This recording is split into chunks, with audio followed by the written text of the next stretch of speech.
Penguin Random House Audio presents Originals: How Nonconformists Move the World by Adam Grant. Read for you by Fred Sanders.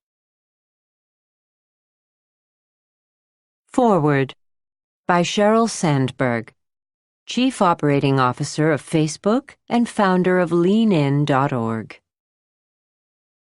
Adam Grant is the perfect person to write originals because he is one. He is a brilliant researcher who passionately pursues the science of what motivates people, busting myths and revealing truths. He is an informed optimist who offers insights and advice about how anyone, at home, at work, in the community, can make the world a better place. He is a dedicated friend who inspires me to believe in myself and has helped me understand how I can advocate effectively for my ideas. Adam is one of the most important influences in my life. Through the pages of this magnificent book, he will enlighten, inspire, and support you as well. Mythbuster. Conventional wisdom holds that some people are innately creative, while most have few original thoughts. Some people are born to be leaders, and the rest are followers. Some people can have real impact, but the majority can't. In Originals, Adam shatters all of these assumptions. He demonstrates that any of us can enhance our creativity. He reveals how we can identify ideas that are truly original and predict which ones will work. He tells us when to trust our gut and when to rely on others. He shows how we can become better parents by nurturing originality in our children and better managers by fostering diversity of thought instead of conformity. In these pages, I learned that great creators don't necessarily have the deepest expertise, but rather seek out the broadest perspectives. I saw how success is not usually attained by being ahead of everyone else, but by waiting patiently for the right time to act. And to my utter shock, I learned that procrastinating can be good. Anyone who has ever worked with me knows how much I hate leaving things to the last minute, how I always think that anything that can be done should be done right away. Mark Zuckerberg, along with many others, will be pleased if I can let go of the relentless pressure I feel to finish everything early. And, as Adam points out, it might just help me and my teams achieve better results. Informed optimist. Every day, we all encounter things we love and things that need to change. The former give us joy. The latter fuel our desire to make the world different, ideally better than the way we found it. But trying to change deep-seated beliefs and behaviors is daunting. We accept the status quo because effecting real change seems impossible. Still, we dare to ask, can one individual make a difference? And, in our bravest moments, could that one individual be me? Adam's answer is a resounding yes. This book proves that any one of us can champion ideas that improve the world around us. Friend. I met Adam just as his first book, Give and Take, was generating buzz in Silicon Valley. I read it and immediately started quoting it to anyone who would listen. Adam was not only a talented researcher, but also a gifted teacher and storyteller who was able to explain complicated ideas simply and clearly. Then my husband invited Adam to speak to his team at work and brought him over for dinner. Adam was every bit as extraordinary in person as he was on paper. His knowledge was encyclopedic, and his energy was contagious. He and I started talking about how his research could inform the debate on gender and began working together. We have done so ever since, conducting research and writing a series of op-eds about women and work. LeanIn.org has benefited immensely from his rigorous analysis and commitment to equality. Once a year, Facebook brings its global teams together, and in 2015, I invited Adam to give a keynote speech. Everyone was blown away by his wisdom and humor. Months later, the teams are still talking about his insights and putting his advice into action. Along the way, Adam and I became friends. When tragedy hit and I lost my husband suddenly, Adam stepped up and stepped in as only a true friend would. He approached the worst time of my life as he approaches everything, combining his unique understanding of psychology with his unparalleled generosity. When I thought I would never feel better, he flew across the country to explain what I could do to build my resilience. When I could not figure out how to handle a particularly gut-wrenching situation, he helped me find answers where I thought there were none. When I needed a shoulder to cry on, his was always there. In the deepest sense of the word, a friend is someone who sees more potential in you than you see in yourself. Someone who helps you become the best version of yourself. The magic of this book is that Adam becomes that kind of friend to everyone who reads it. He offers a wealth of advice for overcoming doubt and fear, speaking up and pitching ideas, and finding allies in the least likely of places. He gives practical guidance on how to manage anxiety, channel anger, find the strength in our weaknesses, overcome obstacles, and give hope to others. Originals is one of the most important and captivating books I have ever read, full of surprising and powerful ideas. It will not only change the way you see the world, it might just change the way you live your life. And it could very well inspire you to change your world. Chapter 1. Creative Destruction. The Risky Business of Going Against the Grain. The reasonable man adapts himself to the world. The unreasonable one persists in trying to adapt the world to himself. Therefore, all progress depends on the unreasonable man.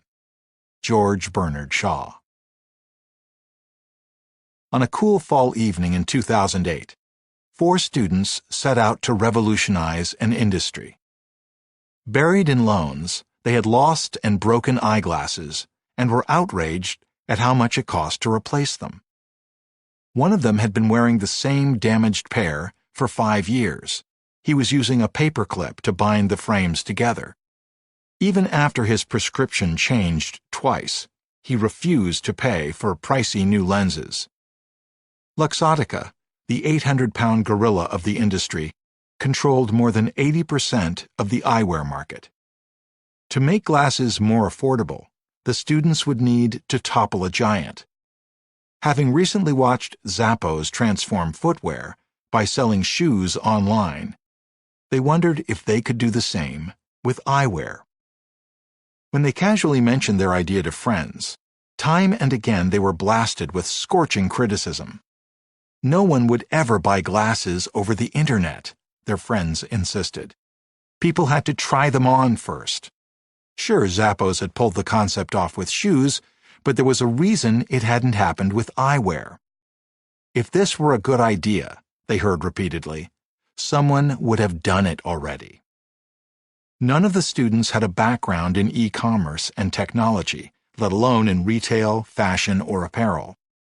Despite being told their idea was crazy, they walked away from lucrative job offers to start a company. They would sell eyeglasses that normally cost $500 in a store for $95 online, donating a pair to someone in the developing world with every purchase. The business depended on a functioning website. Without one, it would be impossible for customers to view or buy their products. After scrambling to pull a website together, they finally managed to get it online at 4 a.m. on the day before the launch in February 2010. They called the company Warby Parker, combining the names of two characters created by the novelist Jack Kerouac, who inspired them to break free from the shackles of social pressure and embark on their adventure. They admired his rebellious spirit, infusing it into their culture, and it paid off. The students expected to sell a pair or two of glasses per day. But when GQ called them the Netflix of eyewear, they hit their target for the entire first year in less than a month, selling out so fast that they had to put 20,000 customers on a waiting list. It took them 9 months to stock enough inventory to meet the demand. Fast forward to 2015, when Fast Company released a list of the world's most innovative companies. Warby Parker didn't just make the list. They came in first. The three previous winners were creative giants Google, Nike, and Apple, all with over 50,000 employees.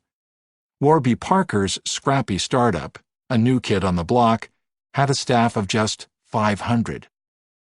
In the span of 5 years, the four friends built one of the most fashionable brands on the planet and donated over 1 million pairs of glasses to people in need. The company cleared $100 million in annual revenues and was valued at over $1 billion. Back in 2009, one of the founders pitched the company to me, offering me the chance to invest in Warby Parker. I declined. It was the worst financial decision I've ever made, and I needed to understand where I went wrong. Original. Adjective. The origin or source of something, from which something springs, proceeds, or is derived. Original. Noun. A thing of singular or unique character. A person who is different from other people in an appealing or interesting way. A person of fresh initiative or inventive capacity. Years ago, psychologists discovered that there are two routes to achievement: conformity and originality. Conformity means following the crowd down conventional paths and maintaining the status quo. Originality is taking the road less traveled, championing a set of novel ideas that go against the grain but ultimately make things better. Of course, nothing is completely original, in the sense that all of our ideas are influenced by what we learn from the world around us.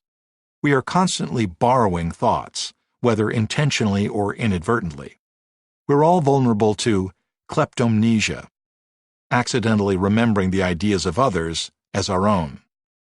By my definition, originality involves introducing and advancing an idea that's relatively unusual within a particular domain and that has the potential to improve it.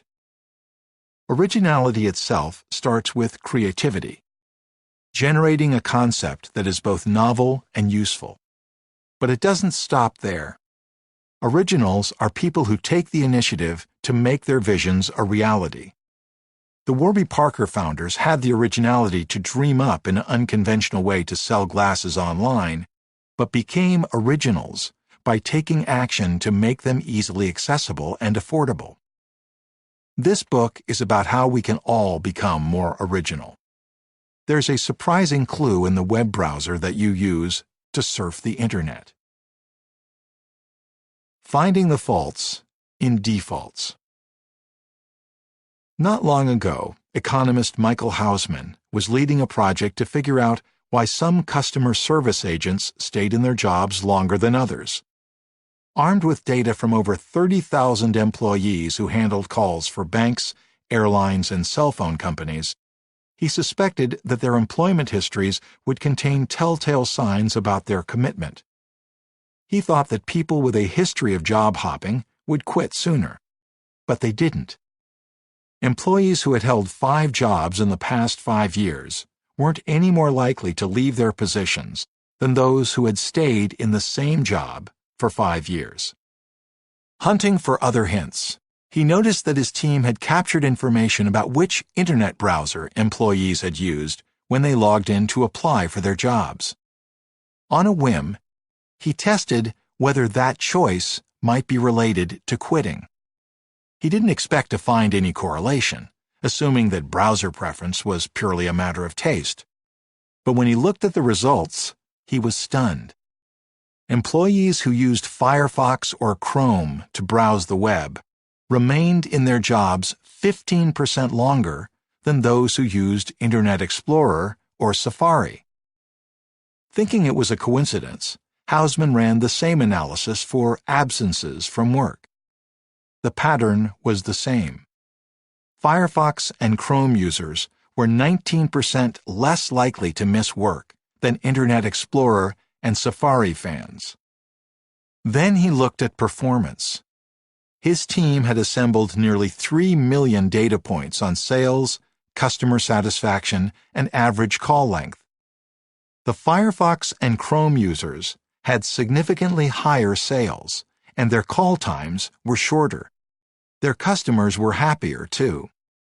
After 90 days on the job, the Firefox and Chrome users had customer satisfaction levels that Internet Explorer and Safari users reached only after 120 days at work.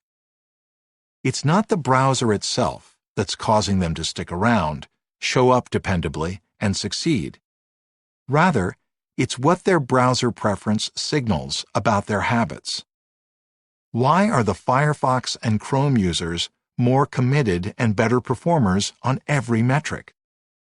The obvious answer was that they're more tech-savvy, so I asked Hausman if he could explore that. The employees had all taken a computer proficiency test, which assessed their knowledge of keyboard shortcuts, software programs, and hardware, as well as a timed test of their typing speed. But the Firefox and Chrome group didn't prove to have significantly more computer expertise, and they weren't faster or more accurate typists. Even after accounting for those scores, the browser effect persisted. Technical knowledge and skill weren't the source of their advantage. What made the difference was how they obtained the browser. If you own a PC, Internet Explorer is built into Windows. If you're a Mac user, your computer came pre-installed with Safari. Almost 2/3 of the customer service agents used the default browser, never questioning whether a better one was available. To get Firefox or Chrome, you have to demonstrate some resourcefulness and download a different browser. Instead of accepting the default, you take a bit of initiative to seek out an option that might be better. And that act of initiative, however tiny, is a window into what you do at work. The customer service agents who accepted the defaults of Internet Explorer and Safari approached their job the same way. They stayed on script in sales calls and followed standard operating procedures for handling customer complaints. They saw their job descriptions as fixed, so when they were unhappy with their work, they started missing days and eventually just quit. The employees who took the initiative to change their browsers to Firefox or Chrome approached their jobs differently. They looked for novel ways of selling to customers and addressing their concerns. When they encountered a situation they didn't like, they fixed it. Having taken the initiative to improve their circumstances, they had little reason to leave. They created the jobs they wanted. But they were the exception, not the rule. We live in an Internet Explorer world. Just as almost 2/3 of the customer service reps use the default browser on their computers, many of us accept the defaults in our own lives. In a series of provocative studies, a team led by political psychologist John Jost explored how people responded to undesirable default conditions. Compared to European Americans, African Americans were less satisfied with their economic circumstances, but perceived economic inequality as more legitimate and just. Compared to people in the highest income bracket, people in the lowest income bracket were 17% more likely to view economic inequality as necessary. And when asked whether they would support laws that limit the rights of citizens and the press to criticize the government if enacting such legislation was necessary to solve our nation's problems, twice as many people in the lowest income bracket were willing to give up the right to free speech as those in the highest income bracket. After finding that disadvantaged groups consistently support the status quo more than advantaged groups, Jost and his colleagues concluded, people who suffer the most from a given state of affairs are paradoxically the least likely to question, challenge, reject, or change it. To explain this peculiar phenomenon, Jost's team developed a theory of system justification. Its core idea is that people are motivated to rationalize the status quo as legitimate, even if it goes directly against their interests. In one study, they tracked Democratic and Republican voters before the 2000 U.S. presidential election. When George W. Bush gained in the polls, Republicans rated him as more desirable. But so did Democrats, who were already preparing justifications for the anticipated status quo. The same happened when Al Gore's likelihood of success increased. Both Republicans and Democrats judged him more favorably. Regardless of political ideologies, when a candidate seemed destined to win, people liked him more. When his odds dropped, they liked him less. Justifying the default system serves a soothing function. It's an emotional painkiller. If the world is supposed to be this way, we don't need to be dissatisfied with it. But acquiescence also robs us of the moral outrage to stand against injustice and the creative will to consider alternative ways that the world could work. The hallmark of originality is rejecting the default and exploring whether a better option exists. I've spent more than a decade studying this, and it turns out to be far less difficult than I'd thought. The starting point is curiosity, pondering why the default exists in the first place. We're driven to question defaults when we experience vuja de, the opposite of déjà vu. Déjà vu occurs when we encounter something new, but it feels as if we've seen it before. Vuja de is the reverse. We face something familiar, but we see it with a fresh perspective that enables us to gain new insights into old problems. Without a vuja de event, Warby Parker wouldn't have existed. When the founders were sitting in the computer lab on the night they conjured up the company, they had spent a combined 60 years wearing glasses. The product had always been unreasonably expensive. But until that moment, they had taken the status quo for granted, never questioning the default price. The thought had never crossed my mind, co-founder Dave Gilboa says. I had always considered them a medical purchase. I naturally assumed that if a doctor was selling it to me, there was some justification for the price. Having recently waited in line at the Apple Store to buy an iPhone, he found himself comparing the two products.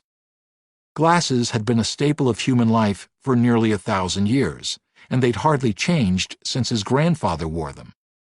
For the first time, Dave wondered why glasses had such a hefty price tag. Why did such a fundamentally simple product cost more than a complex smartphone? Anyone could have asked those questions and arrived at the same answer that the Warby Parker squad did. Once they became curious about why the price was so steep, they began doing some research on the eyewear industry. That's when they learned that it was dominated by Luxottica, a European company that had raked in over $7 billion the previous year. Understanding that the same company owned LensCrafters and Pearle Vision, Ray-Ban and Oakley, and the licenses for Chanel and Prada prescription frames and sunglasses, all of a sudden, it made sense to me why glasses were so expensive, Dave says. Nothing in the cost of goods justified the price. Taking advantage of its monopoly status, Luxottica was charging 20 times the cost. The default wasn't inherently legitimate. It was a choice made by a group of people at a given company. And this meant that another group of people could make an alternative choice. We could do things differently, Dave suddenly understood. It was a realization that we could control our own destiny, that we could control our own prices. When we become curious about the dissatisfying defaults in our world, we begin to recognize that most of them have social origins. Rules and systems were created by people. And that awareness gives us the courage to contemplate how we can change them. Before women gained the right to vote in America, many had never before considered their degraded status as anything but natural, historian Jean Baker observes. As the suffrage movement gained momentum, a growing number of women were beginning to see that custom, religious precept, and law were in fact man-made and therefore reversible. The two faces of ambition. The pressures to accept defaults start much earlier than we realize. If you consider the individuals who will grow up and make a dent in the universe, the first group that probably comes to mind is child prodigies. These geniuses learn to read at age 2, play Bach at 4, breeze through calculus at 6, and speak 7 languages fluently by 8. Their classmates shudder with jealousy. Their parents rejoice at having won the lottery. But to paraphrase T.S. Eliot, their careers tend to end not with a bang, but a whimper. Child prodigies, it turns out, rarely go on to change the world. When psychologists study history's most eminent and influential people, they discover that many of them weren't unusually gifted as children. And if you assemble a large group of child prodigies and follow them for their entire lives, you'll find that they don't outshine their less precocious peers from families of similar means. Intuitively, this makes sense. We assume that what gifted kids have in book smarts, they lack in street smarts. While they have the intellectual chops, they must lack the social, emotional, and practical skills to function in society. When you look at the evidence, though, this explanation falls short. Less than a quarter of gifted children suffer from social and emotional problems. The vast majority are well-adjusted, as delightful at a cocktail party as in a spelling bee. Although child prodigies are often rich in both talent and ambition, what holds them back from moving the world forward is that they don't learn to be original. As they perform in Carnegie Hall, win the Science Olympics, and become chess champions, something tragic happens. Practice makes perfect, but it doesn't make new. The gifted learn to play magnificent Mozart melodies and beautiful Beethoven symphonies, but never compose their own original scores. They focus their energy on consuming existing scientific knowledge, not producing new insights. They conform to the codified rules of established games, rather than inventing their own rules or their own games. All along the way, they strive to earn the approval of their parents and the admiration of their teachers. Research demonstrates that it is the most creative children who are the least likely to become the teacher's pet. In one study, elementary school teachers listed their favorite and least favorite students, and then rated both groups on a list of characteristics. The least favorite students were the nonconformists who made up their own rules. Teachers tend to discriminate against highly creative students, labeling them as troublemakers. In response, many children quickly learn to get with the program, keeping their original ideas to themselves. In the language of author William Deresiewicz, they become the world's most excellent sheep. In adulthood, many child prodigies become experts in their fields and leaders in their organizations, yet only a fraction of gifted children eventually become revolutionary adult creators, laments psychologist Ellen Winner. Those who do must make a painful transition from a child who learns rapidly and effortlessly in an established domain to an adult who ultimately remakes a domain. Most prodigies never make that leap. They apply their extraordinary abilities in ordinary ways, mastering their jobs without questioning defaults and without making waves. In every domain they enter, they play it safe by following the conventional paths to success. They become doctors who heal their patients without fighting to fix the broken systems that prevent many patients from affording health care in the first place. They become lawyers who defend clients for violating outdated laws without trying to transform the laws themselves. They become teachers who plan engaging algebra lessons without questioning whether algebra is what their students need to learn. Although we rely on them to keep the world running smoothly, they keep us running on a treadmill. Child prodigies are hindered by achievement motivation. The drive to succeed is responsible for many of the world's greatest accomplishments. When we're determined to excel, we have the fuel to work harder, longer, and smarter. But as cultures rack up a significant number of achievements, originality is increasingly left to a specialized few. When achievement motivation goes sky high, it can crowd out originality.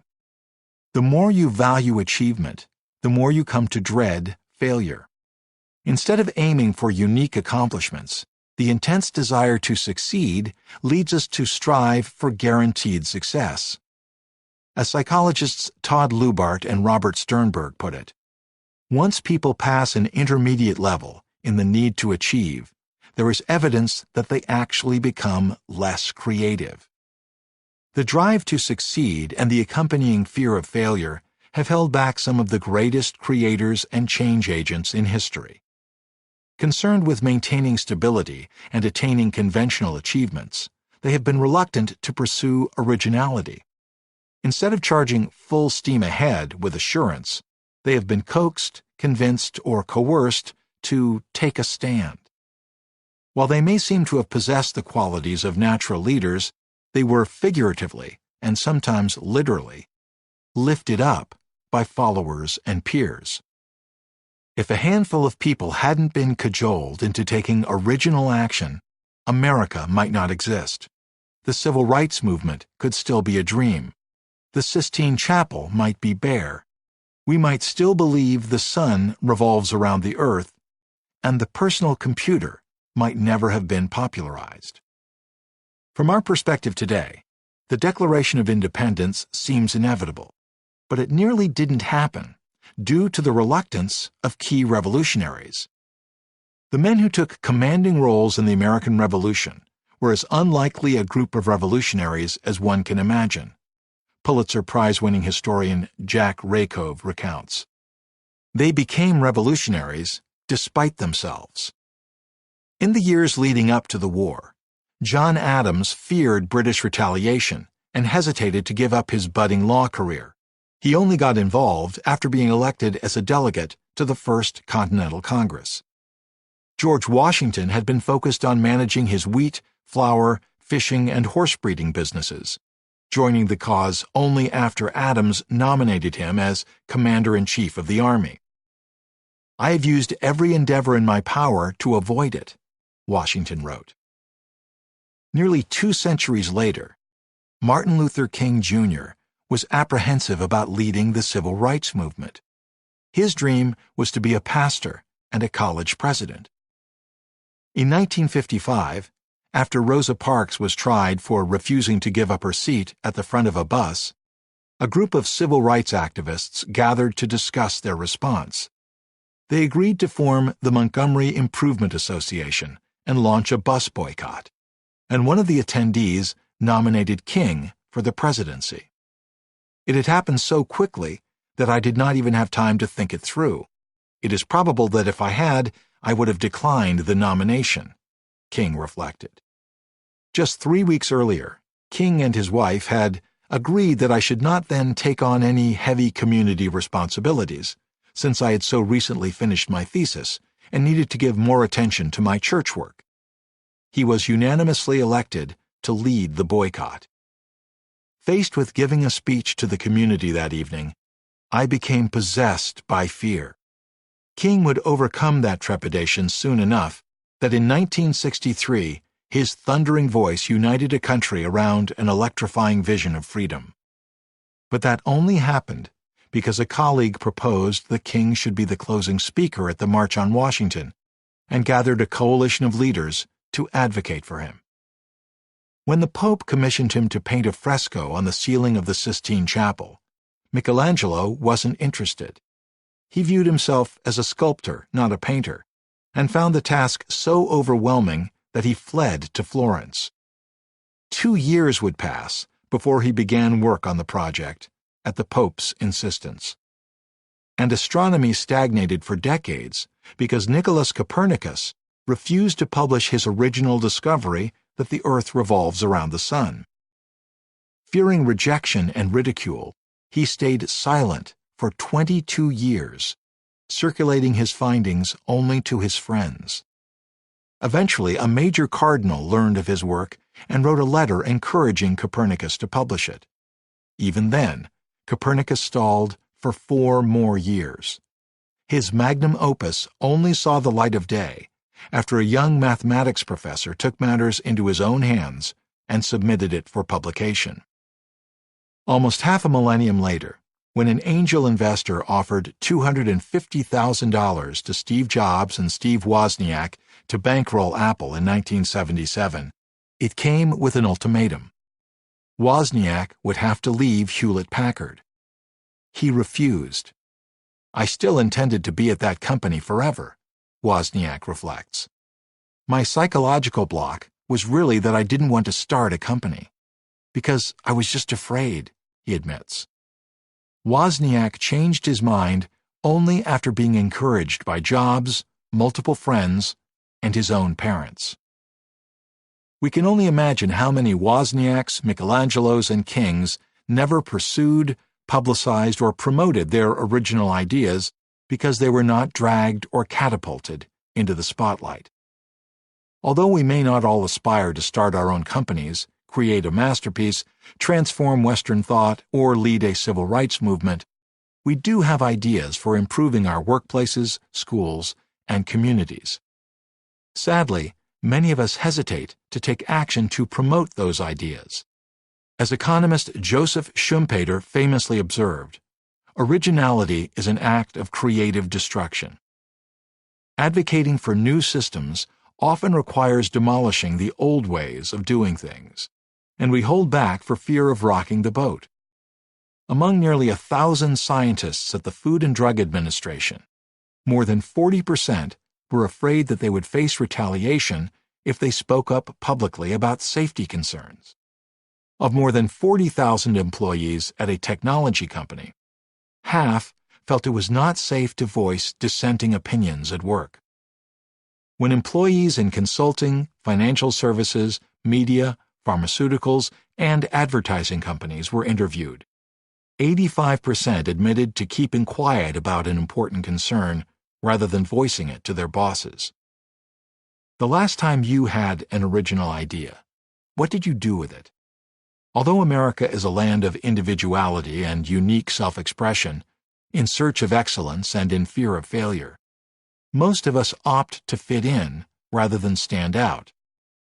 On matters of style, swim with the current, Thomas Jefferson allegedly advised, but on matters of principle, stand like a rock.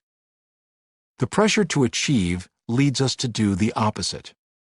We find surface ways of appearing original, donning a bow tie, wearing bright red shoes, without taking the risk of actually being original. When it comes to the powerful ideas in our heads and the core values in our hearts, we censor ourselves. There are so few originals in life, says renowned executive Melody Hobson, because people are afraid to speak up and stand out. What are the habits of the people whose originality extends beyond appearance to effective action? The right stuff. To be an original, you need to take radical risks. This belief is embedded so deeply in our cultural psyche that we rarely even stop to think about it. We admire astronauts like Neil Armstrong and Sally Ride for having the right stuff, the courage to leave the only planet humans have ever inhabited and venture boldly into space. We celebrate heroes like Mahatma Gandhi and Martin Luther King Jr., who possessed enough conviction to risk their lives for the moral principles they held dear. We idolize icons like Steve Jobs and Bill Gates for having the audacity to drop out of school and go for broke, holding up in garages to will their technological visions into existence. When we marvel at the original individuals who fuel creativity and drive change in the world, we tend to assume they're cut from a different cloth. In the same way that some lucky people are born with genetic mutations that make them resistant to diseases like cancer, obesity, and HIV, we believe that great creators are born with a biological immunity to risk. They're wired to embrace uncertainty and ignore social approval. They simply don't worry about the costs of nonconformity the way the rest of us do. They're programmed to be iconoclasts, rebels, revolutionaries, troublemakers, mavericks, and contrarians who are impervious to fear, rejection, and ridicule. The word entrepreneur, as it was coined by economist Richard Cantillon, literally means bearer of risk. When we read the story of Warby Parker's stratospheric rise, this theme comes through loud and clear. Like all great creators, innovators, and change agents, the quartet transformed the world because they were willing to take a leap of faith. After all, if you don't swing for the fences, it's impossible to hit a home run. Isn't it?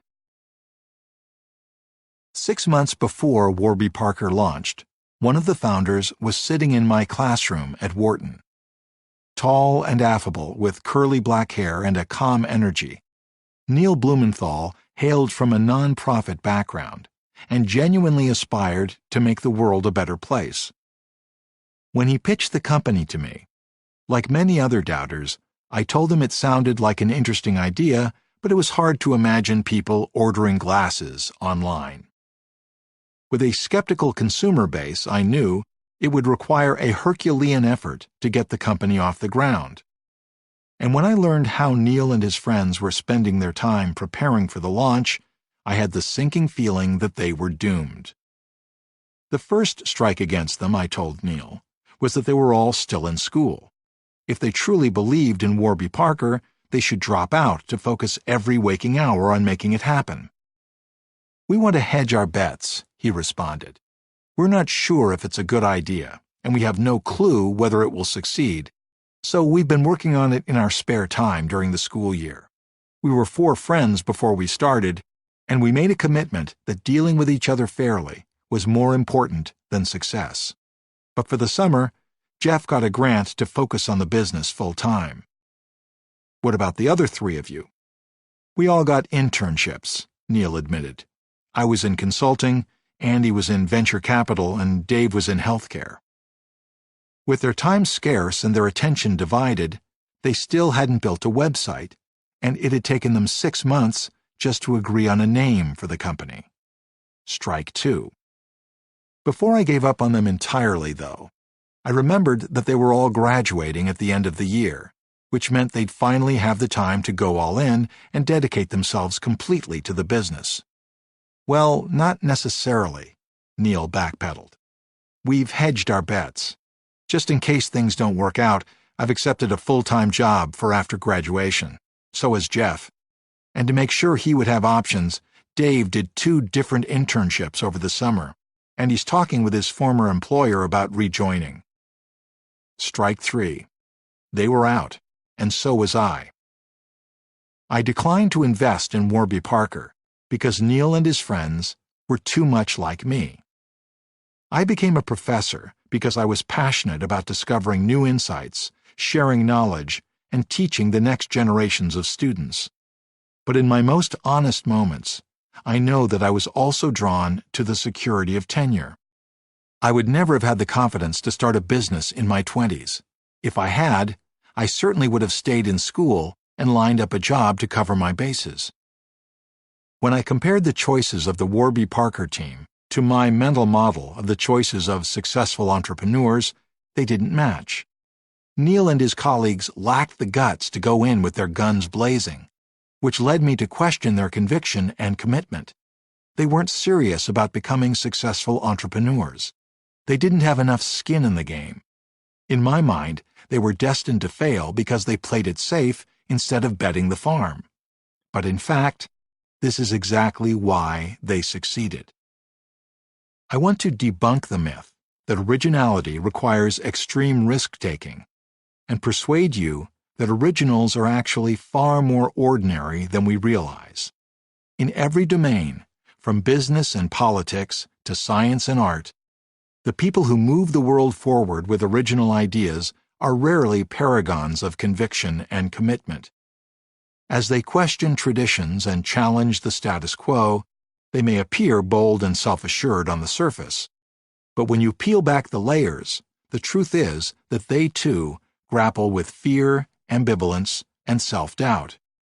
We view them as self-starters, but their efforts are often fueled and sometimes forced by others. And as much as they seem to crave risk, they really prefer to avoid it. In a fascinating study, management researchers Joseph Raffi and G.A. Fung asked a simple question. When people start a business, are they better off keeping or quitting their day jobs? From 1994 until 2008, they tracked a nationally representative group of over 5,000 Americans in their 20s, 30s, 40s, and 50s who became entrepreneurs. Whether these founders kept or left their day jobs wasn't influenced by financial need. Individuals with high family income or high salaries weren't any more or less likely to quit and become full-time entrepreneurs. A survey showed that the ones who took the full plunge were risk-takers with spades of confidence. The entrepreneurs who hedged their bets by starting their companies while still working were far more risk-averse and unsure of themselves. If you think like most people, you'll predict a clear advantage for the risk-takers. Yet the study showed the exact opposite. Entrepreneurs who kept their day jobs had 33% lower odds of failure than those who quit. If you're risk-averse and have some doubts about the feasibility of your ideas, it's likely that your business will be built to last. If you're a freewheeling gambler, your startup is far more fragile. Like the Warby Parker crew, the entrepreneurs whose companies topped Fast Company's recent Most Innovative lists typically stayed in their day jobs even after they launched. Former track star Phil Knight started selling running shoes out of the trunk of his car in 1964, yet kept working as an accountant until 1969. After inventing the original Apple I computer, Steve Wozniak started the company with Steve Jobs in 1976, but continued working full-time in his engineering job at Hewlett-Packard until 1977. And although Google founders Larry Page and Sergey Brin figured out how to dramatically improve Internet searches in 1996, they didn't go on leave from their graduate studies at Stanford until 1998. We almost didn't start Google, Page says, because we were too worried about dropping out of our PhD program. In 1997, concerned that their fledgling search engine was distracting them from their research, they tried to sell Google for less than $2 million in cash and stock. Luckily for them, the potential buyer rejected the offer. This habit of keeping one's day job isn't limited to successful entrepreneurs. Many influential creative minds have stayed in full-time employment or education even after earning income from major projects.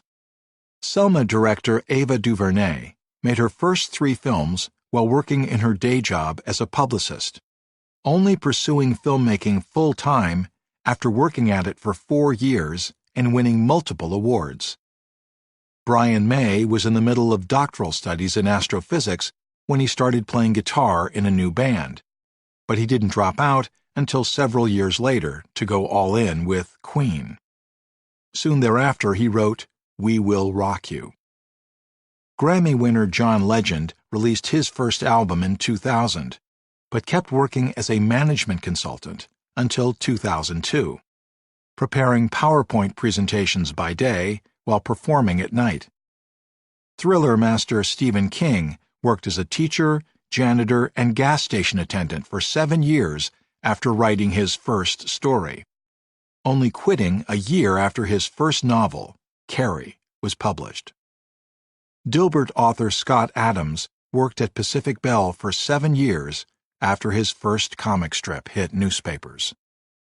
Why did all these originals play it safe instead of risking it all? Why risks are like stock portfolios. Half a century ago, University of Michigan psychologist Clyde Coombs developed an innovative theory of risk. In the stock market, if you're going to make a risky investment, you protect yourself by playing it safe in other investments. Coombs suggested that in their daily lives, successful people do the same thing with risks, balancing them out in a portfolio.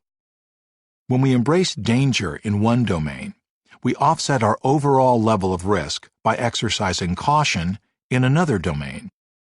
If you're about to bet aggressively in blackjack, you might drive below the speed limit on your way to the casino. Risk portfolios explain why people often become original in one part of their lives while remaining quite conventional in others. Baseball owner Branch Rickey opened the door for Jackie Robinson to break the color barrier, but refused to go to the ballpark on Sundays, use profanity, or touch a drop of alcohol.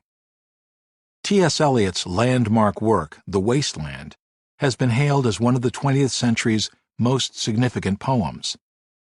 But after publishing it in 1922, Eliot kept his London bank job until 1925, rejecting the idea of embracing professional risk.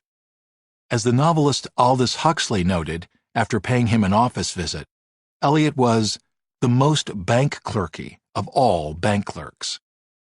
When he finally did leave the position, Eliot still didn't strike out on his own. He spent the next 40 years working for a publishing house to provide stability in his life, writing poetry on the side. As Polaroid founder Edwin Land remarked, no person could possibly be original in one area unless he were possessed of the emotional and social stability that comes from fixed attitudes in all areas other than the one in which he is being original. But don't day jobs distract us from doing our best work? Common sense suggests that creative accomplishments can't flourish without big windows of time and energy, and companies can't thrive without intensive effort. Those assumptions overlook the central benefit of a balanced risk portfolio. Having a sense of security in one realm gives us the freedom to be original in another. By covering our bases financially, we escape the pressure to publish half-baked books, sell shoddy art, or launch untested businesses. When Pierre Omidyar built eBay, it was just a hobby. He kept working as a programmer for the next 9 months, only leaving after his online marketplace was netting him more money than his job. The best entrepreneurs are not risk maximizers, Endeavor co-founder and CEO Linda Rottenberg observes, based on decades of experience training many of the world's great entrepreneurs. They take the risk out of risk-taking. Managing a balanced risk portfolio doesn't mean constantly hovering in the middle of the spectrum by taking moderate risks. Instead, successful originals take extreme risks in one arena and offset them with extreme caution in another. At age 27, Sarah Blakely generated the novel idea of creating footless pantyhose, taking a big risk by investing her entire savings of $5,000. To balance out her risk portfolio, she stayed in her full-time position selling fax machines for 2 years, spending nights and weekends building the prototype, and saving money by writing her own patent application instead of hiring lawyers to do so. After she finally launched Spanx, she became the world's youngest self-made billionaire. A century earlier, Henry Ford started his automotive empire while employed as a chief engineer for Thomas Edison, which gave him the security necessary to try out his novel inventions for a car. He continued working under Edison for 2 years after building a carburetor and a year after earning a patent for it. And what about Bill Gates, famous for dropping out of Harvard to start Microsoft? When Gates sold a new software program as a sophomore, he waited an entire year before leaving school. Even then, he didn't drop out, but balanced his risk portfolio by applying for a leave of absence that was formally approved by the university, and by having his parents bankroll him. Far from being one of the world's great risk-takers, entrepreneur Rick Smith notes, Bill Gates might more accurately be thought of as one of the world's great risk mitigators. It was this kind of risk mitigation that was responsible for Warby Parker's breakthrough. 2 of the co-founders, Neil Blumenthal and Dave Gilboa, became the company's co-CEOs. They rejected advice to conform to the norm of selecting a single leader, believing it was safer to have a pair at the helm. Indeed, evidence shows that having co-CEOs elicits positive market reactions and increases firm valuation. From the start, their number one priority was reducing risk. Warby Parker wasn't the basket that I wanted to put all my eggs into, Dave says. After starting the company, he continued exploring other business opportunities by scouting scientific discoveries on campus to see if they had any commercial potential. Having backup plans gave the founders the courage to base their business on the unproven assumption that people would be willing to buy glasses online. Instead of just acknowledging that uncertainty, they actively worked to minimize it. We talked constantly about de-risking the business, Neil says. The whole journey was a series of go, no-go decisions. At every step of the way, we had checks and balances. As part of their protection against risk, the 4 friends took an entrepreneurship class together and spent months honing their business plan. To make customers more comfortable with the unfamiliar concept of ordering eyewear over the internet, they decided to offer free returns. But in surveys and focus groups, people were still hesitant to buy glasses online. There were a lot of people who just wouldn't do it. That really made us question the whole premise of the business, Neil recalls. It was a moment of severe self-doubt. That took us back to the drawing board. After discussing the problem at length, the team came up with a solution: a free home try-on program. Customers could order the frames alone without any financial commitment and simply send them back if they didn't like the feel or look. This would actually be less costly than free returns. If a customer bought the frames with lenses and then returned them, Warby Parker would lose a lot of money, as the lenses were unique to the customer. But if customers tried on only the frames and returned them, the company could reuse them. By now, Dave was confident and committed. By the time we were ready to launch, and I had to make the decision this was something we were ready to do full-time, it didn't seem risky. It didn't feel like I was taking a big leap of faith. The free home try-on program was so popular that Warby Parker had to temporarily suspend it within 48 hours of launch. A growing body of evidence suggests that entrepreneurs don't like risk any more than the rest of us. And it's the rare conclusion on which many economists, sociologists, and psychologists have actually come to agree. In one representative study of over 800 Americans, entrepreneurs and employed adults were asked to choose which of the following three ventures they would prefer to start. A. One that made $5 million in profit with a 20% chance of success. B. One that made $2 million in profit with a 50% chance of success. C.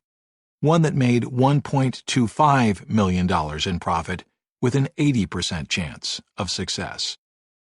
The entrepreneurs were significantly more likely to choose the last option, the safest one.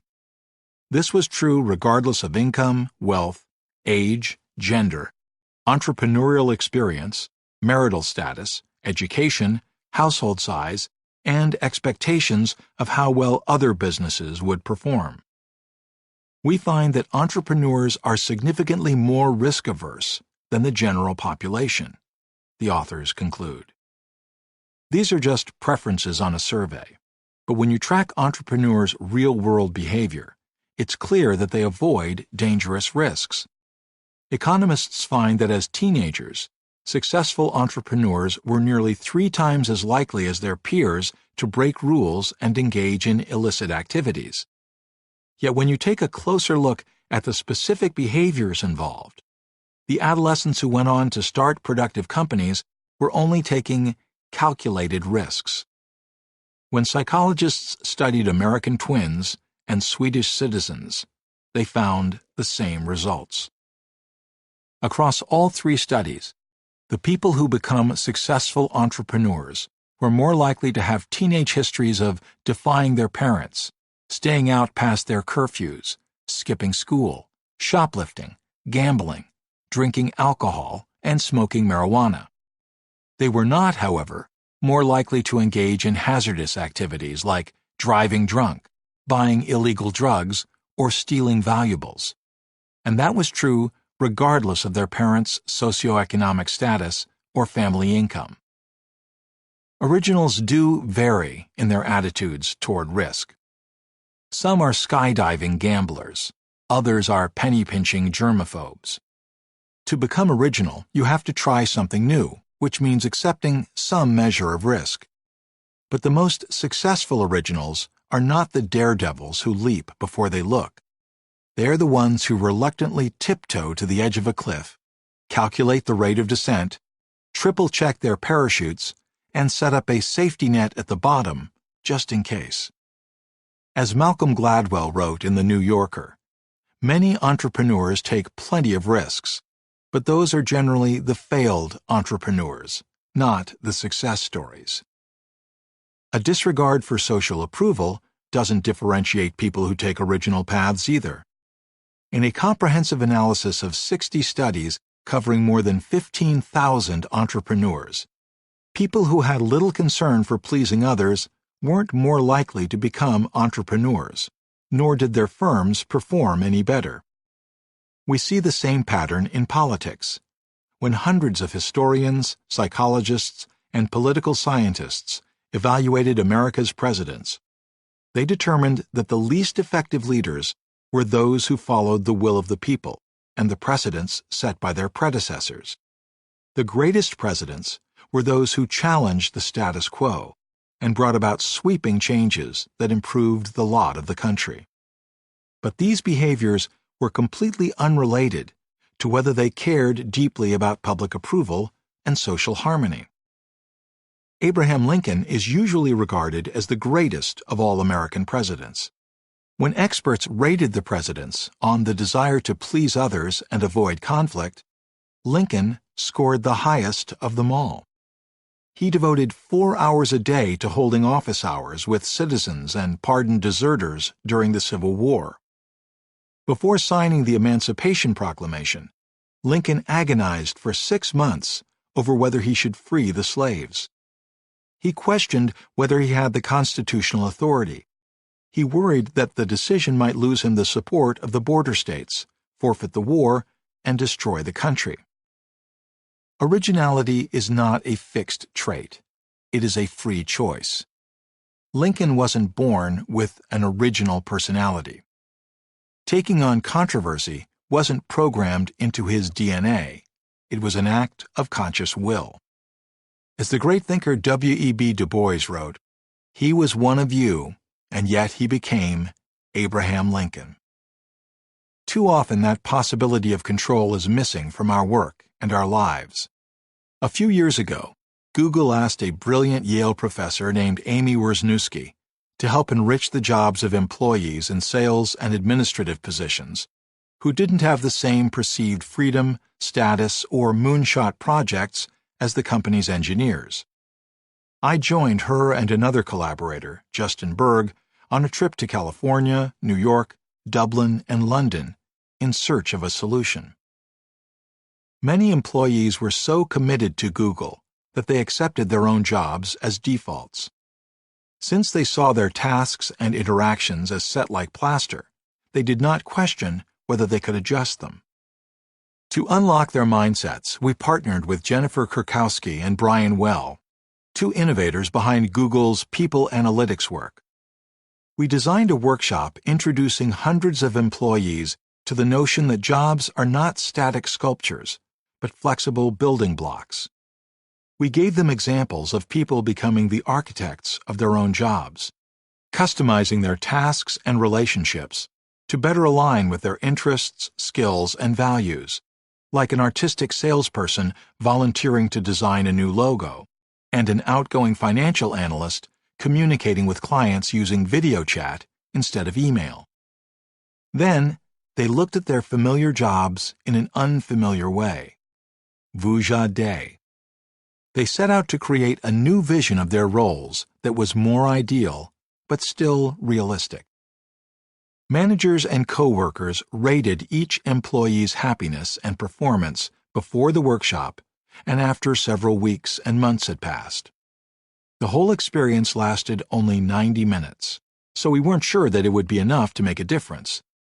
But 6 weeks later, Googlers who were randomly assigned to think about their jobs as malleable showed a spike in happiness and performance.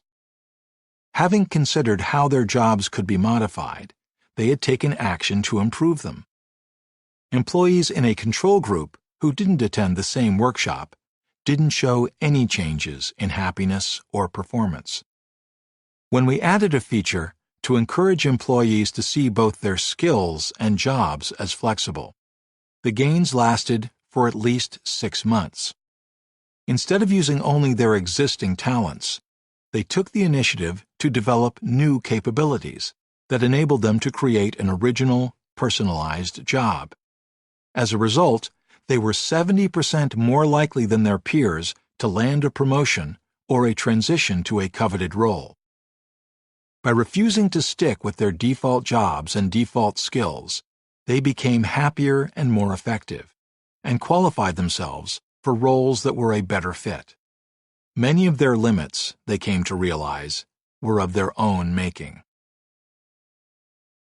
Having revealed that successful originals often begin by questioning defaults and balancing risk portfolios, the rest of this audiobook is about closing the gap between insight and action. Once you have a new idea, how do you champion it effectively?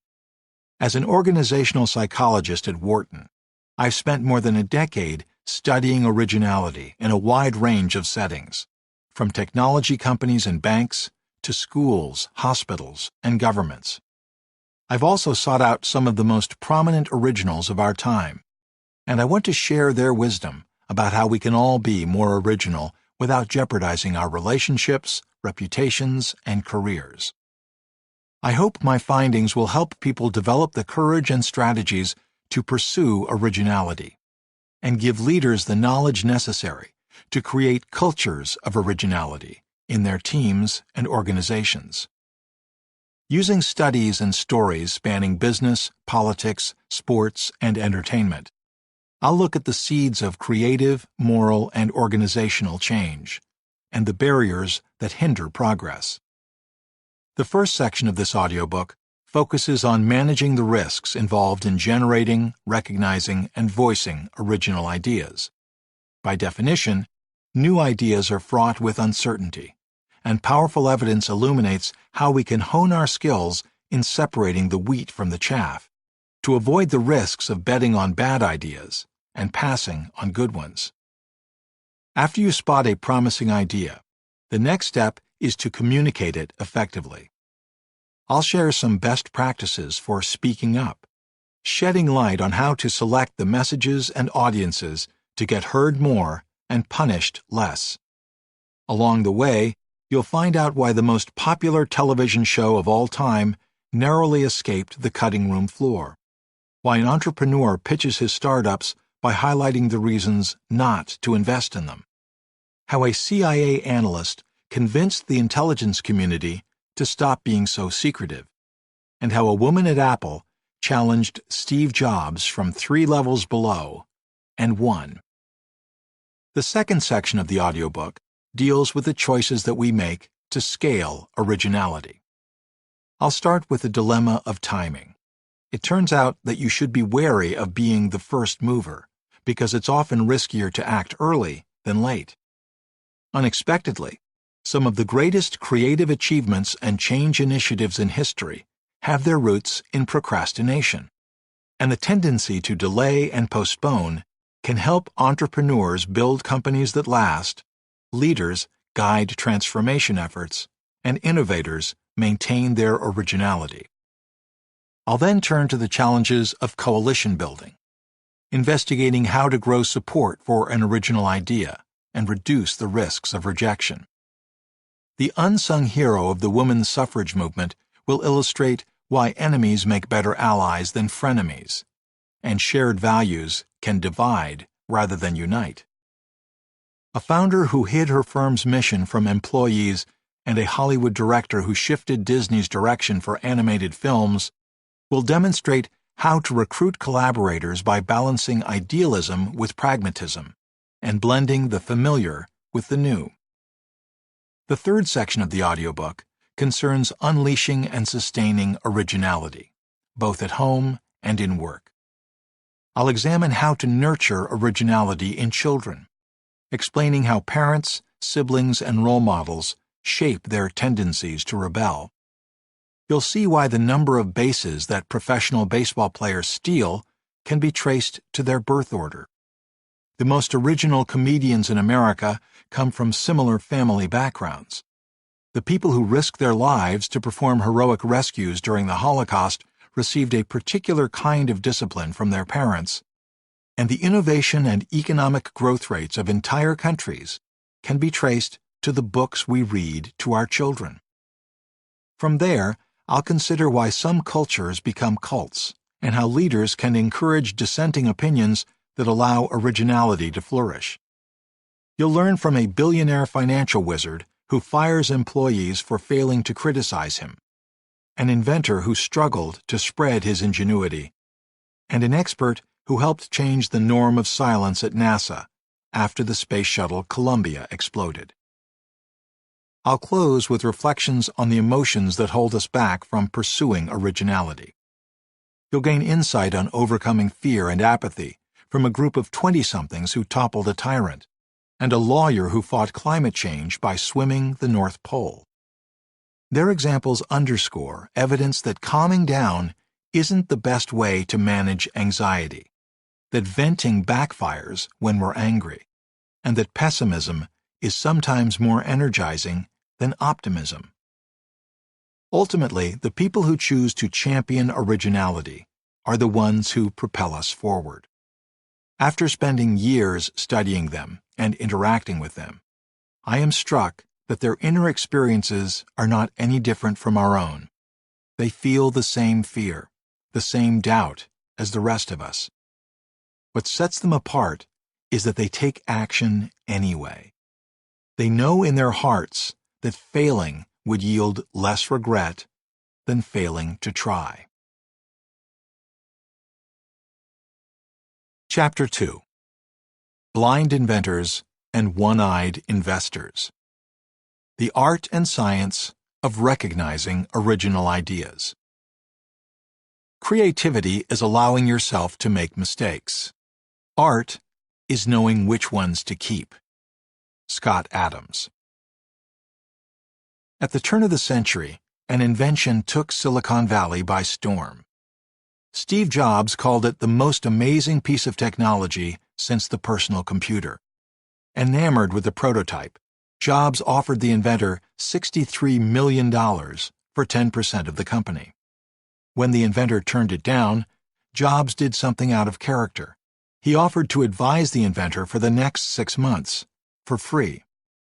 Amazon founder Jeff Bezos took one look at the product and immediately got involved, telling the inventor, "You have a product so revolutionary, you'll have no problem selling it."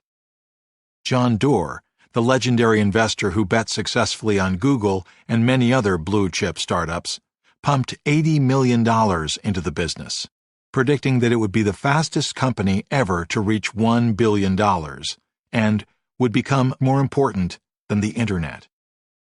The inventor himself was described as a modern Thomas Edison. He already had a track record of remarkable breakthroughs. His portable dialysis machine had been named the Medical Product of the Year. His portable drug infusion pump reduced the time that patients were stuck in hospitals. And his vascular stent is connected to Vice President Dick Cheney's heart. He had accumulated hundreds of patents and received America's highest honor for invention, the National Medal of Technology and Innovation, from President Bill Clinton. The inventor projected that within a year, sales of his newest product would reach 10,000 units a week. But 6 years later, they had sold only about 30,000 units in total. After more than a decade, the company still hadn't become profitable. It was supposed to transform lives and cities, but today it is used only in niche markets. That product was the Segway, the self-balancing personal transporter. Time called it one of the 10 biggest technology flops of the decade. Segway as an investment was a failure, no question about it, Doerr admitted in 2013. I made some pretty bold predictions about Segway that were wrong. Why did such savvy business minds all miss the mark? Some years earlier, 2 entertainers got together to create a 90-minute television special. They had no experience writing for the medium and quickly ran out of material, so they shifted their concept to a half-hour weekly show. When they submitted their script, most of the network executives didn't like it or didn't get it. One of the actors involved in the program described it as a glorious mess. After filming the pilot, it was time for an audience test. The 100 viewers who were assembled in Los Angeles to discuss the strengths and weaknesses of the show dismissed it as a dismal failure. One put it bluntly, "He's just a loser. Who'd want to watch this guy?" After about 600 additional people were shown the pilot in 4 different cities, the summary report concluded, no segment of the audience was eager to watch the show again.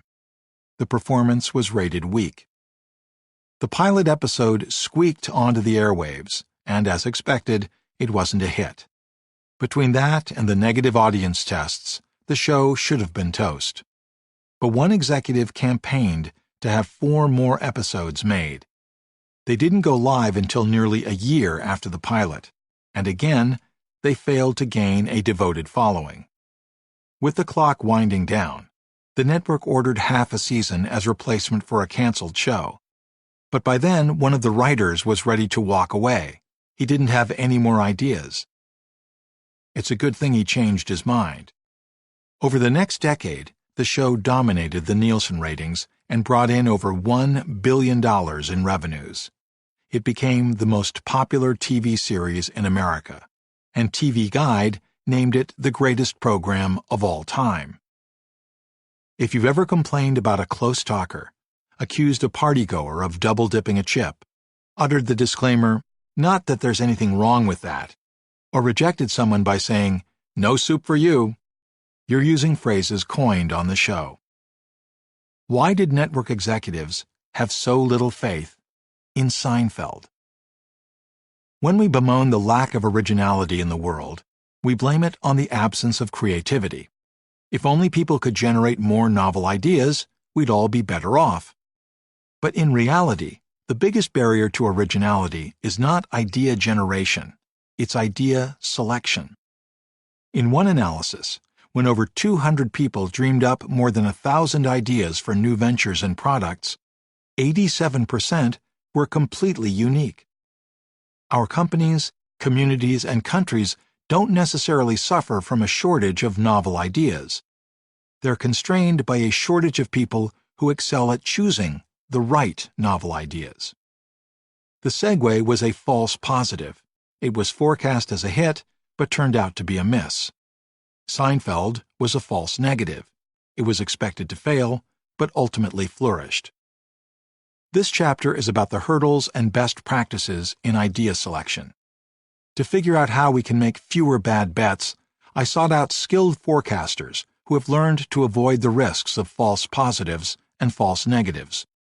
You'll meet two venture capitalists who anticipated the failure of the Segway, and the NBC executive who didn't even work in comedy but was so enthusiastic about the Seinfeld pilot that he went out on a limb to fund it. Their methods question conventional wisdom about the relative importance of intuition and analysis in assessing ideas, and about how we should weigh passion in evaluating the people behind those ideas.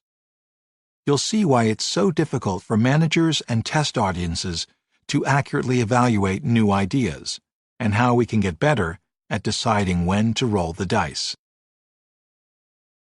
A random walk on the creative tightrope.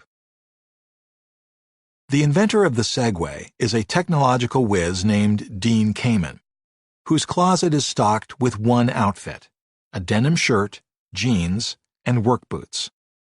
When I asked venture capitalists to describe Kamen, the most common response was Batman. At 16, he took it upon himself to redesign a museum's lighting system, and only then sought the chairman's permission to implement it. In the 1970s, he invented the drug infusion pump, which was profitable enough that he bought a jet and a helicopter and built a mansion in New Hampshire, complete with a machine shop, an electronics lab, and a baseball field. In the 1980s, his portable dialysis machine was a massive success. In the 1990s, Kamen designed the iBot, a wheelchair that could climb stairs. Recognizing broader applications for the technology, he brought in a team to help create the Segway. The goal was to build a safe, fuel-efficient vehicle that would prevent pollution and help individuals navigate congested cities. Because it was small, lightweight, and balanced on its own, it would be a natural fit for mail carriers, police officers, and golfers, but also had the potential to fundamentally alter everyday transportation. The Segway was the most extraordinary technology he had ever created, and Kamen predicted that it would be to the car what the car was to the horse and buggy. But can creators ever be objective in judging their own ideas? One of my former students, Justin Berg, is now a Wunderkind professor at Stanford, who has spent years investigating this question. Berg specializes in creative forecasting, the art of predicting the success of novel ideas.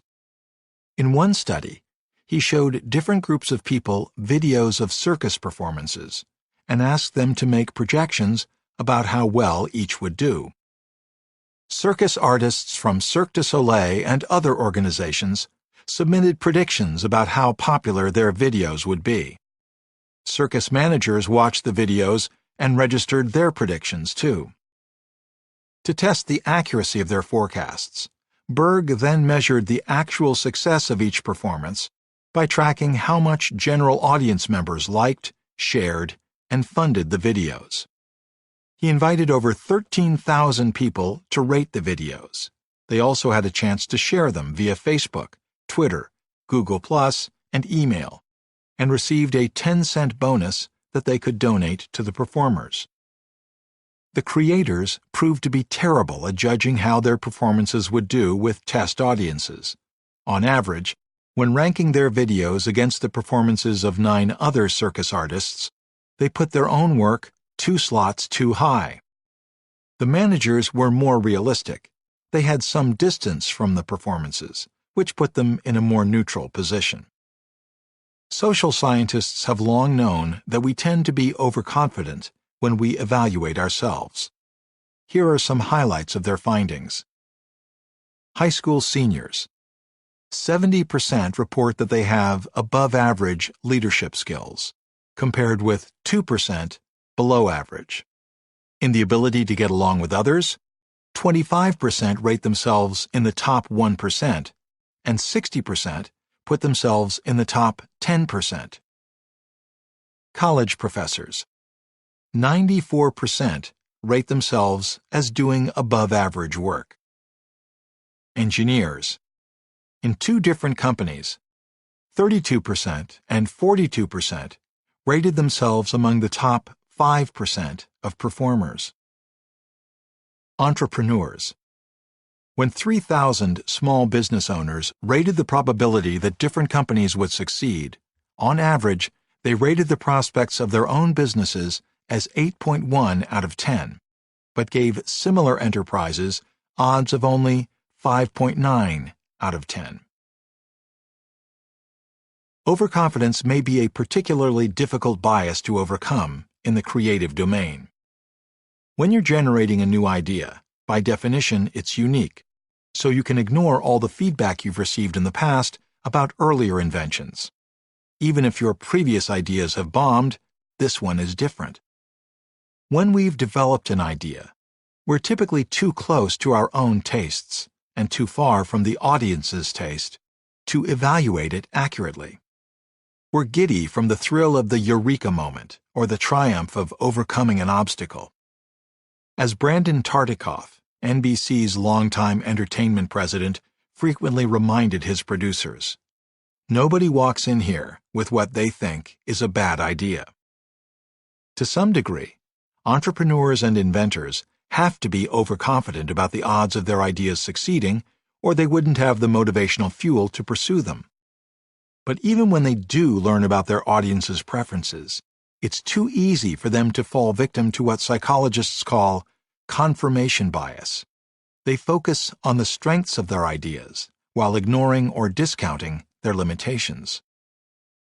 After spending his career studying creative productivity, psychologist Dean Simonton has found that even geniuses have trouble recognizing when they have a hit on their hands. In music, Beethoven was known as a perceptive self-critic, yet, as Simonton observes, Beethoven's own favorites among his symphonies, sonatas, and quartets are not those most frequently performed and recorded by posterity. In one analysis, psychologist Aaron Cosbelt pored over letters in which Beethoven evaluated 70 of his compositions, comparing those appraisals to expert judgments of Beethoven's works. In that set of 70, Beethoven committed 15 false positives, expecting pieces to be major that turned out to be minor, and only 8 false negatives, criticizing pieces that ended up becoming highly valued. This 33% error rate occurred despite the fact that Beethoven made many of his assessments after receiving audience feedback. If creators knew when they were on their way to fashioning a masterpiece, their work would progress only forward. They would halt their idea generation efforts as they struck gold. But time and again, Simonton finds that they backtrack, returning to iterations that they had earlier discarded as inadequate. In Beethoven's most celebrated work, the Fifth Symphony, he scrapped the conclusion of the first movement because it felt too short, only to come back to it later. Had Beethoven been able to distinguish an extraordinary from an ordinary work, he would have accepted his composition immediately as a hit. When Picasso was painting his famous Guernica in protest of fascism, he produced 79 different drawings. Many of the images in the painting were based on his early sketches, not the later variations. The subsequent sketches proved to constitute blind alleys, in which the artist did not know in advance that he was taking the wrong track. Simonton explains. If Picasso could judge his creations as he produced them, he would get consistently warmer and use the later drawings. But in reality, it was just as common that he got colder. Kissing frogs. If originals aren't reliable judges of the quality of their ideas, how do they maximize their odds of creating a masterpiece? They come up with a large number of ideas. Simonton finds that on average, creative geniuses weren't qualitatively better in their fields than their peers. They simply produced a greater volume of work, which gave them more variation and a higher chance of originality. The odds of producing an influential or successful idea, Simonton notes, are a positive function of the total number of ideas generated. Consider Shakespeare. We're most familiar with a small number of his classics, forgetting that in the span of 2 decades he produced 37 plays and 154 sonnets. Simonton tracked the popularity of Shakespeare's plays, measuring how often they're performed and how widely they're praised by experts and critics. In the same 5-year window that Shakespeare produced 3 of his 5 most popular works, Macbeth, King Lear, and Othello, he also churned out the comparatively average Timon of Athens and All's Well That Ends Well, both of which rank among the worst of his plays and have been consistently slammed for unpolished prose and incomplete plot and character development. In every field, even the most eminent creators typically produce a large quantity of work that's technically sound but considered unremarkable by experts and audiences. When the London Philharmonic Orchestra chose the 50 greatest pieces of classical music, the list included 6 pieces by Mozart, 5 by Beethoven, and 3 by Bach. To generate a handful of masterworks, Mozart composed more than 600 pieces before his death at 35. Beethoven produced 650 in his lifetime, and Bach wrote over 1,000. In a study of over 15,000 classical music compositions, the more pieces a composer produced in a given 5-year window, the greater the spike in the odds of a hit. Picasso's oeuvre includes more than 1,800 paintings, 1,200 sculptures, 2,800 ceramics, and 12,000 drawings, not to mention prints, rugs, and tapestries, only a fraction of which have garnered acclaim. In poetry, when we recite Maya Angelou's classic poem, Still I Rise, we tend to forget that she wrote 165 others. We remember her moving memoir, I Know Why the Caged Bird Sings, and pay less attention to her other 6 autobiographies. In science, Einstein wrote papers on general and special relativity that transformed physics, but many of his 248 publications had minimal impact. If you want to be original, the most important possible thing you could do, says Ira Glass, the producer of This American Life and the podcast Serial, is do a lot of work.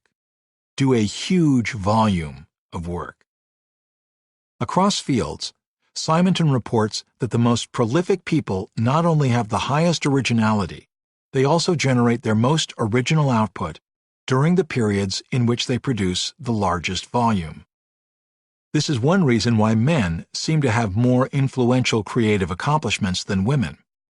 Historically, the doors to many creative careers were closed to women. Those who managed to get their feet in the door were often full-time caregivers for children. As a result, men simply produced more output than women, giving them a higher chance of originality. With greater equality of opportunity today, these gender differences in creative output ought to disappear and may even reverse. Berg finds that on average, women make better creative forecasts than men. They're more open to novel ideas, which leaves them less prone to false negatives. Between the ages of 30 and 35, Edison pioneered the light bulb, the phonograph, and the carbon telephone.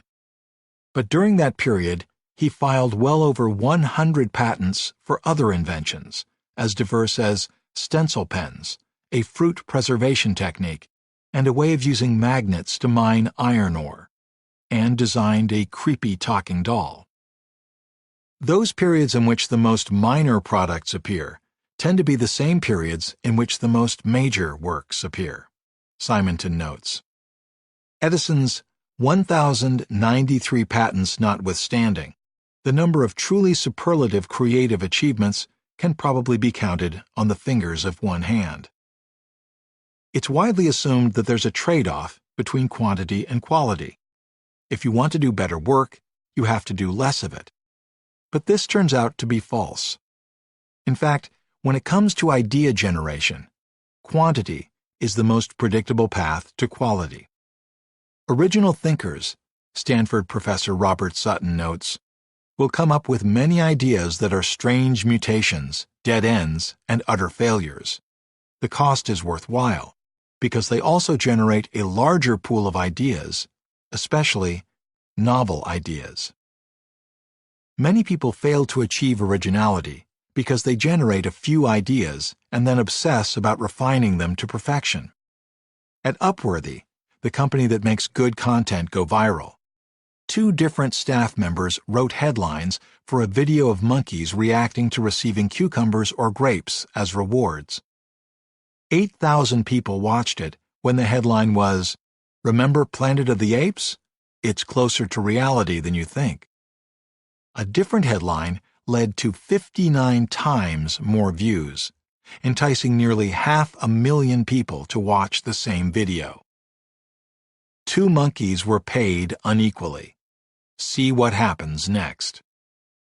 Upworthy's rule is that you need to generate at least 25 headline ideas to strike gold.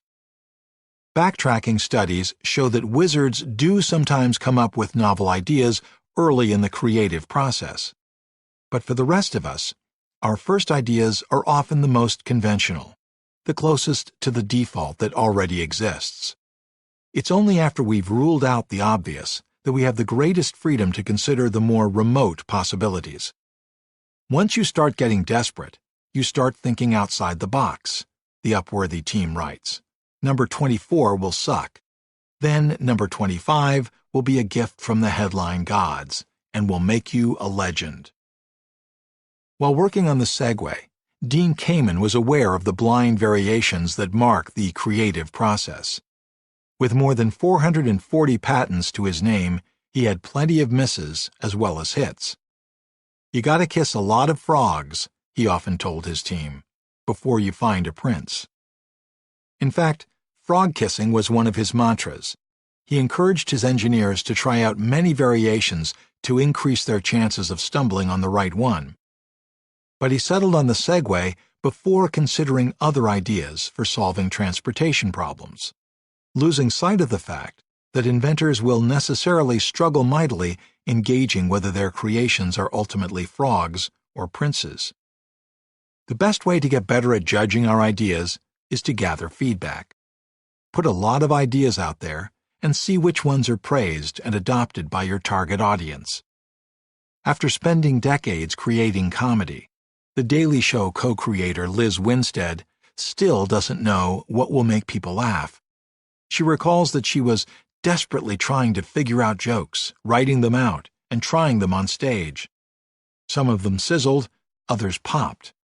Now, with social media, she has a more rapid feedback mechanism. When she thinks of a joke, she tweets it. When she comes up with a longer bit, she posts it on Facebook. When she receives at least 25 retweets in less than a minute, or a high number of Facebook shares, she saves the idea.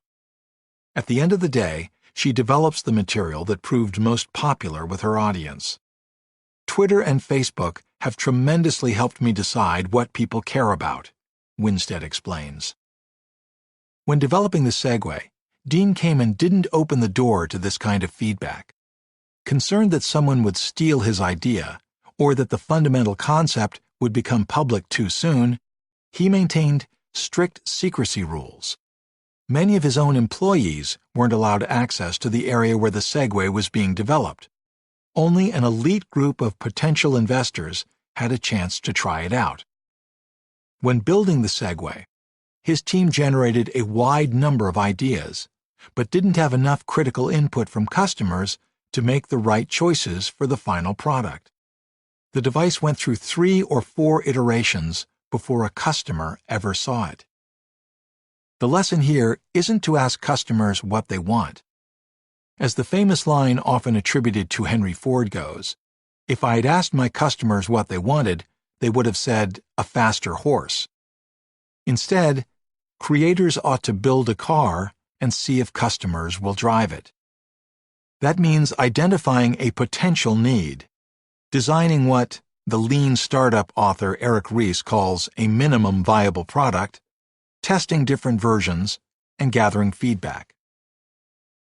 Conviction in our ideas is dangerous, not only because it leaves us vulnerable to false positives, but also because it stops us from generating the requisite variety to reach our creative potential. But Kamen and his team weren't the only ones who were too bullish on the Segway. Where did virtuosos like Steve Jobs, Jeff Bezos, and John Doerr misstep in their judgments about the device? To find out, let's first take a look at why many executives and test audiences failed to see the potential in Seinfeld. Prisoners of prototypes and parochial preferences. When the first Seinfeld script was submitted, executives didn't know what to do with it. It was totally unconventional, NBC executive Warren Littlefield said. It didn't sound like anything else on television. There was no historical precedent. In Justin Berg's study of circus performances, although circus managers made more accurate forecasts than artists, they still weren't very good, especially regarding the most novel acts. Managers tend to be too risk-averse. They focus on the costs of investing in bad ideas rather than the benefits of piloting good ones, which leads them to commit a large number of false negatives. The author of the initial report on the Seinfeld pilot felt it was on the border between weak and moderate. He was leaning toward moderate, but his boss overruled him and rated it weak. These types of false negatives are common in the entertainment industry. Studio executives passed on hits ranging from Star Wars to E.T. to Pulp Fiction. In publishing, managers rejected The Chronicles of Narnia, The Diary of Anne Frank, Gone with the Wind, Lord of the Flies, and Harry Potter. As of 2015, J.K. Rowling's books alone had brought in over $25 billion and sold more copies than any book series, ever. The annals of corporate innovation are filled with tales of managers ordering employees to stop working on projects that turned out to be big hits. From Nietzsche's invention of LED lighting, to Pontiac's Fiero car, to HP's electrostatic displays. The Xbox was almost buried at Microsoft. The laser printer was nearly canceled at Xerox for being expensive and impractical. In the face of uncertainty, our first instinct is often to reject novelty, looking for reasons why unfamiliar concepts might fail. When managers vet novel ideas, they're in an evaluative mindset. To protect themselves against the risks of a bad bet, they compare the new notion on the table to templates of ideas that have succeeded in the past. When publishing executives passed on Harry Potter, they said it was too long for a children's book. When Brandon Tartikoff saw the Seinfeld pilot, he felt it was too Jewish and too New York to appeal to a wide audience. Rice professor Eric Dane finds that the more expertise and experience people gain, the more entrenched they become in a particular way of viewing the world. He points to studies showing that expert bridge players struggled more than novices to adapt when the rules were changed, and that expert accountants were worse than novices at applying a new tax law. As we gain knowledge about a domain, we become prisoners of our prototypes. In principle, audiences should be more open to novelty than managers. They don't have the blinders associated with expertise, and they have little to lose by considering a fresh format and expressing enthusiasm for an unusual idea. In practice, though, Justin Berg finds that test audiences are no better than managers at predicting the success of new ideas. Focus groups are effectively set up to make the same mistakes as managers. When you watch a show in your living room, you get absorbed in the plot. If you find yourself laughing throughout, you'll end up pronouncing it funny.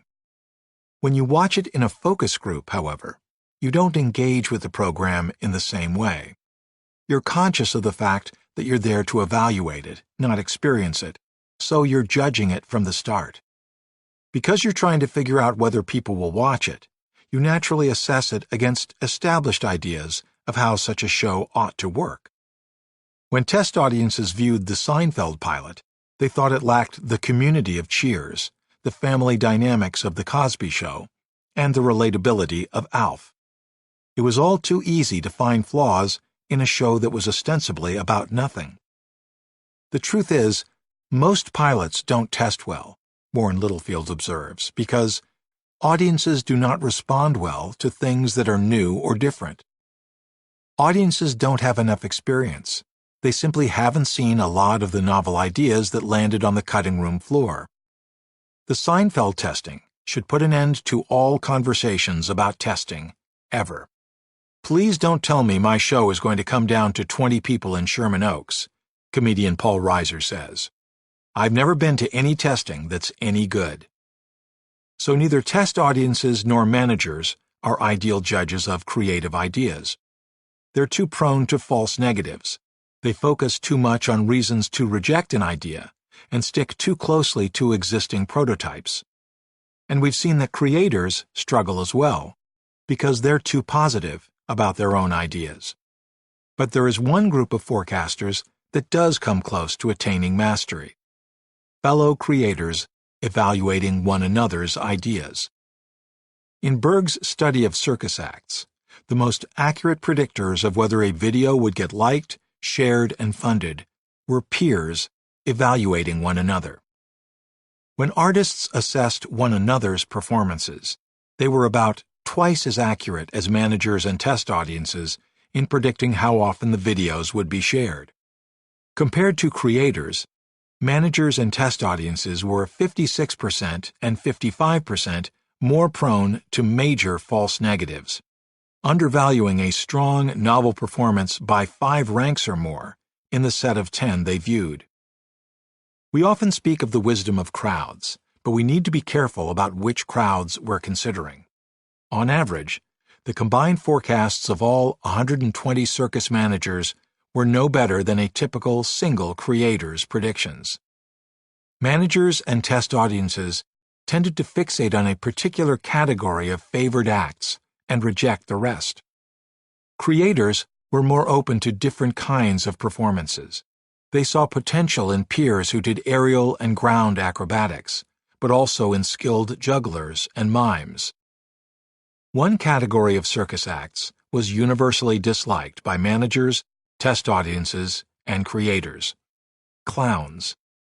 It's not a coincidence that one Seinfeld episode revolves around clowns striking fear into the hearts of adults as well as children. Instead of attempting to assess our own originality or seeking feedback from managers, we ought to turn more often to our colleagues. They lack the risk aversion of managers and test audiences.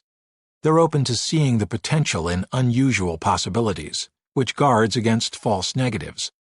At the same time, they have no particular investment in our ideas, which gives them enough distance to offer an honest appraisal and protects against false positives. This evidence helps to explain why many performers enjoy the approval of audiences but covet the admiration of their peers. Comedians often say that the highest badge of honor is to make a fellow comic laugh. Magicians like fooling audiences but live to baffle their brethren. The usual explanation for this preference is status striving. We crave acceptance by our peer group, those similar to us. But Berg's research suggests that we're also drawn to peer evaluations because they provide the most reliable judgments. When we evaluate new ideas, we can become better at avoiding false negatives by thinking more like creators. In a series of experiments, Berg asked over 1,000 adults to make forecasts about the success of novel products in the marketplace. Some were ideas that might be useful: a 3D image projector, a flooring system that simulates natural ground, and an automatic bed maker. Others were less practical, like an electrified tablecloth to prevent ants from ruining a picnic. The rest were conventional ideas that varied in usefulness, from a portable container for steaming food in a microwave to a hands-free system for carrying towels. Berg wanted to boost the chances that people would correctly rank a novel, useful idea first, as opposed to favoring conventional ideas. He randomly assigned half of the participants to think like managers by spending 6 minutes making a list of 3 criteria for evaluating the success of new products. This group then made the right bet on a novel, useful idea 51% of the time. But the other group of participants was much more accurate, choosing the most promising new idea over 77% of the time. All it took was having them spend their initial 6 minutes a little differently. Instead of adopting a managerial mindset for evaluating ideas, they got into a creative mindset by generating ideas themselves. Just spending 6 minutes developing original ideas made them more open to novelty, improving their ability to see the potential in something unusual. From these findings, you might think that we can improve idea selection simply by making sure that managers have some experience as creators. But in Berg's circus data, former artists who become managers aren't significantly better in their evaluations than regular managers. Pure artists are still the best forecasters. Once you take on a managerial role, it's hard to avoid letting an evaluative mindset creep in to cause false negatives. Berg demonstrated this in an experiment by asking people to generate product ideas and then come up with a list of evaluation criteria, and subsequently measured the success of the ideas with an actual audience. Thinking like creators and then donning the manager hat dropped their forecasting accuracy to 41%. When Berg reversed the order so that they made a list of evaluation criteria first and then generated ideas, their accuracy climbed to 65%. If we want to increase our odds of betting on the best original ideas, we have to generate our own ideas immediately before we screen others' suggestions. And this, it turns out, helps to explain why Seinfeld saw the light of day. The double-edged sword of experience. When the test audience panned the Seinfeld pilot, it was a dagger to the heart, Warren Littlefield reflected. We were afraid to go forward with something that was so strongly rejected by research. Although the ideal people to give the show a chance might have been fellow comedy writers, there weren't any pure writers in positions of power. But Rick Ludwin, the man who ultimately made the show happen, was the next best thing. Ludwin would later make his mark by standing up for Jay Leno, going to bat for Conan O'Brien, and fighting to renew a show that didn't have a big enough following early on, The Office. But his greatest contribution to television was commissioning the pilot for Seinfeld. At that point in his career, Rick Ludwin didn't even work in the comedy department, but handled variety and specials. When the Seinfeld pilot didn't take off, he went on a mission to give it another chance. He found a few hours in his lineup that hadn't been assigned, divided them into half-hour slots, and took the money from his specials budget to fund more episodes. As far as we know, that was the smallest order of episodes ever for a television show, Ludwin says. Jerry Seinfeld would go on to remark that an order of 6 episodes is like a slap in the face. NBC ordered just 4. If you're going to make connections which are innovative, Steve Jobs said back in 1982, you have to not have the same bag of experience as everyone else does. Working outside the sitcom department may have been Rick Ludwin's greatest advantage. Larry David and Jerry had never written a sitcom, and my department had never developed one, Ludwin recalls. We were a good match, because we didn't know what rules we weren't supposed to break. His outsider status gave him enough detachment from the standard format of sitcoms to consider something different.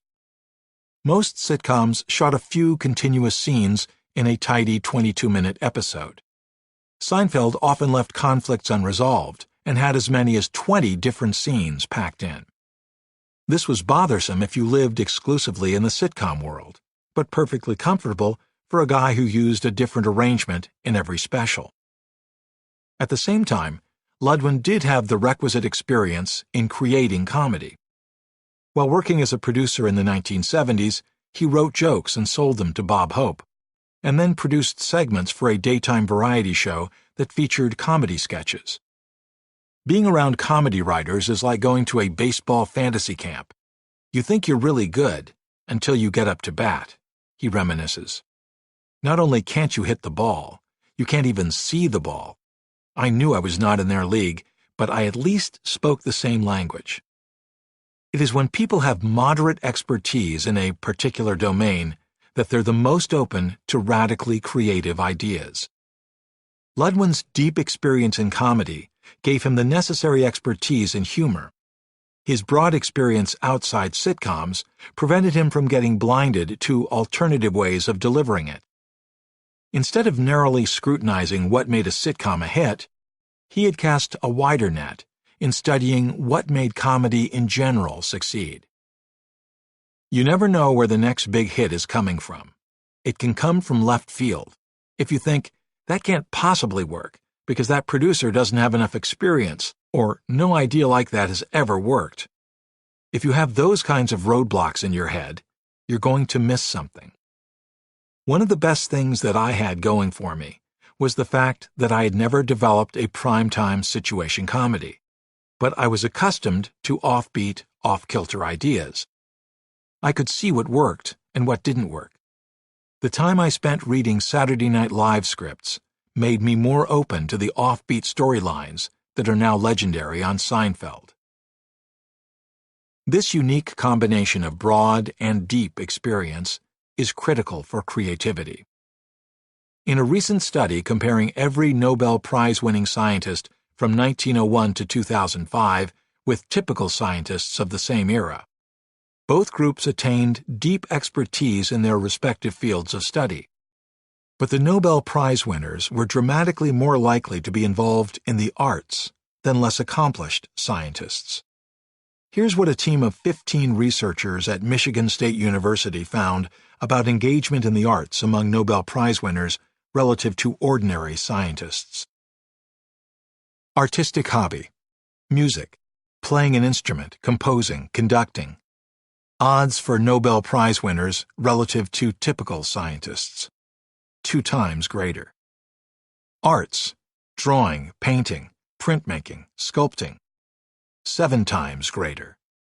Crafts: woodworking, mechanics, electronics, glassblowing: 7.5 times greater. Writing: poetry, plays, novels, short stories, essays, popular books: 12 times greater. Performing: amateur actor, dancer, magician: 22 times greater. A representative study of thousands of Americans showed similar results for entrepreneurs and inventors. People who started businesses and contributed to patent applications were more likely than their peers to have leisure time hobbies that involved drawing, painting, architecture, sculpture, and literature. Interest in the arts among entrepreneurs, inventors, and eminent scientists obviously reflects their curiosity and aptitude. People who are open to new ways of looking at science and business also tend to be fascinated by the expression of ideas and emotions through images, sounds, and words. The personality trait most associated with an interest in the arts is called openness, the tendency to seek out novelty and variety in intellectual, aesthetic, and emotional pursuits. When psychologist Robert McCrae analyzed 4 dozen questions across 51 different cultures, one of the best indicators of openness was agreeing with the statement, "Sometimes when I am reading poetry or looking at a work of art, I feel a chill or wave of excitement." Around the world, from the U.S. to Japan and Brazil to Norway, the most open-minded people experience aesthetic chills, shivers, and goosebumps when appreciating art or hearing beautiful music. "I acquired a strong taste for music," Charles Darwin once wrote, "so that when listening to an anthem, my backbone would sometimes shiver." But it's not just that a certain kind of original person seeks out exposure to the arts. The arts also serve in turn as a powerful source of creative insight. When Galileo made his astonishing discovery of mountains on the moon, his telescope didn't actually have enough magnifying power to support that finding. Instead, he recognized the zigzag patterns separating the light and dark areas of the moon. Other astronomers were looking through similar telescopes, but only Galileo was able to appreciate the implications of the dark and light regions, Simonton notes. He had the necessary depth of experience in physics and astronomy, but also breadth of experience in painting and drawing. Thanks to artistic training in a technique called chiaroscuro, which focuses on representations of light and shade, Galileo was able to detect mountains where others did not. Just as scientists, entrepreneurs, and inventors often discover novel ideas through broadening their knowledge to include the arts, we can likewise gain breadth by widening our cultural repertoires.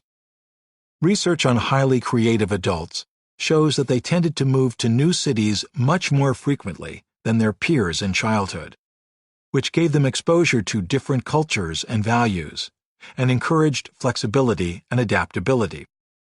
In a recent study, a team of researchers led by strategy professor Frédéric Godard explored whether creativity might be influenced by time spent abroad.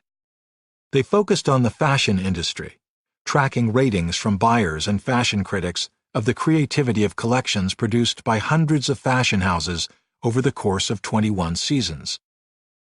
The researchers studied the creative directors' biographies, tracking the international experiences of industry icons like Giorgio Armani, Donna Karan, Karl Lagerfeld, Donatella Versace, and Vera Wang.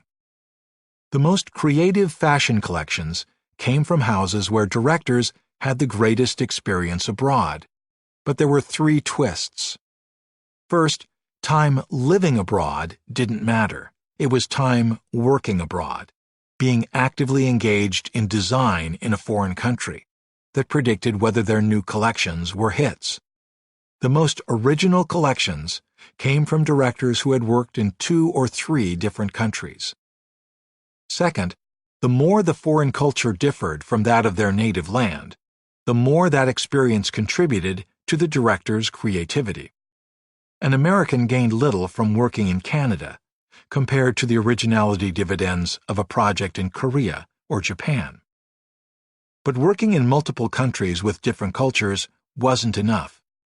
The third and most important factor was depth, the amount of time spent working abroad. A short stint did little good because directors weren't there long enough to internalize the new ideas from the foreign culture and synthesize them with their old perspectives. The highest originality occurred when directors had spent 35 years working abroad.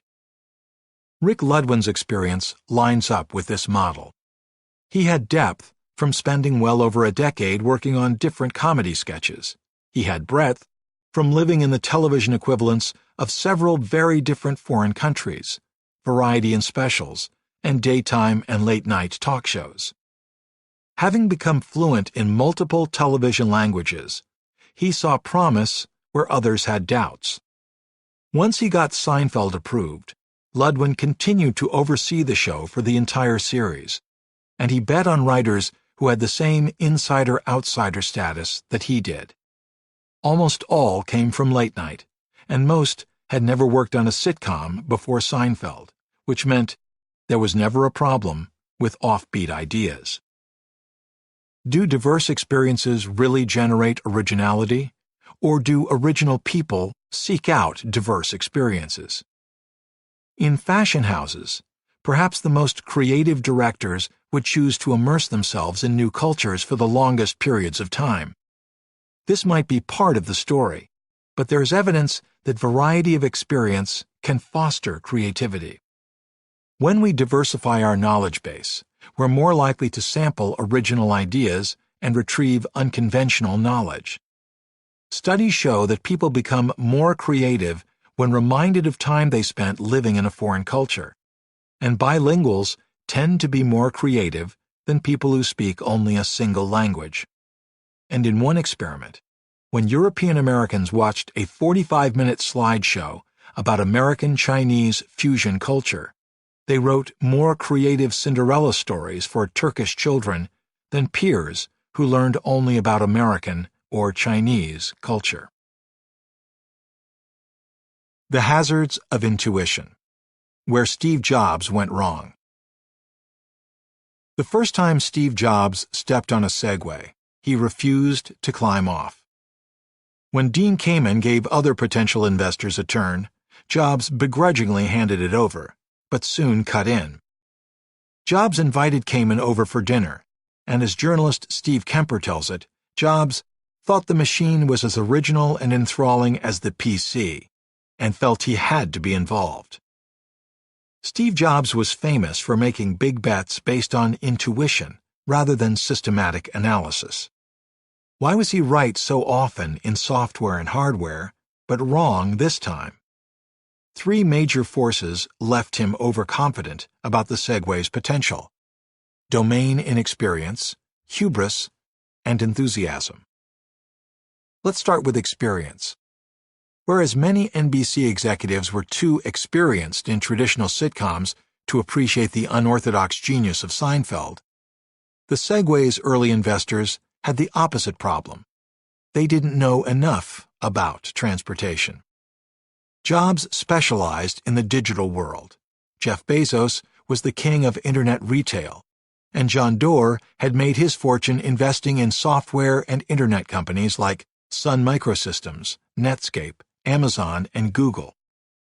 They had all been originals in their respective arenas, but being a creator in one particular area doesn't make you a great forecaster in others. To accurately predict the success of a novel idea, it's best to be a creator in the domain you're judging. New research led by Eric Dane shows us why. Our intuitions are only accurate in domains where we have a lot of experience. In one experiment, people looked at 10 designer handbags and judged whether they were real or fake. Half the participants had only 5 seconds to guess, which forced them to rely on their gut feelings.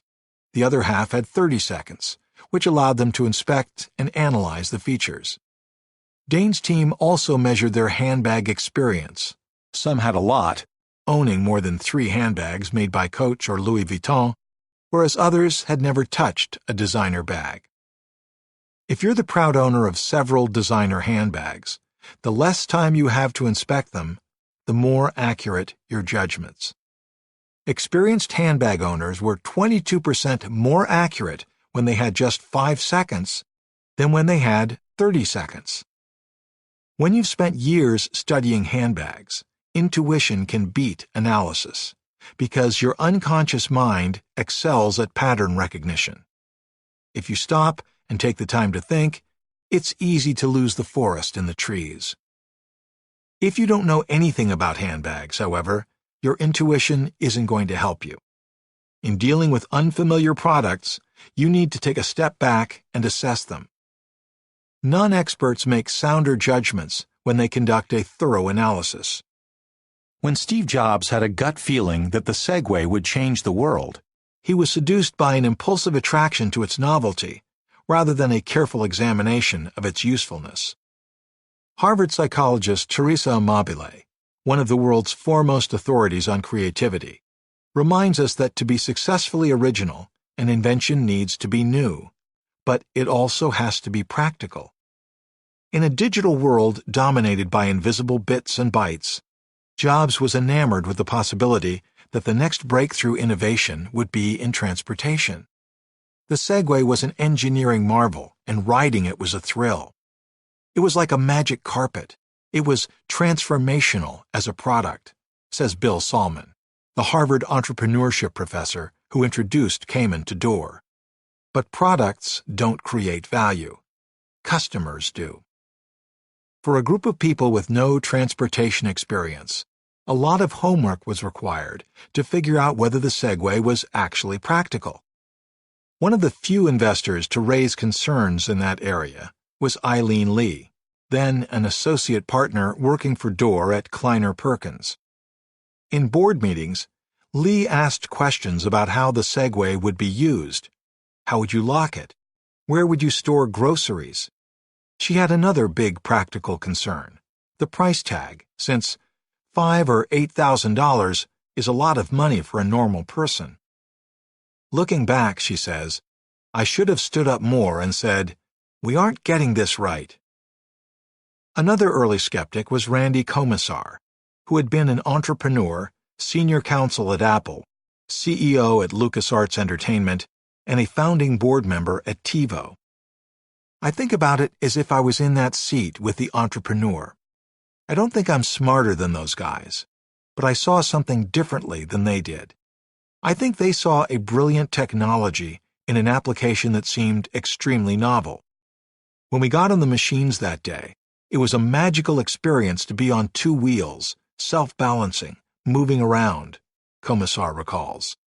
That first impression was a wow experience. Now, why did I not get convinced by that? When Komisar scrutinized the market, he saw that the Segway wasn't likely to replace the car, but would be a substitute for walking or riding a bike. He didn't view it as a product for ordinary consumers.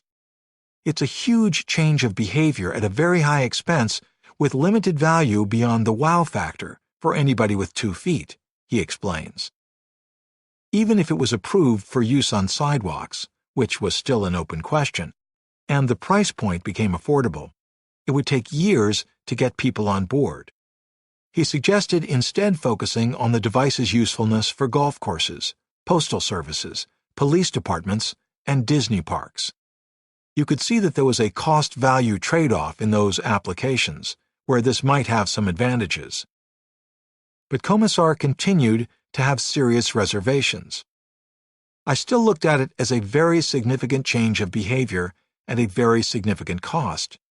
It wasn't clear to me that this would improve a mail carrier's productivity, or that that was the goal for the Postal Service, which was pretty much hamstrung by labor union contracts. On the golf course, people drive electric carts around all day long. Why will they use this instead? Jobs, meanwhile, stuck to his intuition about novelty. If enough people see the machine, you won't have to convince them to architect cities around it.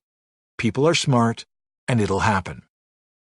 As Nobel Prize-winning psychologist Daniel Kahneman and decision expert Gary Klein explain, intuitions are only trustworthy when people build up experience making judgments in a predictable environment. If you're confronting a patient's symptoms as a doctor or entering a burning building as a firefighter, experience will make your intuitions more accurate. There's a stable, robust relationship between the patterns you've seen before and what you encounter today. But if you're a stockbroker or political forecaster, the events of the past don't have reliable implications for the present. Kahneman and Klein review evidence that experience helps physicists, accountants, insurance analysts, and chess masters. They all work in fields where cause and effect relationships are fairly consistent. But admissions officers, court judges, intelligence analysts, psychiatrists, and stockbrokers didn't benefit much from experience. In a rapidly changing world, the lessons of experience can easily point us in the wrong direction. And because the pace of change is accelerating, our environments are becoming ever more unpredictable. This makes intuition less reliable as a source of insight about new ideas and places a growing premium on analysis. Given the jobs hadn't accumulated the relevant experience in transportation, why was he so trusting of his intuition? This brings us to the second factor. There's a hubris that comes with success, Commissar explains. Had he pushed back harder about his concerns, Steve Jobs would have probably said, "You just don't get it." Research in the transportation and airline industries backs Commissar up. The more successful people have been in the past, the worse they perform when they enter a new environment. They become overconfident, and they're less likely to seek critical feedback, even though the context is radically different. Jobs was in one of these success traps. With his track record and his history of proving naysayers wrong, he didn't bother to check his intuition by gathering input from enough creators with relevant domain knowledge. And his intuition led him further astray when he encountered Dean Kamen's presentation style. The perils of passion. When Kamen pitched the Segway, he spoke passionately about how developing nations like China and India were building cities the size of New York every year. These urban centers were going to become clogged with cars, which are bad for our environment. The Segway could solve this problem. He's a force of nature, Eileen Lee remembers. He's technical, experienced, and super passionate about these issues, so he is transfixing. In a study led by Northeastern University entrepreneurship professor Cheryl Mitness, more than 6 angel investors made over 3,500 evaluations of entrepreneurs' pitches and decided whether or not to fund them. The investors filled out a survey about whether their own styles were more intuitive or analytical, rated each entrepreneur's passion and enthusiasm, and then evaluated the funding potential of each startup. The results showed that the more intuitive investors were, the greater their odds of being swayed by an entrepreneur's passion. As Daniel Kahneman explains in Thinking Fast and Slow, intuition operates rapidly, based on hot emotions, whereas reason is a slower, cooler process. Intuitive investors are susceptible to getting caught up in an entrepreneur's enthusiasm. Analytical investors are more likely to focus on the facts and make cold judgments about the viability of the business. Jobs's intuitive style predisposed him to get swept away by Kamen's passion and the inherent novelty of the technology, and his hubris and inexperience with transportation left him vulnerable to trusting what would eventually be revealed as a false positive. When assessing the prospects of a novel idea, it's all too easy to be seduced by the enthusiasm of the people behind it. In the words of Google executives Eric Schmidt and Jonathan Rosenberg, passionate people don't wear their passion on their sleeves, they have it in their hearts. The passion to see an idea to fruition isn't visible in the emotion people express. The enthusiasm we inject into our words, tone of voice, and body language isn't a clue to the internal passion we experience, but merely a reflection of our presentation skills and our personalities. For example, research shows that extroverts tend to be more expressive than introverts, which means that they display more passion. But whether we tend to be more extroverted or introverted has essentially no bearing on whether we'll succeed as entrepreneurs. You can love an idea and be determined to succeed, but still communicate it in a reserved manner. This isn't to say that passion is irrelevant to entrepreneurial success. There's plenty of evidence that passionate entrepreneurs are able to grow their ventures faster and more successfully. For his part, Kamen was lacking the element of passion that helps ideas grow from invention to impact. Instead of being enticed by his passion for creating the Segway, the early investors should have assessed his passion for building a company and bringing the product successfully to market. And to do that, they shouldn't have only paid attention to what he said. They should have also examined what he did.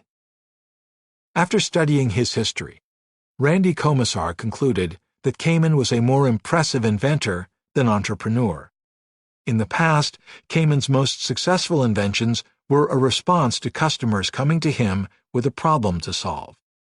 In the 1970s, he came up with the idea for the portable drug infusion pump when his brother, a doctor, lamented that nurses were constantly delivering medications by hand that should be automated, and many patients were stuck in hospitals when they could be receiving medication at home. In the 1980s, Kamen developed the portable dialysis machine, after Baxter Healthcare hired his company to refine its kidney dialysis for diabetic patients. He excelled at creating brilliant solutions to problems identified by others, not in finding the right problems to solve.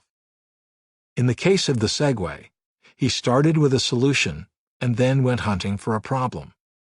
Rather than responding to market pull, he made the mistake of initiating a technology push.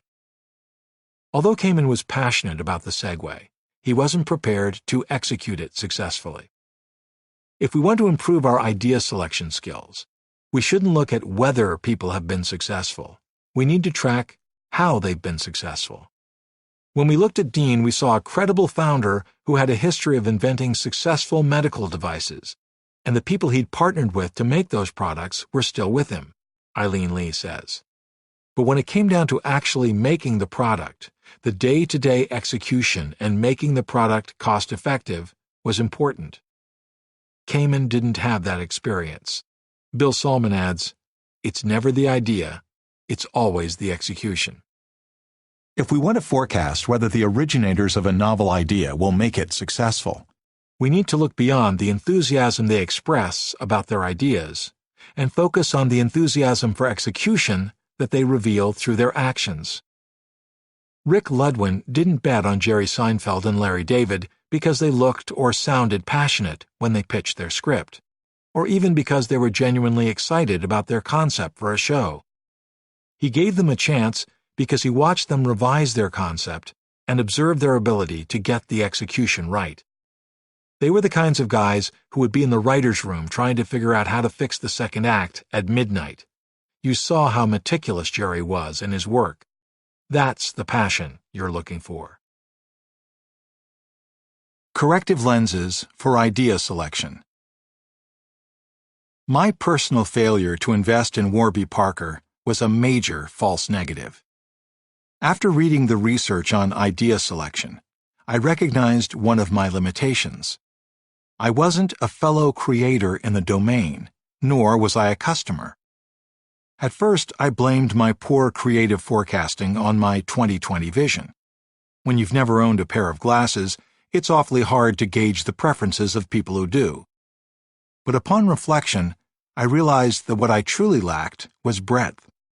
I had spent 2 years doing research and consulting for an eye care company whose primary source of revenue was selling glasses in store after optometrists provided prescriptions and customers tried them on. I was stuck in the default mindset of how glasses were traditionally bought and sold. Had I spent time generating ideas before hearing the pitch, or reading up on how other clothing and accessory products were sold online, I might have been more open to the idea. The 4 founders weren't hindered by these blinders. They had the right depth and breadth of experience. 3 of them wore glasses and brought combined experience in bioengineering, healthcare, consulting, and banking. One of them, Dave, had lost his glasses while spending several months traveling abroad with no phone. When he came back to the United States, the need to buy a phone and glasses at the same time gave him a fresh perspective. Neil Blumenthal didn't wear glasses, but he had spent the past 5 years working at a nonprofit that trained women to start businesses in Asia, Africa, and Latin America. The product that he taught women to sell was eyeglasses. That gave him the necessary depth of knowledge in the optical industry. He knew that glasses could be manufactured, designed, and sold at a lower cost. And having spent time outside the conventional eyeglass channels, he had the breadth to adopt a fresh approach. It's rare that originality comes from insiders, Neil tells me, especially when they're as entrenched and comfortable as the optical industry. Because of the diversity of their experience, the Warby Parker entrepreneurs weren't hampered by existing prototypes or limited by evaluative mindsets. Instead of assuming that their idea would work and going into full-on enthusiastic sales mode like Kamen did, They first sought extensive feedback from fellow creators and potential customers. By cutting out the middlemen of the retailer, they had determined that they could sell pairs of glasses that normally cost $500 for $45. After a marketing expert warned them that their costs would increase and that price was viewed as a sign of quality, they created a survey with mock product pages, randomly assigning customers to different price points. They found that the likelihood of purchase increased up to prices around $100, then plateaued and dropped in higher ranges. They tested different website designs with friends to see what would generate not only the most clicks, but also the strongest trust. Since other companies could sell glasses online, the founders realized that branding would be critical to their success.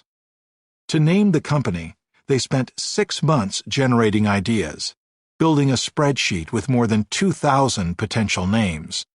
They tested their favorites in surveys and focus groups, finding that the Kerouac-inspired name of Warby Parker sounded sophisticated and unique and evoked no negative associations.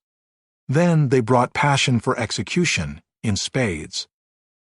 Much of Warby Parker's recent success is due to the way they involved peers in evaluating ideas.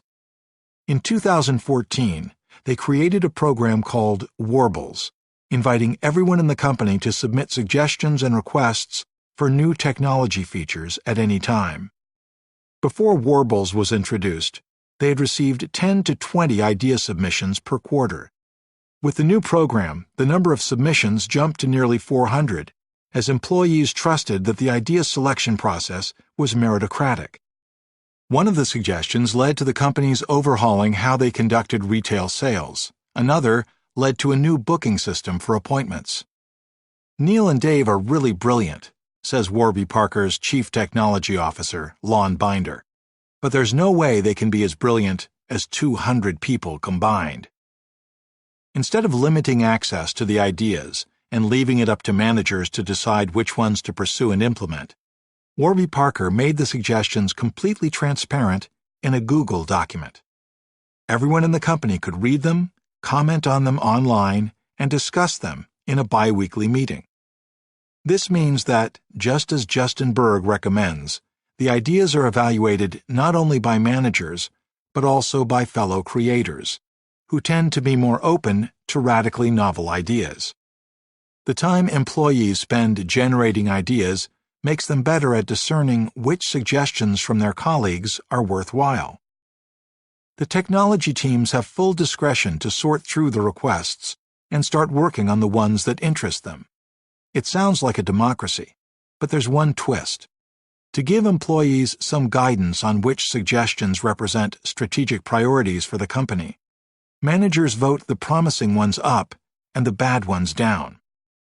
To avoid false positives and false negatives, the votes aren't binding. Technology teams can overrule managers by selecting a request that didn't receive a lot of votes and work to prove its value.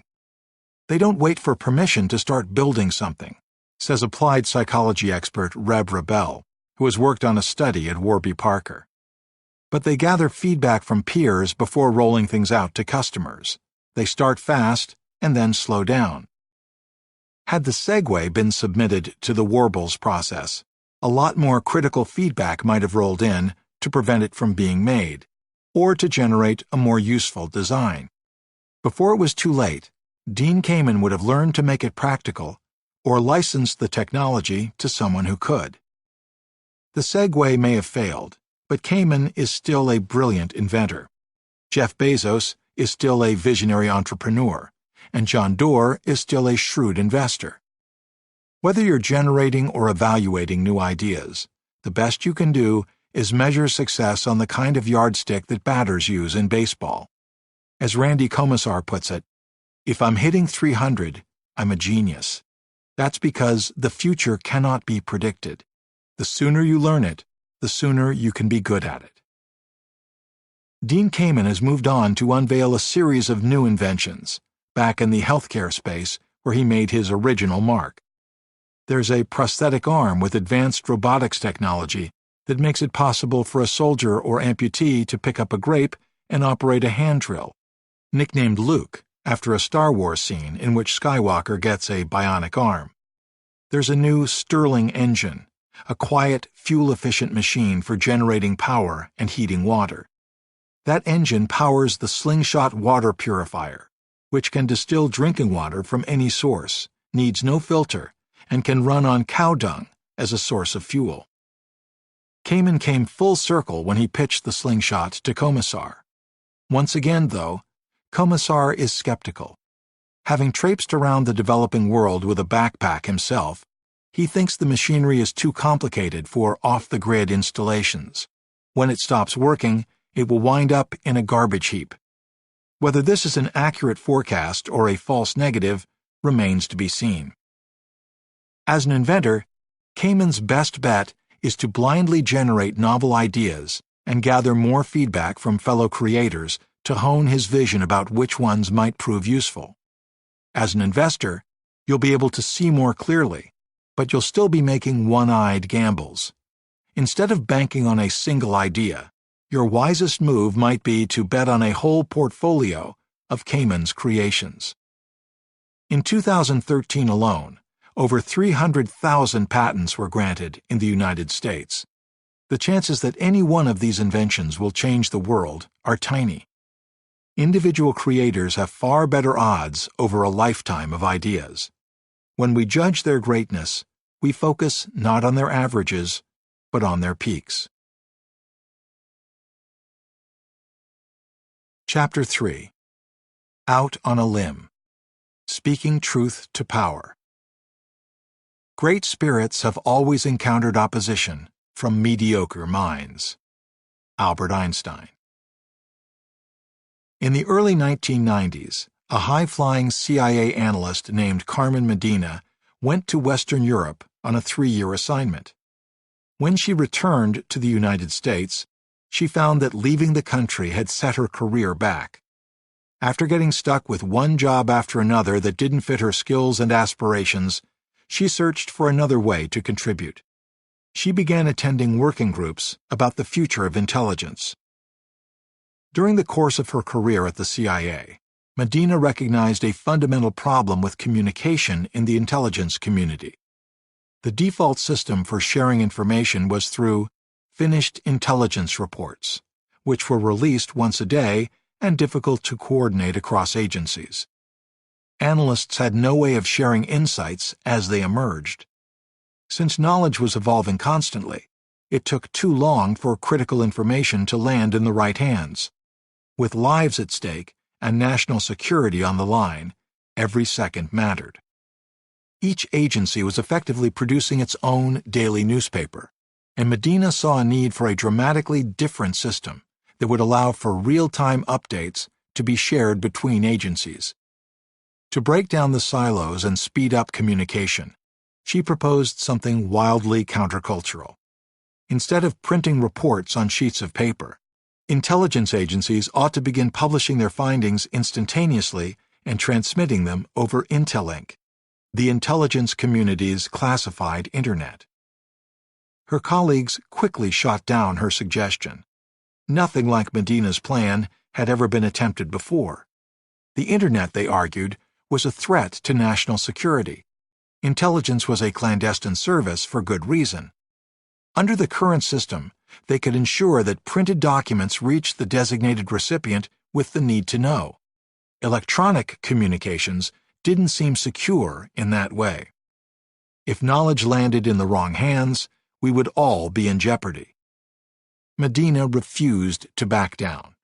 If the whole point of these groups was to explore the future, and she couldn't speak truth to power there, where could she?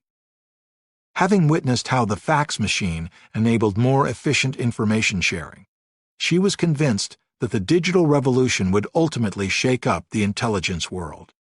She continued advocating for an Internet platform that would allow the CIA to transmit intelligence back and forth with other agencies, like the FBI and NSA.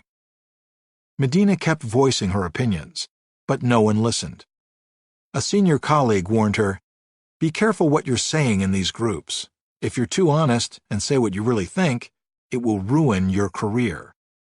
Soon, even her good friends started isolating themselves from her. Finally, fed up with the lack of respect she was receiving, Medina blew up and got into a shouting match that forced her to take 3 sick days and then start hunting for a new job. When she couldn't find outside work, she ended up in a staff position that took her away from the action, pretty much the only CIA job she could get. She stayed quiet for a while, but 3 years after her flameout, she decided to speak up again in support of an online system for real-time, continuous reporting across agencies. Less than a decade later, Carmen Medina played an indispensable role in creating a platform called Intellipedia, an internal Wikipedia for intelligence agencies to access one another's knowledge. It was so radically at odds with CIA norms that, in the words of one observer, it was like being asked to promote vegetarianism in Texas. By 2008, Intellipedia was a key resource that intelligence agencies used for such wide-ranging challenges as protecting the Beijing Olympics and identifying the terrorists behind the Mumbai attacks. Within a few years, the site accrued over 500,000 registered users in the intelligence community, over 1 million pages, and 630 million page views, and won the Service to America Homeland Security Medal. "It's hard to overstate what they did," said one senior leader. "They made a major transformation almost overnight with no money, after other programs failed to achieve these results with millions of dollars in funding." Why did Medina fail in her first efforts at speaking up? And what enabled her to be heard the second time? In between, the world changed. The Internet gained widespread acceptance, and the September 11 terrorist attacks sounded an alarm for better coordination between intelligence agencies. But there was no online solution until Medina rose to become the Deputy Director of Intelligence at the CIA, which gave her the authority to back Intellipedia. To land that position, she needed to learn to communicate differently, to speak up in ways that won credibility instead of losing it. At some point, we've all considered voicing a minority opinion, protesting a policy that doesn't make sense, championing a novel way of doing things, or standing up for a disadvantaged group of people. This chapter is about when to speak up and how to do it effectively without jeopardizing our careers and relationships. What are the right times to raise our voices, and what steps can we take to get heard? Along with unpacking Carmen Medina's discoveries, you'll learn from an entrepreneur who pitches his companies upside down, and a manager who took on Steve Jobs.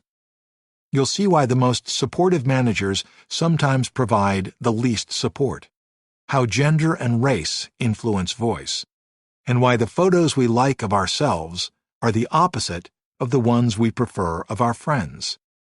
The goal is to explain how we can all reduce the risks of speaking up and gain the potential benefits of doing so. Power without status. Leaders and managers appreciate it when employees take the initiative to offer help, build networks, gather new knowledge, and seek feedback. But there's one form of initiative that gets penalized: speaking up with suggestions. In one study across manufacturing, service, retail, and nonprofit settings, the more frequently employees voiced ideas and concerns upward, the less likely they were to receive raises and promotions over a 2-year period. And in an experiment, when individuals voiced their objections to racism, they were criticized as self-righteous by those who failed to speak out against it. When we climb up the moral ladder, it can be rather lonely at the top. To understand the barriers that Carmen Medina encountered, we need to tease apart 2 major dimensions of social hierarchy that are often lumped together: power and status. Power involves exercising control or authority over others.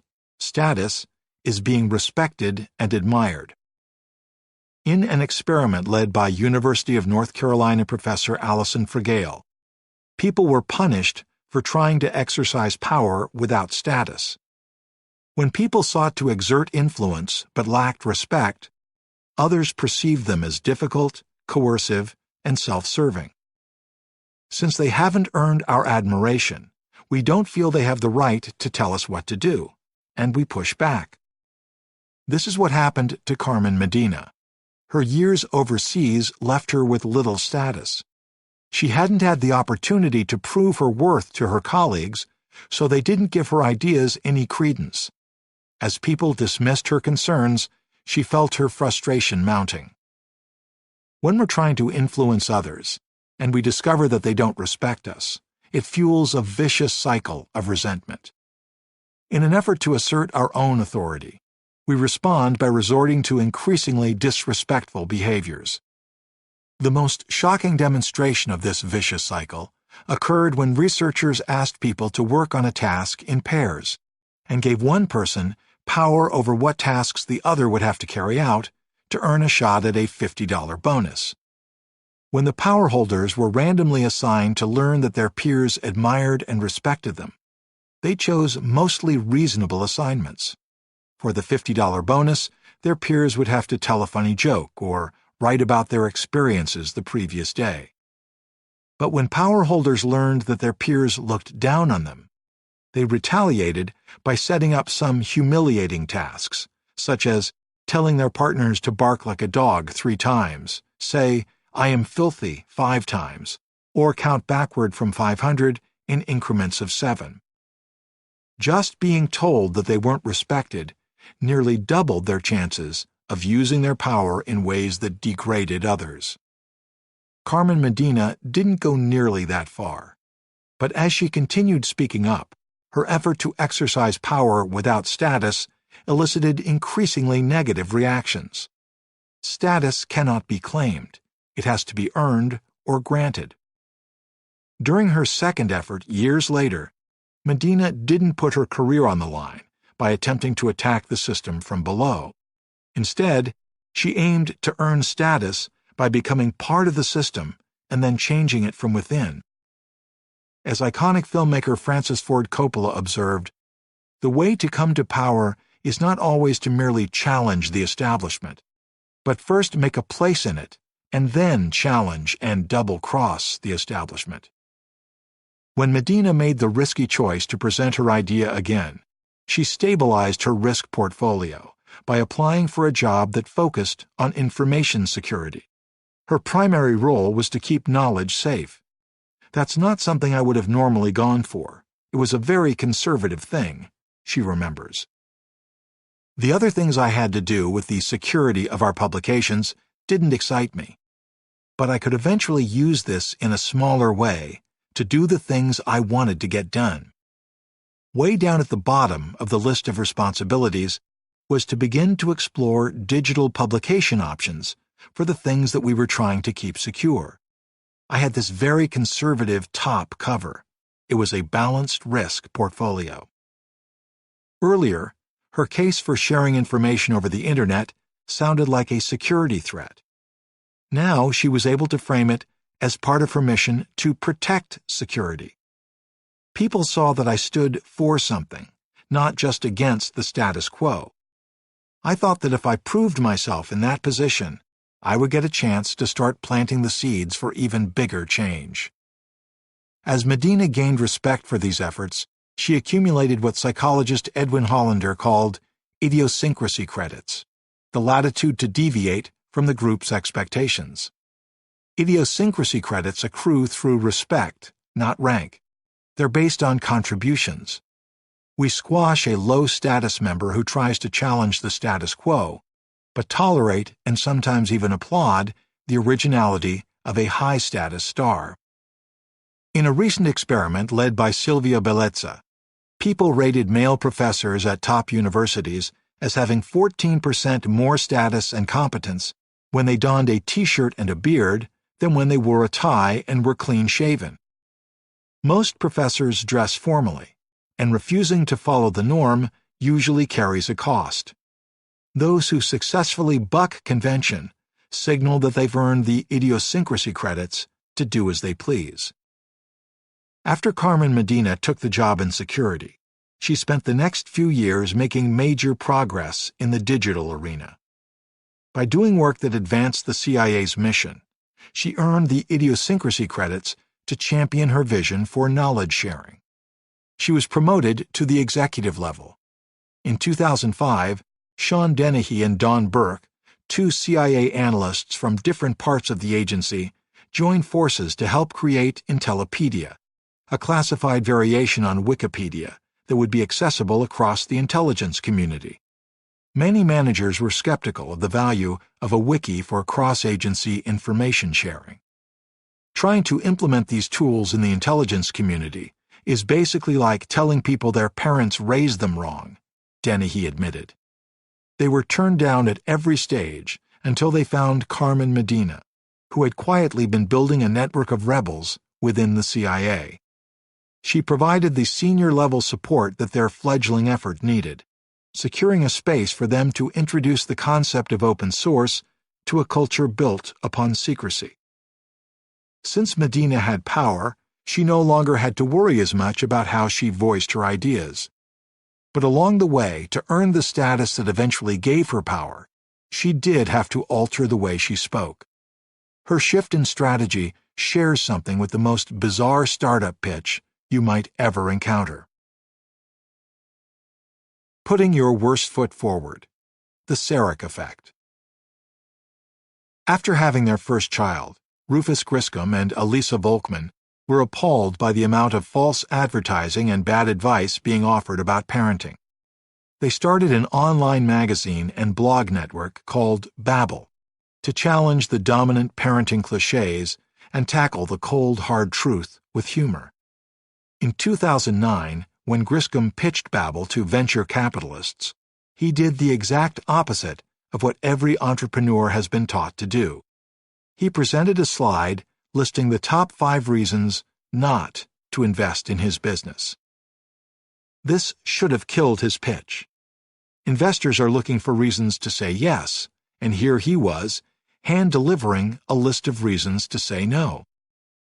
Entrepreneurs are supposed to talk about the upsides of their companies, not the downsides. But his counterintuitive approach worked. That year, Babel brought in $3.3 million in funding. 2 years later, Griscom made a sales visit to Disney to see if they might be interested in acquiring Babel. For this pitch, it would logically have been unthinkable to lead with the downsides. It's one thing to admit that your startup has problems. You can promise to fix the flaws. But when you're selling an established company, you have every incentive to emphasize the silver linings, and you're not going to stick around long enough to do anything about the clouds. Strangely, though, Griscom did it again. One of his slides read, "Here's why you should not buy Babel." Presenting to the family division of digital at Disney, he explained that user engagement, at less than 3 page views per visit, was lower than expected. Babel was supposed to be a parenting website, but 40% of the posts were about celebrities. And the back end of the website was in sore need of retooling. Disney ended up buying the company for $40 million. This is called the Sarek effect, named after the social scientist Leslie Sarek. In both situations, Griscom was presenting ideas to people who had more power than he had, and trying to convince them to commit their resources.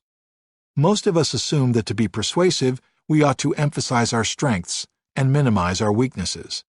That kind of powerful communication makes sense if the audience is supportive. But when you're pitching a novel idea or speaking up with a suggestion for change, your audience is likely to be skeptical. Investors are looking to poke holes in your arguments. Managers are hunting for reasons why your suggestion won't work. Under those circumstances, for at least 4 reasons, it's actually more effective to adopt Griscom's form of powerless communication by accentuating the flaws in your idea. The first advantage is that leading with weaknesses disarms the audience. Marketing professors Marian Freestad and Peter Wright find that when we're aware that someone is trying to persuade us, we naturally raise our mental shields. Rampant confidence is a red flag, a signal that we need to defend ourselves against weapons of influence.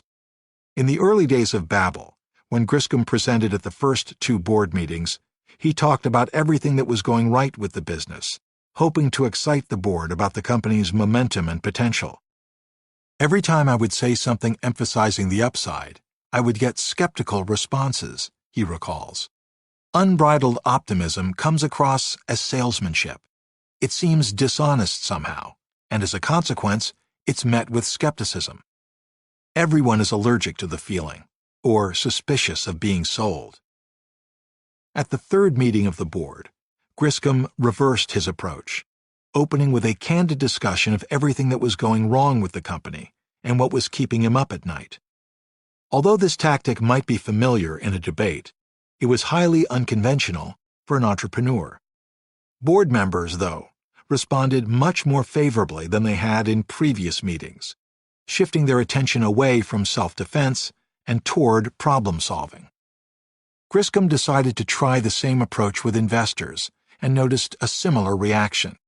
They let their guard down. When I put up a slide that says, "Here's why you shouldn't buy this company," the first response was laughter. Then you could see them physically relax. It's sincere. It doesn't smell, feel, or look anything like sales. They're no longer being sold. In her first attempts at speaking up, Carmen Medina failed to acknowledge the limitations of her ideas. She stated it as a fact that the intelligence community needed to share information more openly, making a dangerous argument that solely stressed the benefits of transparency. One friend confided, "Carmen, you talk as if you won't be happy until everyone accepts what you say as the truth."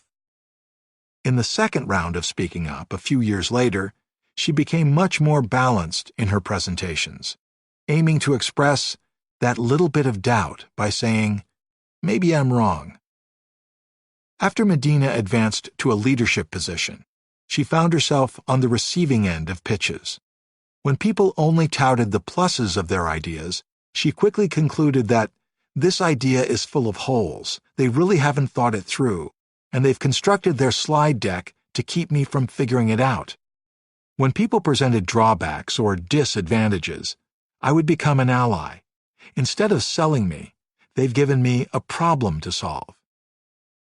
Along with changing the frame of the interaction, being forthright about faults alters how audiences evaluate us. In a fascinating experiment, Teresa Amabile asked people to gauge the intelligence and expertise of book reviewers. She wondered whether adjusting the tone of reviews would change people's judgments of the critics. She took actual book reviews from the New York Times and edited them so the content was identical, but the evaluations were either flattering or scathing.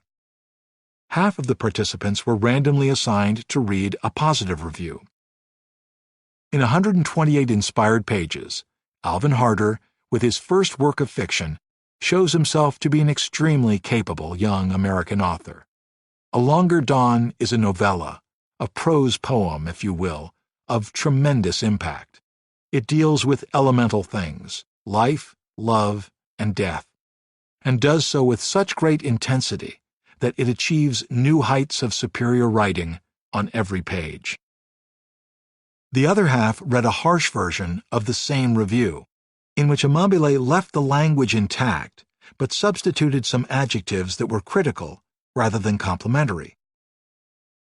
In 128 uninspired pages, Alvin Harder, with his first work of fiction, shows himself to be an extremely incapable young American author. A Longer Dawn is a novella, a prose poem, if you will, of negligible impact. It deals with elemental things, life, love, and death, but does so with such little intensity that it achieves new depths of inferior writing on every page. Which version makes the reviewer sound smarter? They should be equal. The quality of the reviewer's prose hasn't changed. The vocabulary is comparable, and so is the grammatical structure. It took the same level of ability to write both versions. But people rated the critical reviewer as 14% more intelligent, and having 16% greater literary expertise than the complimentary reviewer. People think an amateur can appreciate art, but it takes a professional to critique it. Merely changing a handful of words from positive to negative, inspired to uninspired, capable to incapable, tremendous impact to negligible impact, great intensity to little intensity, and heights of superior writing to depths of inferior writing, was sufficient to make the critical reviewer sound smarter.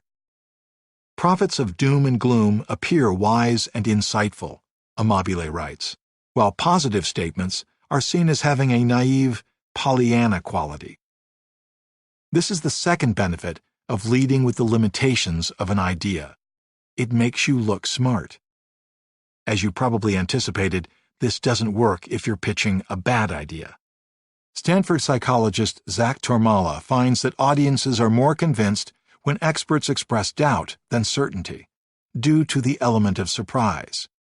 We expect an entrepreneur or a change agent to be certain. When they're not, we're intrigued, and we pay more attention to the message, which means we'll get on board if the idea is compelling.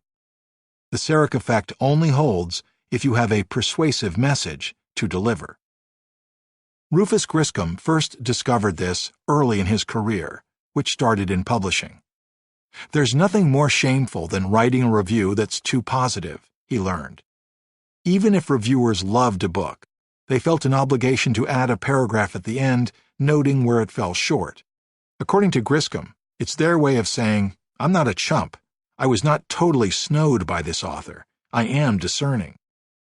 When he told investors about the problems with Babel, he demonstrated that he wasn't snowed by his own ideas or trying to snow them. He was a shrewd judge of his shortcomings. He was smart enough to do his homework and anticipate some of the problems that they would spot. The third advantage of being upfront about the downsides of your ideas is that it makes you more trustworthy. When Griscom described the hurdles he faced in his own business, he came across not only as knowledgeable, but also as honest and modest. Of course, highlighting weaknesses can backfire if the audience doesn't already recognize them. It can give them ammunition to shoot down your idea. But Griscom's audiences were already skeptical, and they were going to find out about many of the problems anyway during due diligence. The job of the investor is to figure out what's wrong with the company. By telling them what's wrong with the business model, I'm doing some of the work for them. It established trust, Griscom explains. And speaking frankly about the weaknesses of the business, in turn made him more credible when he talked about the strengths. You need confidence to be humble, to front-run your weaknesses, Griscom says. If I'm willing to tell them what's wrong with my business, investors think, there must be an awful lot that's right with it.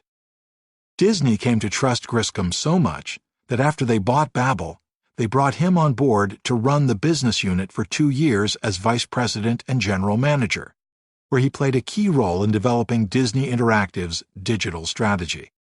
The Sarek effect strikes again. A fourth advantage of this approach is that it leaves audiences with a more favorable assessment of the idea itself, due to a bias in how we process information. To illustrate this bias, I often ask executives to judge how happy they are after thinking about the positive features of their lives. One group is tasked with writing 3 good things about their lives. Another group has to list 12 good things. Everyone expects the 12 group to be happier. The more blessings you count, the better you should feel about your circumstances. But most of the time, the opposite is true. We're happier after we list 3 good things than 12. Why would this be? Psychologist Norbert Schwartz has shown that the easier it is to think of something, the more common and important we assume it is. We use ease of retrieval as information. It's a cinch for executives to come up with 3 good things about their lives. They immediately list their love of their children, their spouses, and their jobs. Since it was a breeze to generate a few positives, they infer that their lives are pretty darn good. It's noticeably harder to name 12 good things about their lives. After covering family and work, Executives often mention their friends and then ask if they can count each one separately. Having struggled to come up with a dozen good things, they draw the conclusion that their lives aren't quite so good after all. Since I feel guilty about skewing their life satisfaction judgments, I counterbalance the exercise by asking the executives to name 3 or 12 bad things about their lives. Naming 3 bad things is easy. It leaves us thinking that life isn't so great. But it's actually pretty challenging to come up with a dozen things that are wrong, which leads to the realization that life could be a whole lot worse. Another way to make the point is to ask people to judge someone famous. In an experiment by psychologist Jeffrey Haddock, people generated a list of 2 or 5 negative attributes of Tony Blair. After coming up with more reasons to dislike him, they actually liked him more.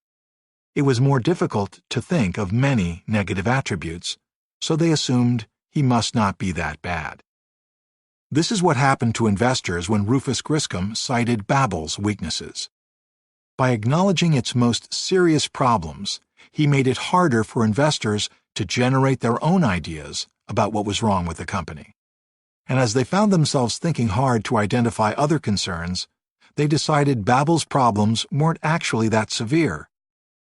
Griscom saw this happen in the early Babbel board meeting, when he first tested his upside-down pitch. When I led with the factors that could kill the company, the response from the board was the exact opposite. Oh, these things aren't so bad.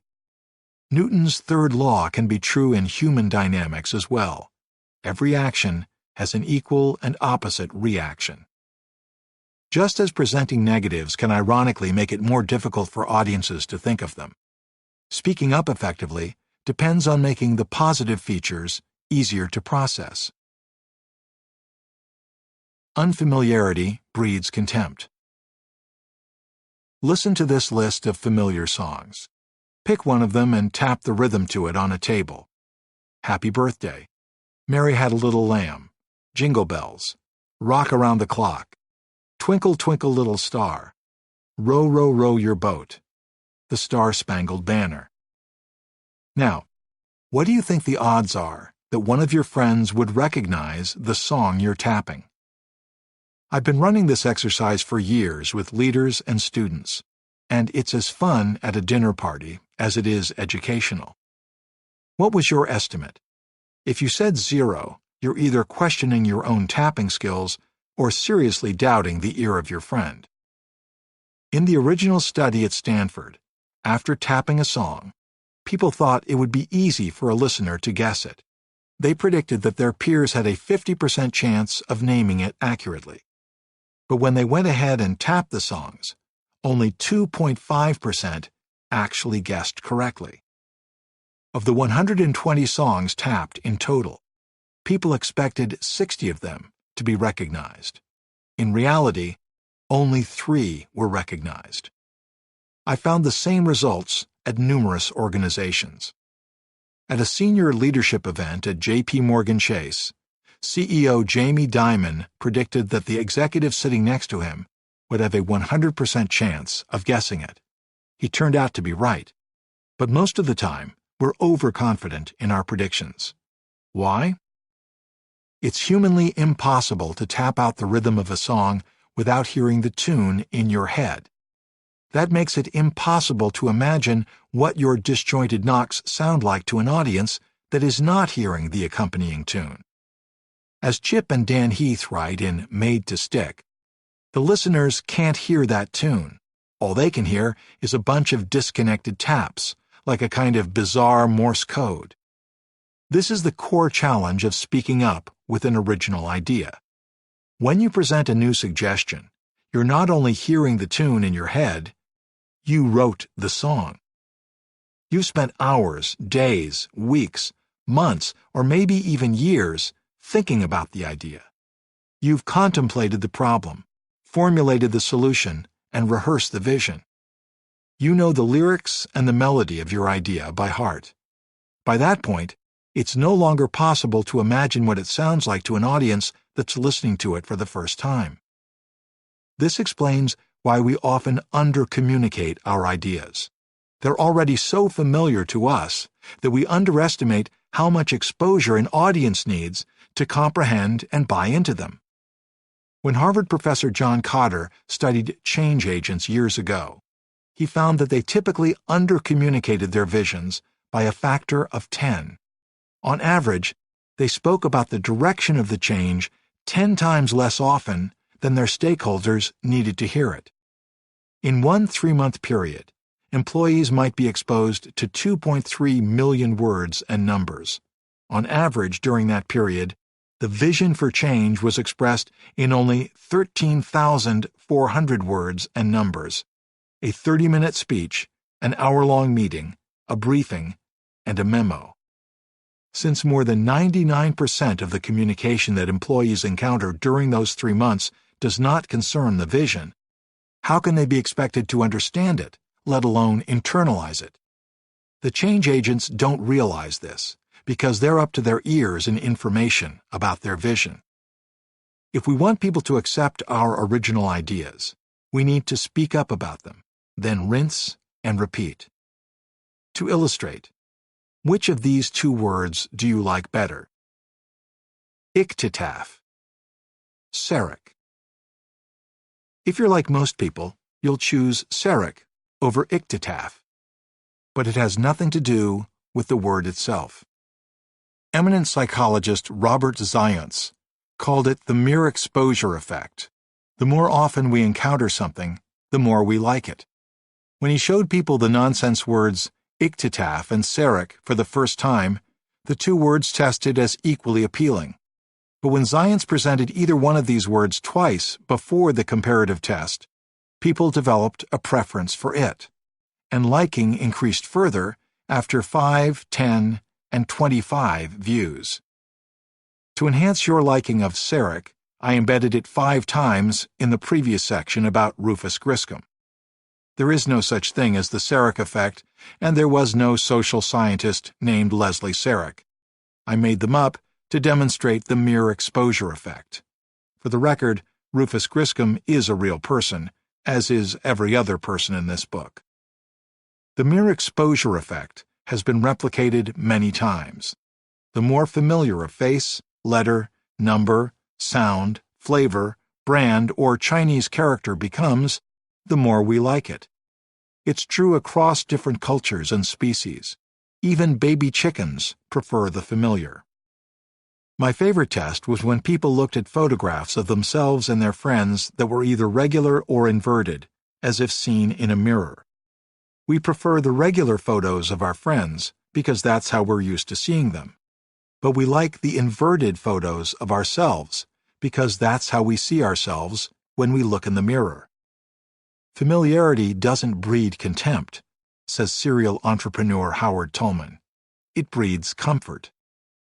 One explanation for this effect is that exposure increases the ease of processing. An unfamiliar idea requires more effort to understand. The more we see, hear, and touch it, the more comfortable we become with it, and the less threatening it is. Just as film is ruined when it's overexposed, and songs we hear too often become irritatingly stuck in our heads, too much familiarity with an idea can lead to boredom. But in the context of speaking up, people rarely oversaturate their audiences.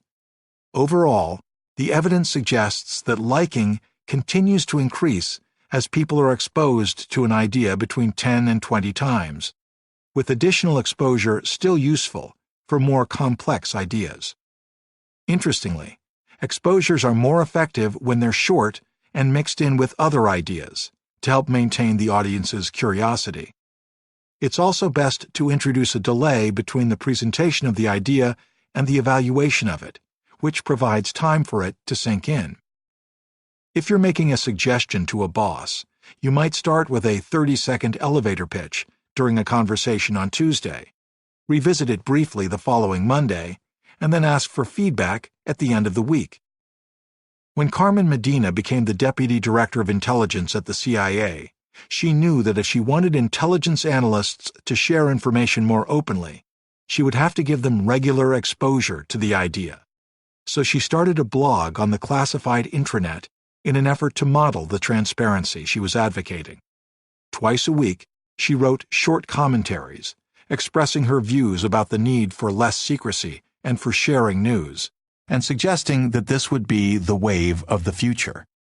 At first, many leaders reflexively dismissed the concept, but just as exposure research would suggest, the brief presentations interspersed between other communications and the delays between them caused leaders to warm up to Medina's ideas. Soon, the CIA's technology experts developed a platform on the intranet that allowed individual employees to set up their own blogs, and familiarity spread further. People began crediting Medina for their courage to blog. When Dennehy and Burke started to encourage people to contribute to the wiki, many managers refused to let employees use it. They worried about security breaches, quality dilution, and inefficiencies related to posting and accessing information between agencies. But as they gained exposure, they became more accustomed to the idea that they didn't have to get changes approved up their chains of command, and that it was actually more efficient to share information by topic than by agency. Within 3 years, Intellipedia was averaging over 4,000 edits a day. Due in no small part to her efforts, the intelligence community gained a vibrant blogging scene where analysts across different agencies informally share knowledge. Quitting before leaving. When I learned about Carmen Medina's story, I was puzzled about why she chose to continue speaking up after it sank her career. Building on a classic book by economist Albert Hirschman, there are 4 different options for handling a dissatisfying situation. Whether you're unhappy with your job, your marriage, or your government, decades of research show that you have a choice between exit, voice, persistence, and neglect. Exit means removing yourself from the situation altogether, quitting a miserable job, ending an abusive marriage, or leaving an oppressive country. Voice involves actively trying to improve the situation, approaching your boss with ideas for enriching your job, encouraging your spouse to seek counseling, or becoming a political activist to elect a less corrupt government. Persistence is gritting your teeth and bearing it, working hard even though your job is stifling, sticking by your spouse, or supporting your government even though you disagree with it. Neglect entails staying in the current situation but reducing your effort, doing just enough at work not to get fired, choosing new hobbies that keep you away from your spouse, or refusing to vote. Fundamentally, these choices are based on feelings of control and commitment. Do you believe you can effect change, and do you care enough to try? If you believe you're stuck with the status quo, you'll choose neglect when you're not committed, and persistence when you are. If you do feel you can make a difference, but you aren't committed to the person, country, or organization, you'll leave. Only when you believe your actions matter and care deeply will you consider speaking up. After Carmen Medina was silenced in her early attempts to voice her ideas, she no longer believed she could make a difference. She wasn't the kind of person to shirk her responsibilities, but some of her commitment had been shattered. I was like a refugee on a boat, somewhere in between neglect and loyalty. Even after a few years, she couldn't shake the feeling that speaking up had torpedoed her career. I was very hesitant to go back in there. I wasn't sure enough time had passed, she recalls, mulling it over. You know why I was crazy enough to do it again? Because I was working for Mike, my favorite boss that I've had in my career. At work, our sense of commitment and control depends more on our direct boss than on anyone else. When we have a supportive boss, our bond with the organization strengthens, and we feel a greater span of influence. As I envisioned the boss who gave Medina the confidence to speak up again, I pictured someone agreeable, warm, trusting, and cooperative. So I was surprised when Medina described Mike as prone to cynicism and mercurial. Her portrait of him fit the profile of a more disagreeable manager. one with a critical, skeptical stance toward others. Disagreeable managers are typically the last people we seek when we're going to go out on a limb, but they are sometimes our best advocates. As much as agreeable people may love us, they often hate conflict even more. Their desire to please others and preserve harmony makes them prone to backing down instead of sticking up for us. Because agreeable people value cooperation and conform to norms, they should not be inclined to make waves and upset interpersonal relationships. Management researchers Jeff Lapine and Lynn Van Dyne wrote after studying voice. It is often the prickly people who are more comfortable taking a stand against others and against convention. As a Google employee put it, disagreeable managers may have a bad user interface, but a great operating system. In one study led by psychologist Stéphane Coté, adults filled out a personality survey measuring their tendencies toward agreeableness and disagreeableness. For the next 3 weeks, 6 times a day, they reported what they were doing and how they were feeling. Agreeable people were happiest in the moments when they doled out compliments and praise, smiled and laughed with others, expressed affection, reassured others, and compromised or made concessions to please others. Disagreeable people, in contrast, experienced the greatest joy when they were criticizing, confronting, or challenging others. In the decision to speak up, whom we choose as our audience matters as much as how we deliver our message. When we speak up to agreeable audiences, their instinct is to nod and smile. In their effort to be accommodating and avoid conflict, they often shy away from offering critical feedback. Disagreeable managers are more inclined to challenge us, improving our ability to speak up effectively. A lot can be said for cynicism, as long as it doesn't go too far, Medina notes. I don't think Mike ever fully believed this was the way the organization had to go, but he had respect for diversity of thought. Even though he didn't necessarily agree, and we often did disagree on things, I felt I could be honest with him, and he would give me enough rope, but he would actually stop me before I hung myself. Instead of speaking up to audiences who are highly agreeable, we're better off targeting suggestions to people with a history of originality. Research shows that when managers have a track record of challenging the status quo, they tend to be more open to new ideas and less threatened by contributions from others. They care more about making the organization better than about defending it as it stands. They're motivated to advance the organization's mission, which means they're not so loyal that they turn a blind eye to its shortcomings. Mike loved the agency, but he was willing to be critical of it. He would get tears in his eyes talking about the mission, Medina says. He had a much higher tolerance for misfits, for eccentrics, than a lot of managers in the agency did. With the support of a tough boss whose top priority was to strengthen the CIA, Medina regained her sense of control and commitment. Knowing that her boss had her back, she was ready to resume her effort to promote more open information sharing. As she climbed up the CIA ladder, Medina noticed that her colleagues became more receptive to her suggestions, though it was mostly middle managers who dismissed them. Social scientists have long demonstrated this middle-status conformity effect. If you're perched at the top, you're expected to be different and therefore have the license to deviate. Likewise, if you're still at the bottom of a status hierarchy, you have little to lose and everything to gain by being original.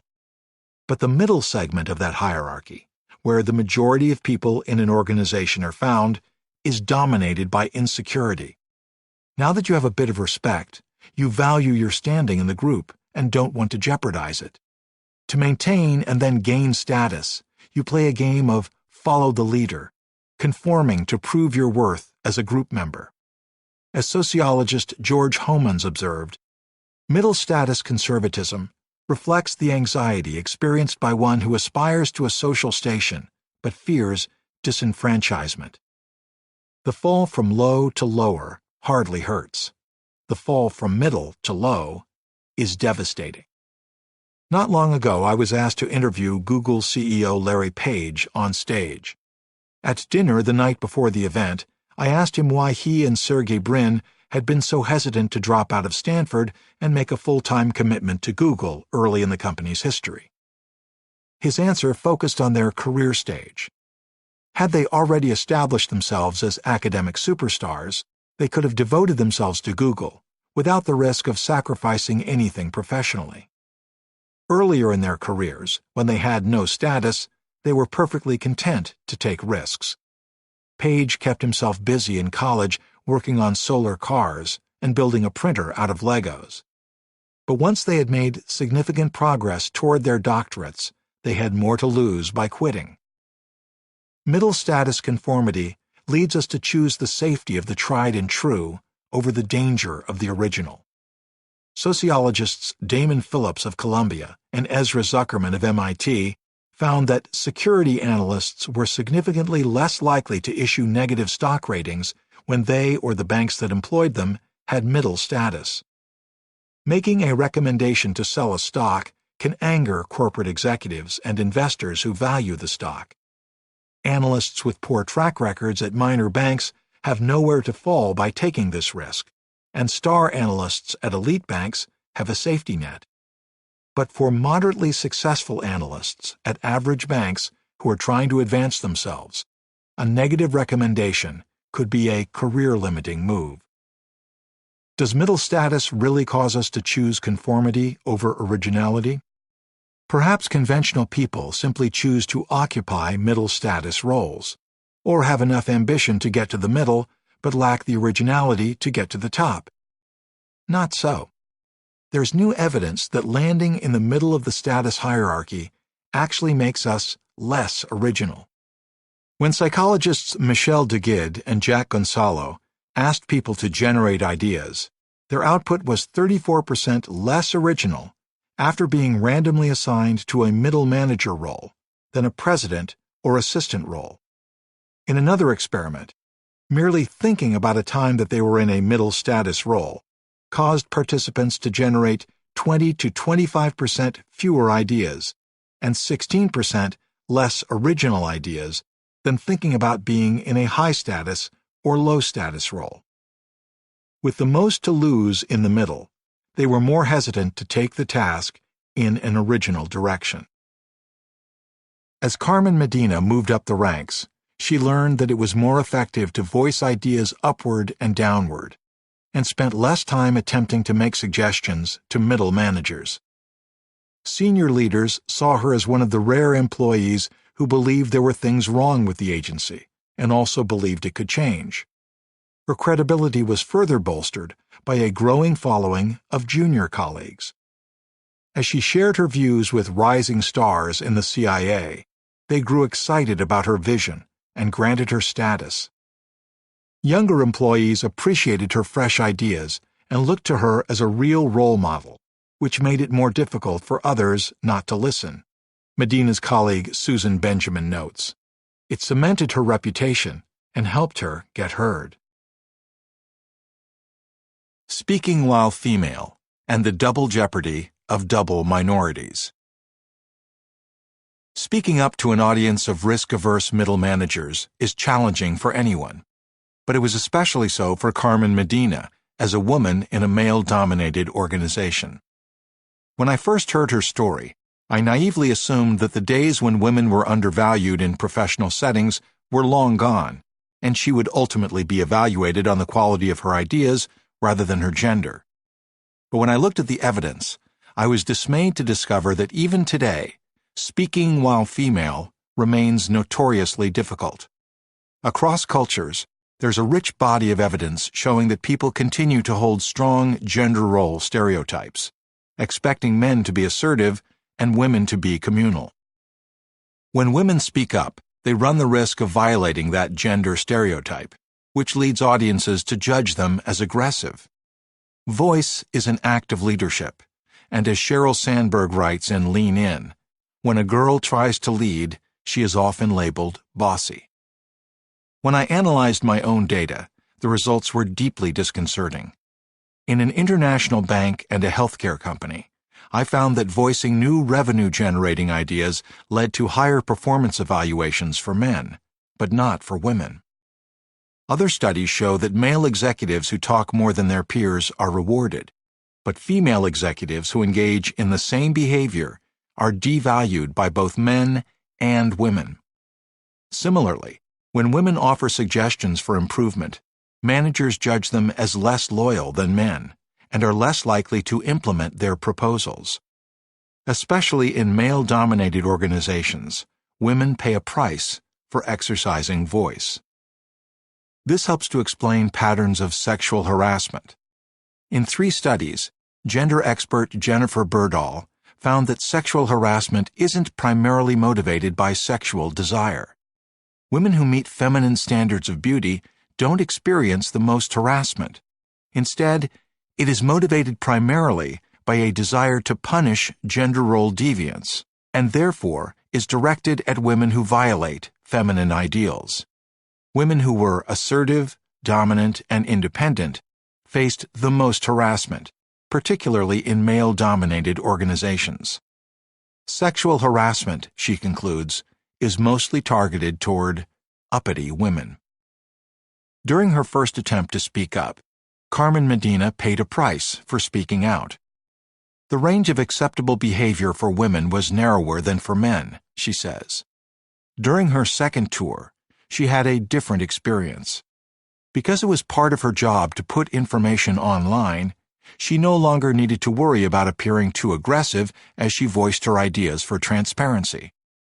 In the early 90s, when it all blew up, my commitment to this change was confused with my personal frustration at not advancing in my career. It was always me-focused, Medina tells me. The whole second chapter of this journey was really very different from the first chapter. I was mission-focused. Extensive research shows that when women speak up on behalf of others, they avoid backlash because they're being communal. There's little doubt that the road was bumpier for Medina because she was a woman in a male-dominated CIA. But as a Puerto Rican woman, she belonged to not one but 2 minority groups. New research suggests that her double minority status may have amplified the costs and the benefits of speaking up. Management researcher Ashley Rosette, who is African American, noticed that she was treated differently when she led assertively than were both white women and black men. Working with colleagues, she found that double minority group members faced double jeopardy. When black women failed, they were evaluated much more harshly than black men and white leaders of both sexes. They didn't fit the stereotype of leaders as black or as female, and they shouldered an unfair share of the blame for mistakes. For double minorities, Rosette's team pointed out, failure is not an option. Interestingly, though, Rosette and her colleagues found that when black women acted dominantly, they didn't face the same penalties as white women and black men. As double minorities, black women defy categories. Because people don't know which stereotypes to apply to them, they have greater flexibility to act black or female without violating stereotypes. But this only holds true when there's clear evidence of their competence. For minority group members, it's particularly important to earn status before exercising power. By quietly advancing the agenda of putting intelligence online as part of her job, Carmen Medina was able to build up successes without attracting too much attention. I was able to fly under the radar, she says. Nobody really noticed what I was doing, and I was making headway by iterating to make us more of a publish-when-ready organization. It was almost like a backyard experiment. I pretty much proceeded unfettered. Once Medina had accumulated enough wins, she started speaking up again, and this time, people were ready to listen. Rosette has discovered that when women climb to the top and it's clear that they're in the driver's seat, people recognize that since they've overcome prejudice and double standards, they must be unusually motivated and talented. But what happens when voice falls on deaf ears? The road not taken. Donna Dubinsky was just shy of 30, and it was the most hectic time of her life. As Apple's distribution and sales manager in 1985, she was working virtually non-stop from morning until bedtime, maniacally focused on shipping computers to keep up with explosive demand. Suddenly, Steve Jobs proposed eliminating all 6 U.S. warehouses, dropping their inventory, and moving to a just-in-time production system, in which computers would be assembled upon order and overnighted by FedEx. Dubinsky thought this was a colossal mistake, one that could put the company's entire future in jeopardy. In my mind, Apple being successful depended on distribution being successful, she says. For a while, she ignored the issue, thinking it would go away. When it didn't, she started making her case. Distribution was working just fine, she insisted. Her team was coming off a record quarter, and complaints were virtually non-existent. Even though she was the master of the distribution domain, her objections were overruled. Eventually, she was assigned to a task force that spent several months reviewing Jobs' proposal. At the final task force meeting, her boss's boss asked if everyone agreed to the just-in-time system. Jobs had the power and the majority following. Dubinsky was in the minority. Should she speak up and challenge the famously mercurial founder and chairman of the board, or should she stay quiet and keep Jobs happy? Although Dubinsky was one of the few women in a management position at Apple in the 1980s, it never crossed my mind that gender was an issue for me. She was committed. She had put her heart and soul into the company. She had control. She was in charge of part of the distribution division. She decided to stand her ground and restated her objection to Jobs' proposal. Knowing that she needed more time to prove her case, she met with her boss's boss and delivered an ultimatum. If she didn't get 30 days to create her own counter-proposal, she would leave Apple. Drawing such a stark line in the sand was a precarious move, but her request was granted. Dubinsky developed a novel proposal for consolidating customer service centers rather than moving to just-in-time production, which would gain some of the desired benefits without the risks. Her proposal was accepted. What got me heard, Dubinsky explains, was output and impact. People saw me as somebody who could make things happen.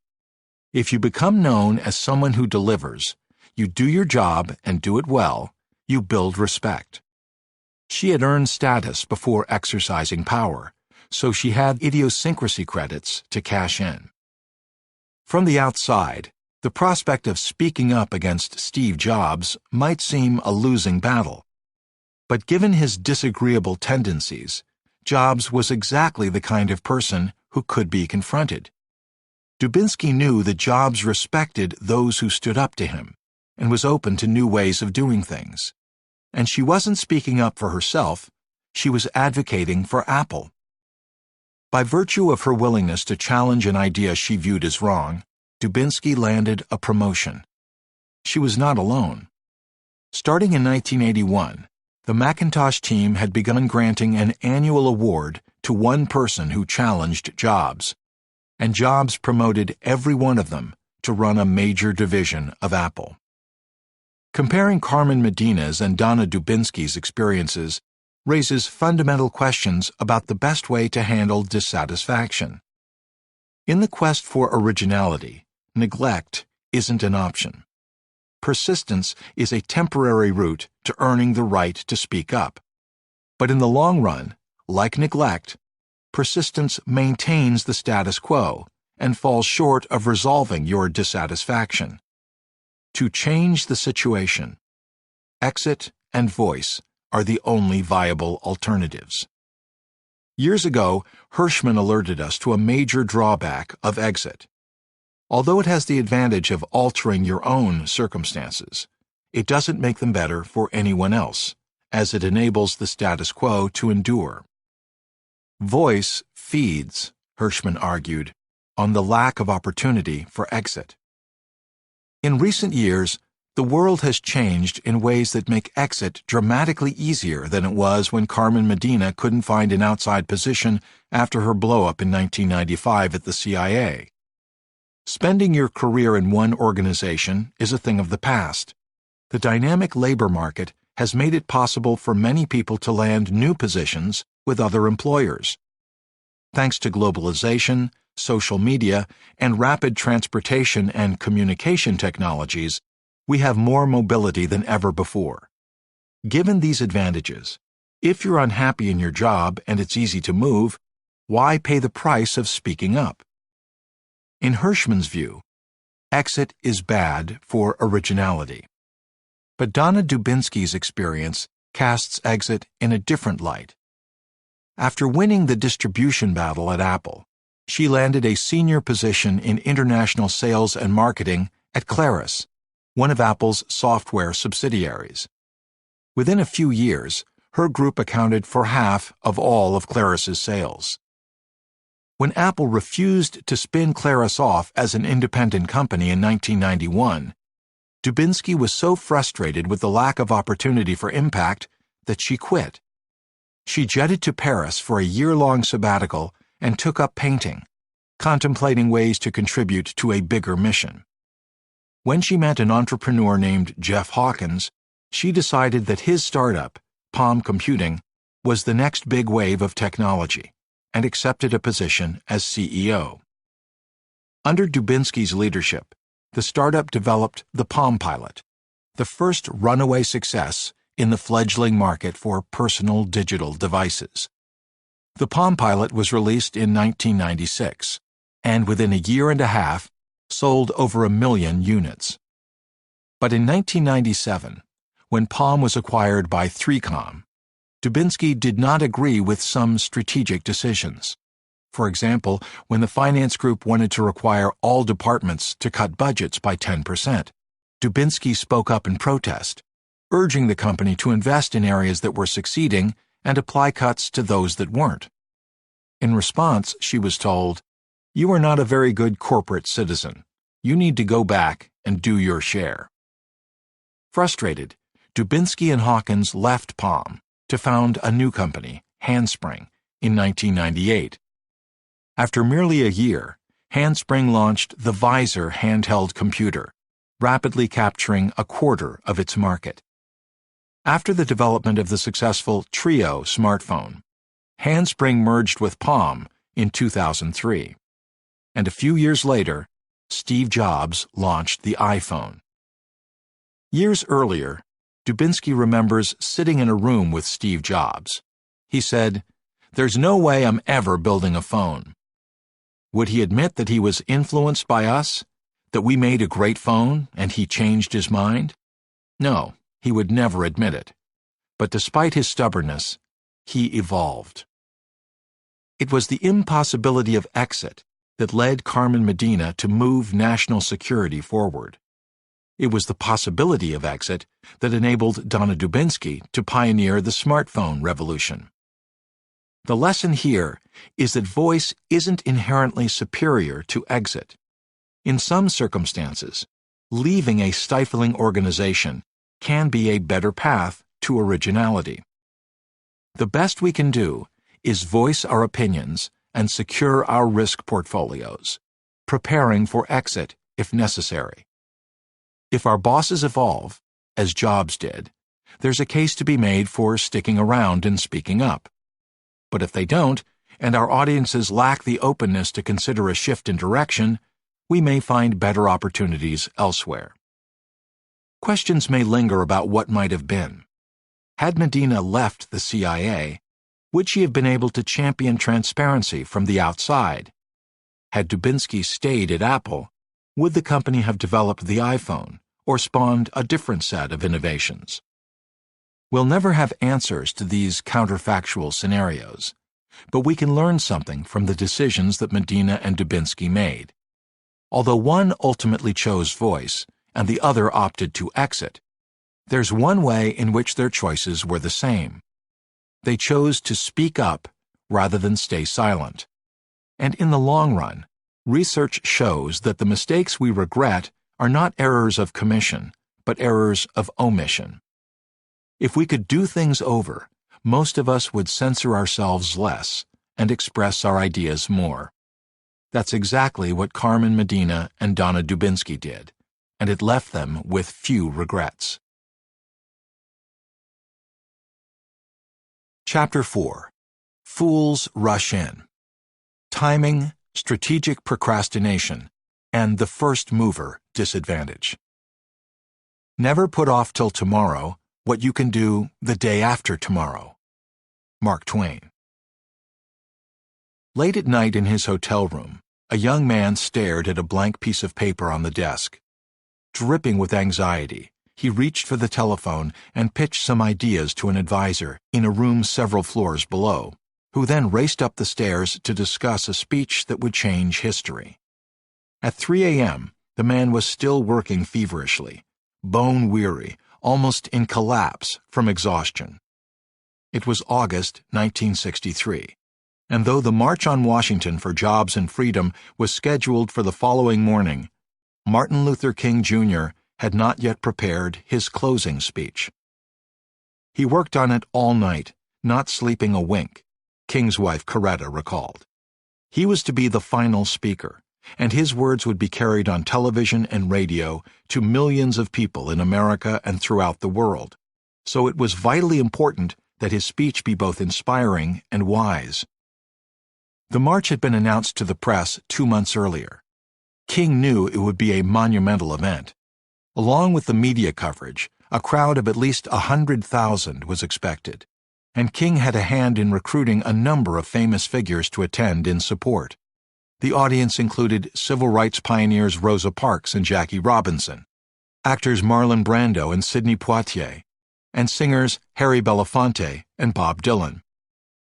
With relatively little time to prepare for his closing speech, it would have been natural for King to begin drafting it immediately. Since each speaker was initially given a time limit of 5 minutes, he needed to be particularly careful in choosing his words. Great thinkers throughout history, from Benjamin Franklin to Henry David Thoreau to King's namesake, Martin Luther, have observed that it takes longer to write a short speech than a long one. If it is a 10-minute speech, it takes me all of 2 weeks to prepare it, said President Woodrow Wilson. If I can talk as long as I want to, it requires no preparation at all. But King did not begin writing out his speech until after 10 p.m., the night before the march. Parents and teachers are constantly imploring children to begin their assignments earlier instead of waiting until the last minute. In the self-help world, an entire cottage industry of resources is devoted to fighting procrastination. But what if the very act of procrastinating was the reason that King gave the best speech of his life? In work and in life, we are constantly taught that acting early is the key to success, because he who hesitates is lost. When we have a meaningful task, we're advised to get it done well ahead of schedule. When we have an original idea to invent a product or start a company, we're encouraged to be the first mover. There are, of course, clear advantages to speed. We can be sure to finish what we start and beat competitors to market.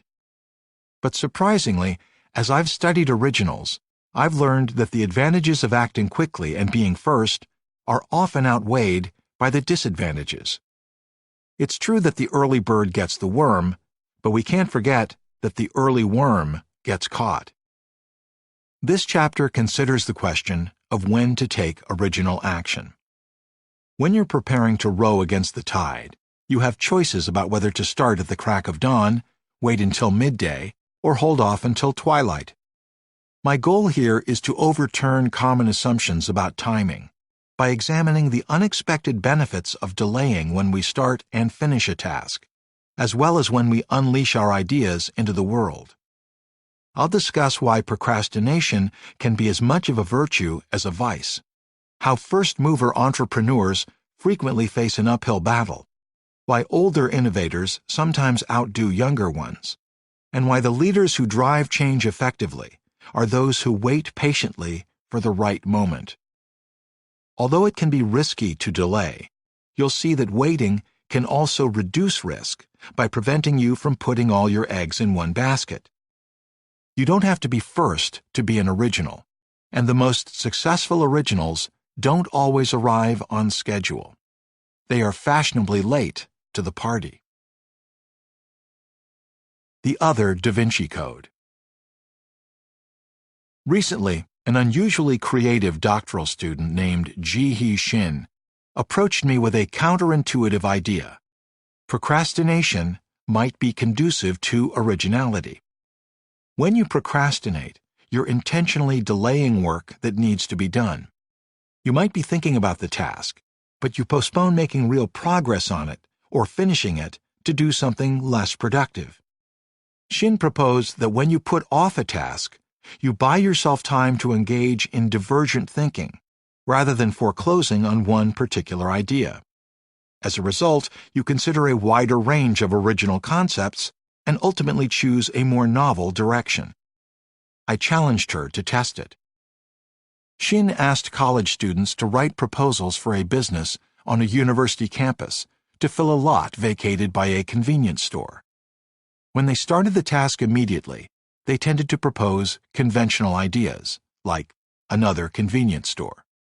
When Shin randomly assigned some of the participants to procrastinate, putting off the task to play computer games like Minesweeper, FreeCell, and Solitaire, they produced more novel business ideas, like a tutoring center and a storage facility. Independent raters evaluated the final proposals without knowing who procrastinated and who started immediately. The proposals from the procrastinators were 28% more creative. Although we were excited by these results, we were concerned that procrastination wasn't the real cause of creativity. Perhaps it was playing the games that provided mental stimulation, giving people the energy to think more creatively, or that simply gave them a break away from the task to think. But the experiment showed that neither playing games nor taking a break boosted creativity. When people played the games first, before learning about the task, they didn't submit more novel proposals. To do that, they needed to actually be procrastinating while playing the games, keeping the business proposal task in the back of their minds. And when they started the task immediately, and then took a break before returning to it, they had already made too much progress to start over afresh. It was only when they began thinking about the task and then deliberately procrastinated that they considered more remote possibilities and generated more creative ideas. Delaying progress enabled them to spend more time considering different ways to accomplish it, rather than seizing and freezing on one particular strategy. Would Shin's findings hold true in the real world? To find out, she gathered data from a Korean furniture company. Employees who procrastinated regularly spent more time engaging in divergent thinking and were rated as significantly more creative by their supervisors. Procrastination didn't always fuel creativity. If the employees weren't intrinsically motivated to solve a major problem, stalling just set them behind.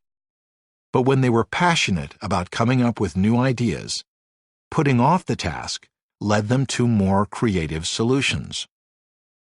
Procrastination may be the enemy of productivity, but it can be a resource for creativity.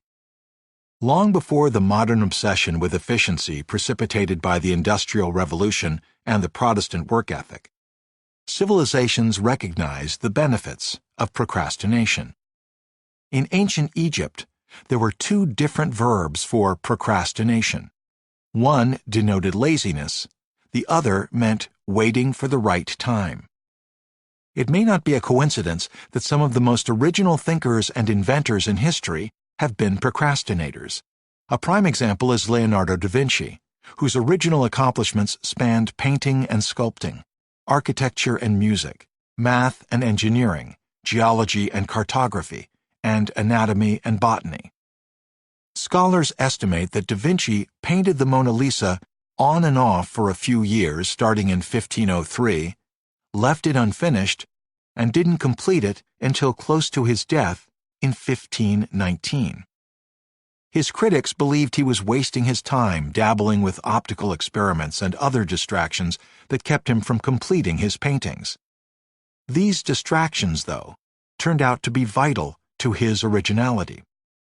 As historian William Pennepacker explains, Leonardo's studies of how light strikes a sphere, for example, enable the continuous modeling of the Mona Lisa and St. John the Baptist. His work in optics might have delayed a project, but his final achievements in painting depended on the experiments. Far from being a distraction, like many of his contemporaries thought, they represent a lifetime of productive brainstorming, a private working out of the ideas on which his more public work depended. If creative procrastination, selectively applied, prevented Leonardo from finishing a few commissions, of minor importance when one is struggling with the inner workings of the cosmos, then only someone who is a complete captive of the modern cult of productive mediocrity could fault him for it. Productive mediocrity requires discipline of an ordinary kind. It is safe and threatens no one. Nothing will be changed by mediocrity, but genius is uncontrolled and uncontrollable. You cannot produce a work of genius according to a schedule or an outline. Da Vinci spent about 15 years developing the ideas for The Last Supper while working on a variety of other projects. The painting began as a sketch of figures sitting on a bench. A dozen years later, it became the foundation of the novel horizontal arrangement of 13 seated at a table in the famous painting. Although he was often exasperated by his procrastination, Da Vinci realized that originality could not be rushed. He noted that people of genius sometimes accomplish most when they work the least, for they are thinking out inventions and forming in their minds the perfect idea. Procrastination may be particularly conducive to creativity when it leaves us solving problems at moments where we're unfocused. Psychologists Marika Witt and Rose Zaks surveyed students on whether they were morning people or night owls, and then gave them analytical and insight problems to solve at 8 a.m. or 4:30 p.m. They were equally good at solving the analytical problems regardless of the time. But with the insight problems, the night owls did better early in the morning, and the morning people did better in the late afternoon. One of the insight problems asked students to explain how an antique dealer recognized a bronze coin as a fake. The coin had an emperor's head on one side and the date 544 BC on the other. When they were wide awake, they were more likely to engage in overly structured linear thinking that prevented them from stumbling upon novel ideas. When they were sleepy, they were more open to random thoughts and had about 20% higher odds of suddenly remembering that BC stands for before Christ. Since Jesus hadn't been born yet, the coin could only have been stamped more than half a millennium later. If you're feeling pressured to start working on a creative task when you're wide awake, it might be worth delaying it until you're a little sleepier. The discipline to delay. Procrastination turns out to be a common habit of creative thinkers and great problem solvers.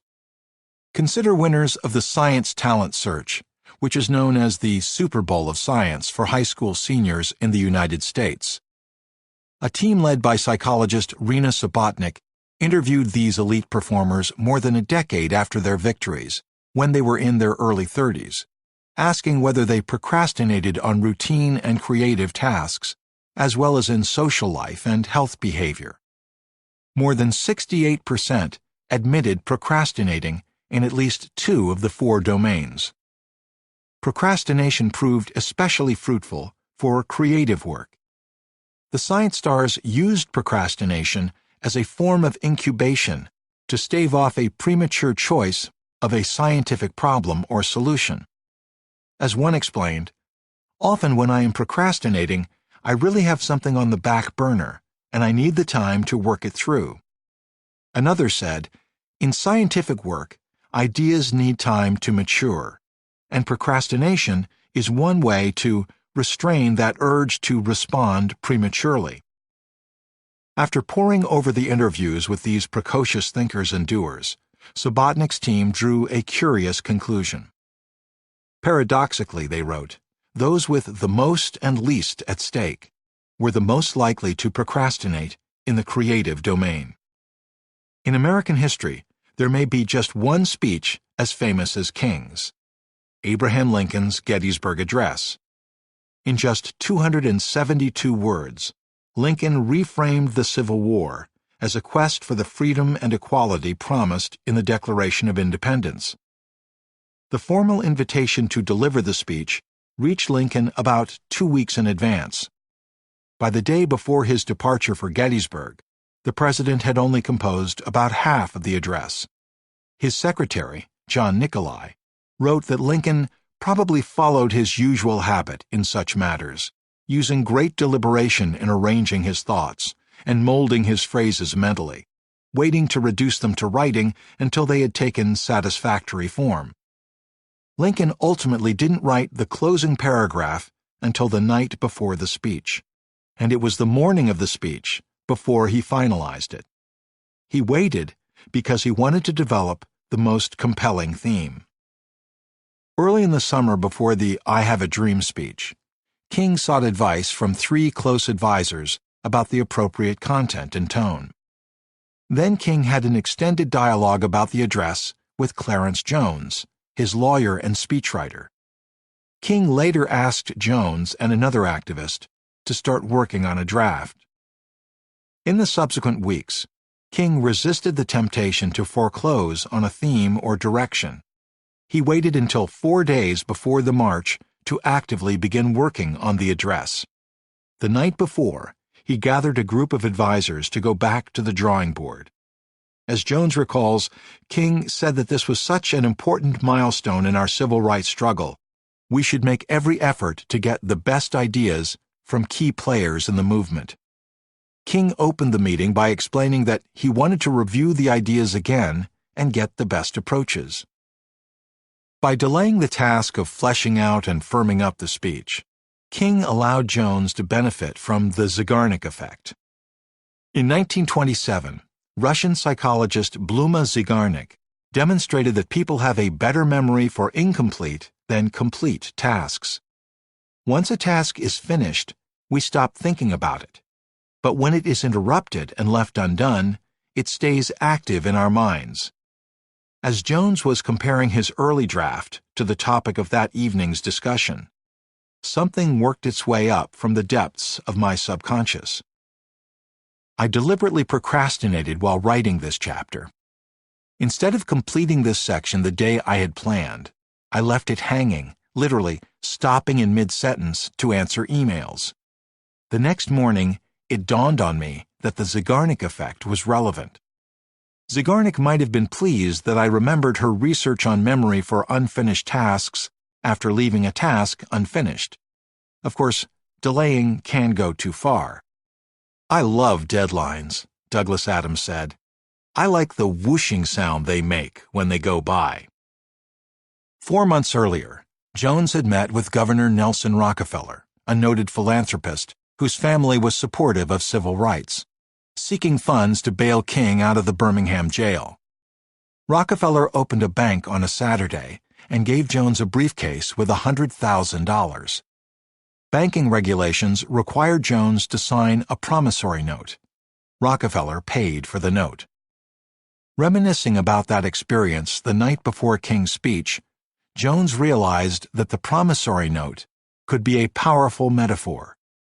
The next day, King used it early in the speech. When the architects of our republic wrote the magnificent words of the Constitution and the Declaration of Independence, they were signing a promissory note. It is obvious today that America has defaulted on this promissory note insofar as her citizens of color are concerned. When King finally sent Jones to create a complete draft, it was with the broadest set of ideas at his disposal. But that wasn't the only upside of procrastinating. On a Wing and a Prayer. Half a century after King delivered his momentous speech, 4 words are etched into the stone tablets of our collective memory. I have a dream. It remains one of the most recognizable phrases in the history of human rhetoric, as it painted a vivid portrait of a better future. But I was stunned to find that the dream idea was not written into the speech at all. It didn't appear in the draft by Jones, nor did King include it in his script. During the address, King's favorite gospel singer, Mahalia Jackson, shouted from behind him, "Tell him about the dream, Martin." He continued with his script, and she encouraged him again. Before a live crowd of 250,000 and millions more watching on TV, King improvised, pushing his notes aside and launching into his inspiring vision of the future. In front of all those people, cameras, and microphones, Clarence Jones reflects, Martin winged it. Along with providing time to generate novel ideas, procrastination has another benefit. It keeps us open to improvisation. When we plan well in advance, we often stick to the structure we've created, closing the door to creative possibilities that might spring into our fields of vision. Years ago, Berkeley psychologist Donald McKinnon discovered that the most creative architects in America tended to be more spontaneous than their technically skilled but unoriginal peers, who rated themselves higher in self-control and conscientiousness. In a study of pizza chains that I conducted with Francesca Gino and David Hoffman, the most profitable stores were run by leaders who rated themselves as the least efficient and prompt.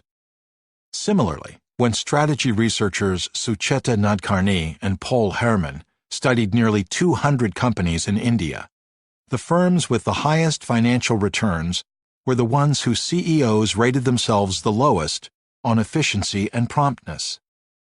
In both cases, the most successful organizations were run by executives who admitted that they often wasted time before settling down to work, and sometimes failed to pace themselves to get things done on time. Although these habits could impede progress on tasks, they opened leaders up to being more strategically flexible. In the Indian companies, multiple members of each company's top management teams rated their CEOs on strategic flexibility. The CEOs who planned carefully, acted early, and worked diligently scored as more rigid. Once they formulated a strategy, they stuck to it. The CEOs who tended to delay work were more flexible and versatile. They were able to change their strategies to capitalize on new opportunities and defend against threats. When new leaders take over a team or organization, they're often eager to institute changes. But there's value in being patient. In one experiment, Carnegie Mellon professor Anita Woolley gave teams 50 minutes to build a residential structure out of Legos, scored on dimensions like size, sturdiness, and aesthetics. She randomly assigned teams to discuss their strategies either at the beginning of the task or after 25 minutes.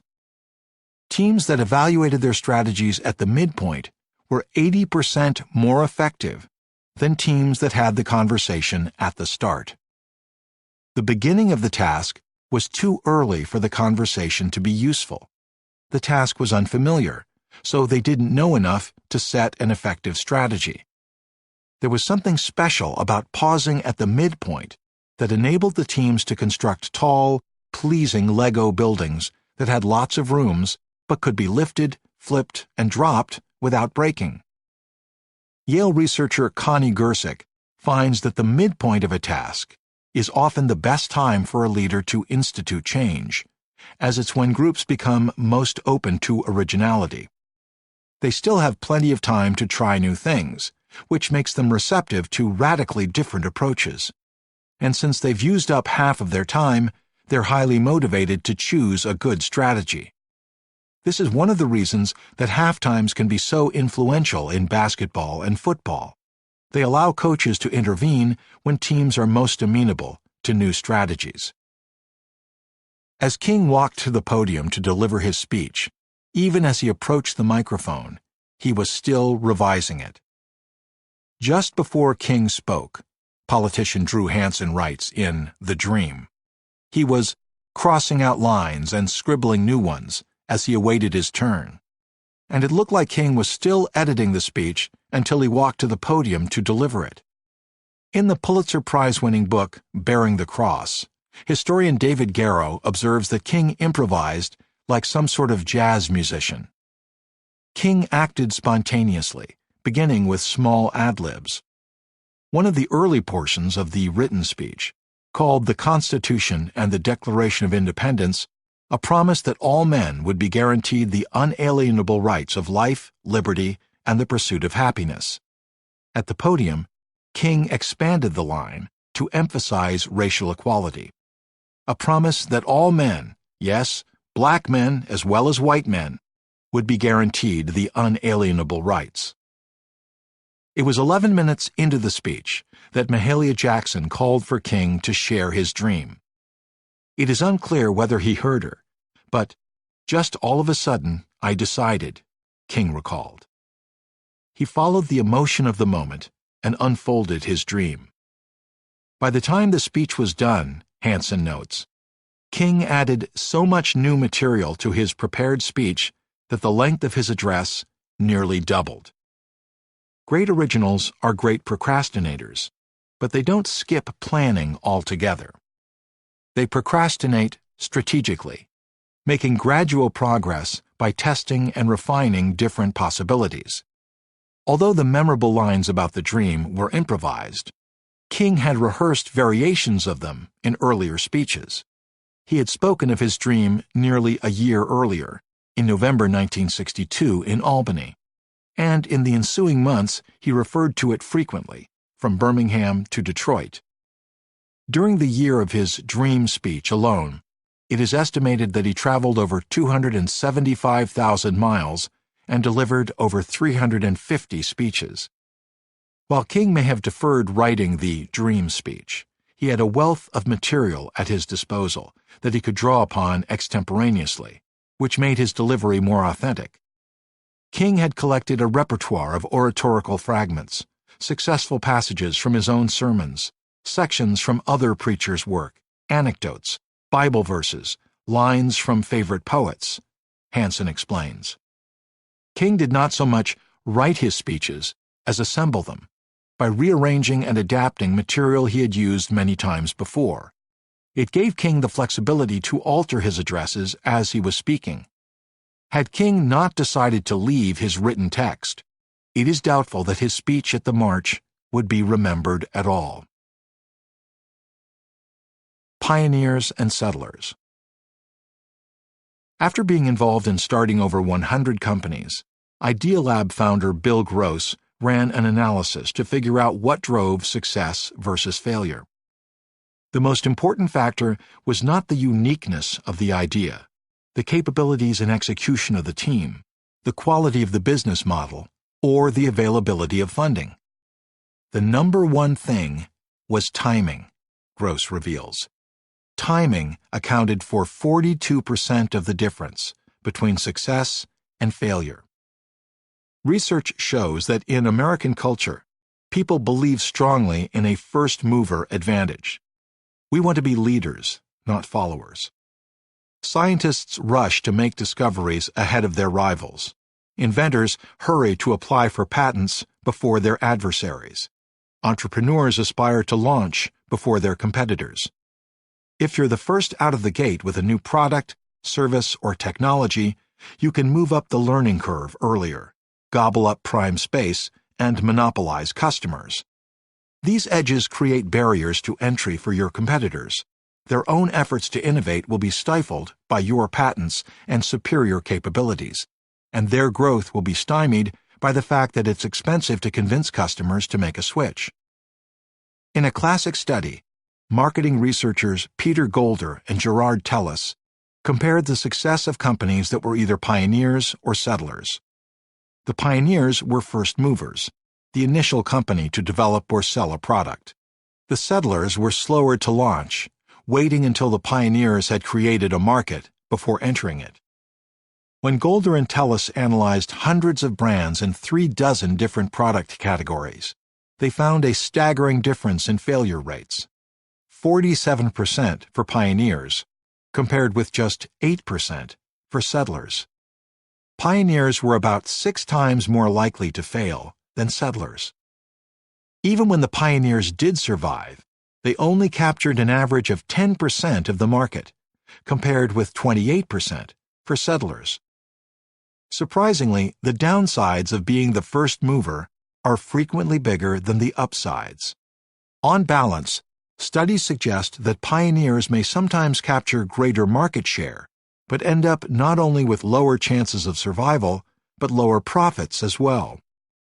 As marketing researcher Lisa Bolton summarizes, although first movers face some advantages in particular industries, the academic research remains mixed and does not support an overall first mover advantage. If you're someone who's tempted to rush into a new domain, this knowledge should stop you cold and leave you thinking carefully about the ideal timing. But Bolton finds something frightening.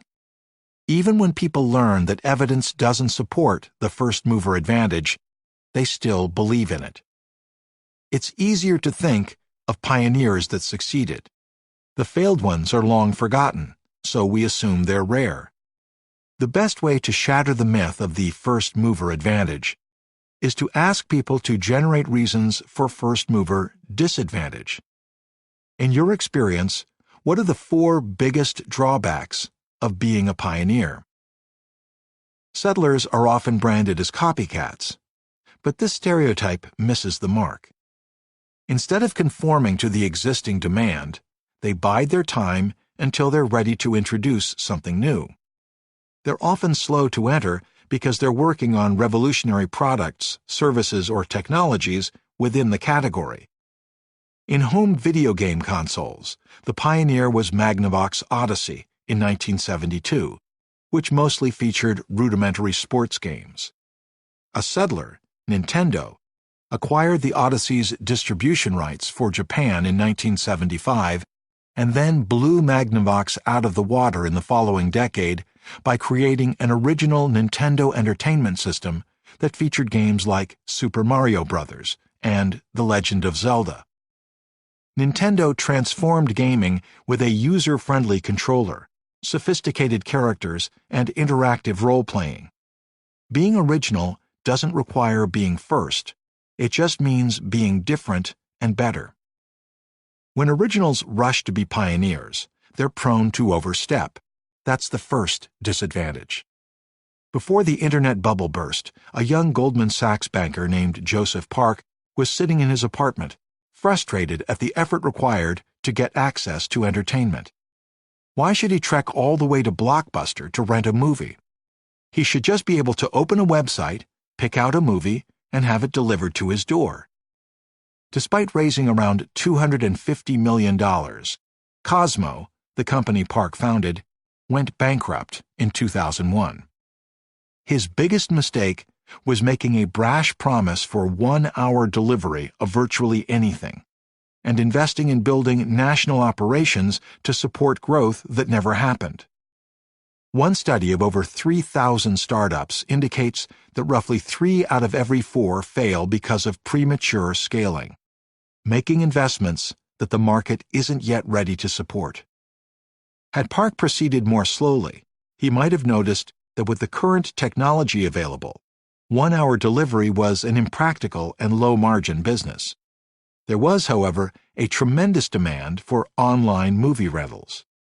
Netflix was just then getting off the ground, and Cosmo might have been able to compete in the area of mail-order rentals and then online movie streaming. Later, he might have been able to capitalize on technological changes that made it possible for Instacart to build a logistics operation that made 1-hour grocery delivery scalable and profitable. Since the market is more defined when settlers enter, they can focus on providing superior quality, instead of deliberating about what to offer in the first place. Wouldn't you rather be second or third and see how the guy in first did, and then improve it? Malcolm Gladwell asked in an interview. When ideas get really complicated and when the world gets complicated, it's foolish to think the person who's first can work it all out, Gladwell remarked. Most good things, it takes a long time to figure them out. Moving too fast was one of the forces behind the flop of the Segway. Randy Komisar counseled patience, journalist Steve Kemper writes in Reinventing the Wheel, advising Dean Kamen's team to go slow and build a track record. Before the launch, Steve Jobs urged the team to do a complete redesign. Then they should run safety and usability studies on some university campuses and at Disney so that people could see it in action and begin craving it before it was available. Instead of heeding this advice, Kamen's team rushed the Segway to market without working out the customer, safety, legal, pricing, and design issues. Harvard entrepreneurship professor Bill Salmon was involved from the beginning, and to this day he wonders what might have happened if the Segway team had worked more slowly to prove the product's safety, improve the design, reduce costs, and obtain approvals to ride it on sidewalks in major cities. If it didn't look dorky, if it weighed 25 pounds and cost $700, it would sell, he says wistfully. Second, there's reason to believe that the kinds of people who choose to be late movers may be better suited to succeed. Risk seekers are drawn to being first, and they're prone to making impulsive decisions. Meanwhile, more risk-averse entrepreneurs watch from the sidelines, waiting for the right opportunity and balancing their risk portfolios before entering. In a study of software startups, strategy researchers Elizabeth Ponticus and William Barnett find that when entrepreneurs rush to follow the crowd into hyped markets, their startups are less likely to survive and grow. When entrepreneurs wait for the market to cool down, they have higher odds of success. Nonconformists that buck the trend are most likely to stay in the market, receive funding, and ultimately go public. Third, along with being less recklessly ambitious, settlers can improve upon competitors' technology to make products better. When you're the first to market, you have to make all the mistakes yourself. Meanwhile, settlers can watch and learn from your errors. Moving first is a tactic, not a goal, Peter Thiel writes in 0 to 1. Being the first mover doesn't do you any good if someone else comes along and unseats you. Fourth, whereas pioneers tend to get stuck in their early offerings, settlers can observe market changes and shifting consumer tastes and adjust accordingly. In a study of the U.S. automobile industry over nearly a century, pioneers had lower survival rates because they struggled to establish legitimacy, developed routines that didn't fit the market, and became obsolete as consumer needs clarified. Settlers also have the luxury of waiting for the market to be ready. When Warby Parker launched, e-commerce companies had been thriving for more than a decade, though other companies had tried selling glasses online with little success. There's no way it would have worked before, Neil Blumenthal tells me. We had to wait for Amazon, Zappos, and Blue Nile to get people comfortable buying products they typically wouldn't order online. This holds true beyond the world of business, where many original people, ideas, and movements have failed because they were ahead of their time. At the CIA in the early 1990s, when Carmen Medina initially voiced her idea to share digital information online more rapidly, the agency wasn't ready to consider the concept. As electronic communication became more secure and more familiar, people became more receptive to the idea. After the terrorist attacks of September 11 and the misidentification of weapons of mass destruction in Iraq, it became increasingly clear that the costs of failing to share information among agencies effectively were too consequential to bear. Timing is everything, Medina's colleague Susan Benjamin notes. In that intervening period, it became obvious to even people who were real Luddites that we had to do things differently. The times called for it. It became difficult for anyone who had half a brain in their head not to listen to her and agree that that was the direction in which to move. In the 1840s, when Hungarian physician Ignaz Semmelweis discovered that having medical students wash their hands dramatically reduced death rates during childbirth, he was scorned by his colleagues and ended up in an asylum. it would be 2 decades before his ideas gained scientific legitimacy, as Louis Pasteur and Robert Koch laid the foundations of germ theory. As physicist Max Planck once observed, "A new scientific truth does not triumph by convincing its opponents and making them see the light, but rather because its opponents eventually die." I don't mean to imply that it's never wise to be first. If we all wait for others to act, nothing original will ever be created. Someone has to be the pioneer, and sometimes that will pay off. First mover advantages tend to prevail when patented technology is involved, or when there are strong network effects. The product or service becomes more valuable when there are a greater number of users, as with telephones or social media. But in the majority of circumstances, your odds of success aren't higher if you go first. And when the market is uncertain, unknown, or underdeveloped, being a pioneer has pronounced disadvantages. The key lesson here is that if you have an original idea, it's a mistake to rush with the sole purpose of beating your competitors to the finish line. Just as procrastinating can give us flexibility on a task, delaying market entry can open us up to learning and adaptability, reducing the risks associated with originality. But what happens when we broaden the lens beyond task timetables and product life cycles? Over the course of a person's lifetime, is there a risk of waiting too long to act? The 2 life cycles of creativity: young geniuses and old masters. It's commonly believed that originality flows from the fountain of youth. In the words of famed venture capitalist Vinod Khosla, people under 35 are the people who make change happen. People over 45 basically die in terms of new ideas. After publishing his first revolutionary paper on relativity in his mid-20s, Albert Einstein made a similar observation. A person who has not made his great contribution to science before the age of 30 will never do so. Tragically, innovators often do lose their originality over time. After Einstein transformed physics with 2 papers on relativity, he opposed quantum mechanics, which became the next major revolution in the field. To punish me for my contempt for authority, fate made me an authority myself, Einstein lamented. But this decline isn't inevitable. When companies run suggestion boxes, there is evidence that older employees tend to submit more ideas and higher quality ideas than their younger colleagues, with the most valuable suggestions coming from employees older than 55. And in technology startups that have raised venture capital funding, the average founder is 38. In the arts and sciences, Chicago economist David Galenson shows that although we're quick to remember the young geniuses who peak early, there are plenty of old masters who soar much later. In medicine, for every James Watson who helped to discover the double helix structure of DNA at age 25, there is a Roger Sperry who identified different specializations between the right and left hemispheres of the brain at age 49.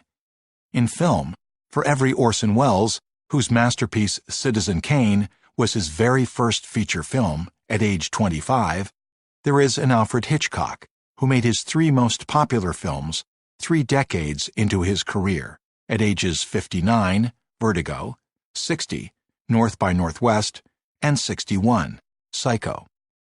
In poetry, for every E. E. Cummings who penned his first influential poem at 22 and more than half of his best work before turning 40, there is a Robert Frost, who wrote 92% of his most reprinted poems after 40. What explains these dramatically different life cycles of creativity? Why do some peak early and others bloom late?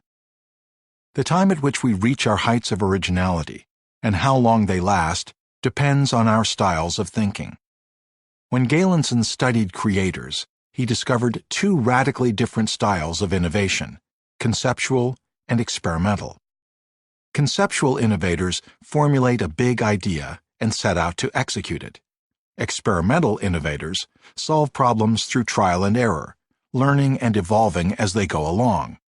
They are at work on a particular problem, but they don't have a specific solution in mind at the outset. Instead of planning in advance, they figure it out as they go. To paraphrase writer E.M. Forster, how can I know what I think until I see what I say? According to Galenson, conceptual innovators are sprinters, and experimental innovators are marathoners.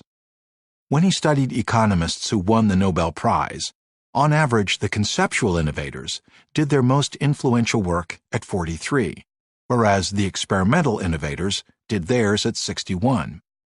When he analyzed the most often reproduced poems by famous poets, conceptual innovators authored their best works at 28, compared with age 39 for experimental innovators.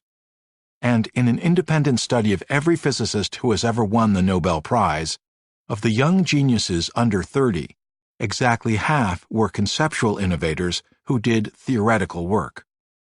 Among the old masters, 45 and above, 92% did experimental work. These fundamental differences between conceptual and experimental innovators explain why some originals peak early and others bloom late.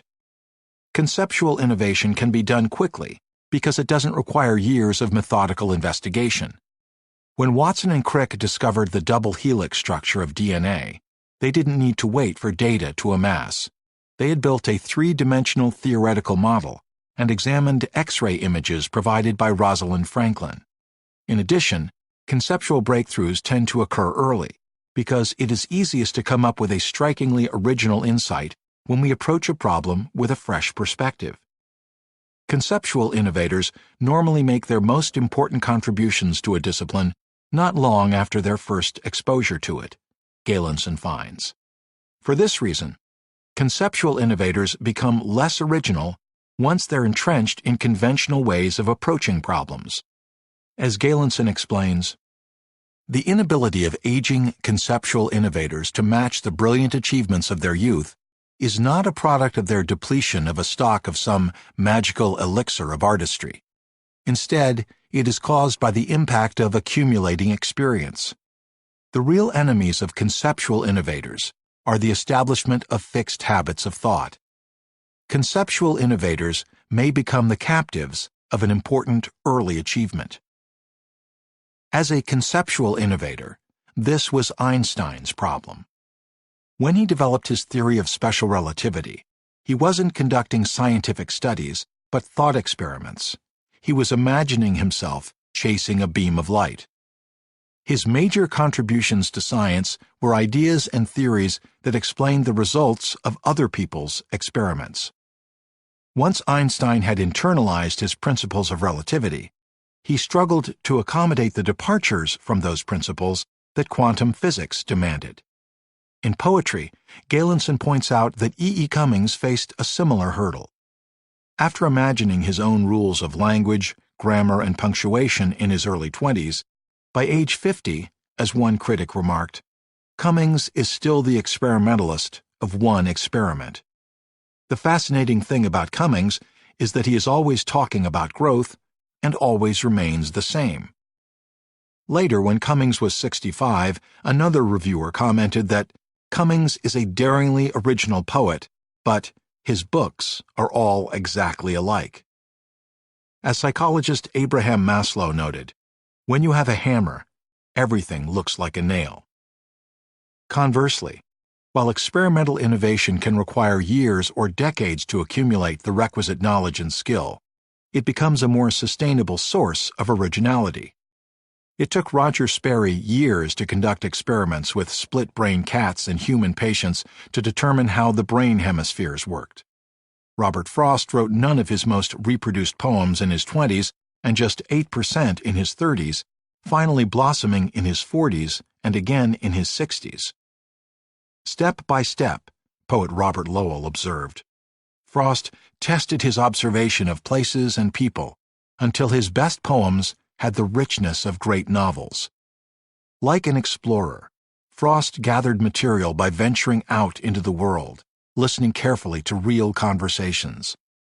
I would never use a word or combination of words that I hadn't heard used in running speech, Frost acknowledged. Each poem was an experiment in mixing different elements. No surprise for the writer, no surprise for the reader, he was fond of saying. When I begin a poem, I don't know. I don't want a poem that I can tell was written toward a good ending. You've got to be the happy discoverer of your ends. Conceptual innovators tend to generate original ideas early, but risk copying themselves. The experimental approach takes longer, but proves more renewable. Instead of reproducing our past ideas, experiments enable us to continue discovering new ones.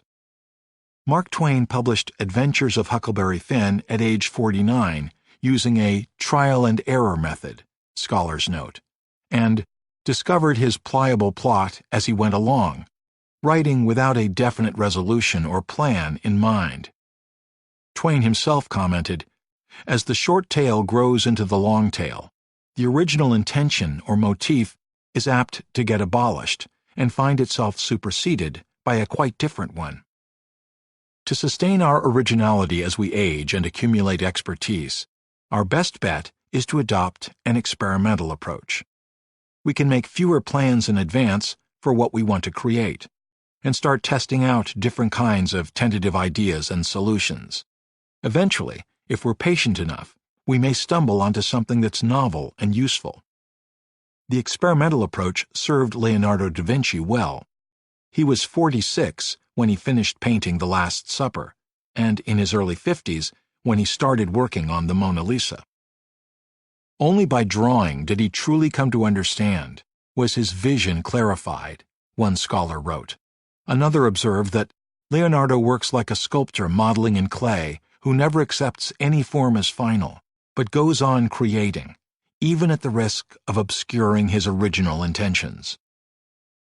Martin Luther King Jr., too, was an experimental innovator. Despite being just 34 when he gave his dream speech, it was his 20th year of speaking publicly about civil rights. At 15, he made the state finals for delivering an original speech on civil rights. He spent the intervening decades testing out a range of possible lyrics to articulate his vision. In the thousands of speeches that he delivered, he was constantly rehearsing different melodies and refrains. Having gained the experience of an old master, he achieved originality, as management scholar Carl Weick describes it, by putting old things in new combinations and new things in old combinations. Good things come to those who wait, and for experimentalists, it's never too late to become original. After Frank Lloyd Wright received the contract for Fallingwater, his most celebrated architectural work, he procrastinated for nearly a year while making sporadic drawings before finally completing the design at age 68. Raymond Davis shared the Nobel Prize in Physics for research that he started at 51 and finished at the tender age of 80. The more experiments you run, the less constrained you become by your ideas from the past. You learn from what you discover in your audience, on the canvas, or in the data. Instead of getting mired in the tunnel vision of your imagination, by looking out into the world, you improve the acuity of your peripheral vision.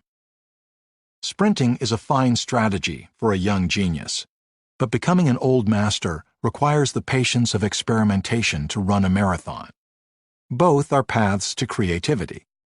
Yet for those of us who aren't struck by a bolt of insight, slow and steady experimentation can light the way to a longer stretch of originality. Of course, not every unaccomplished 65-year-old is some undiscovered experimental innovator, author Daniel Pink reflects. But it might bolster the resolve of the relentlessly curious, the constantly tinkering, the dedicated tortoises undaunted by the blur of the hairs. Chapter 5. Goldilocks and the Trojan Horse. Creating and Maintaining Coalitions.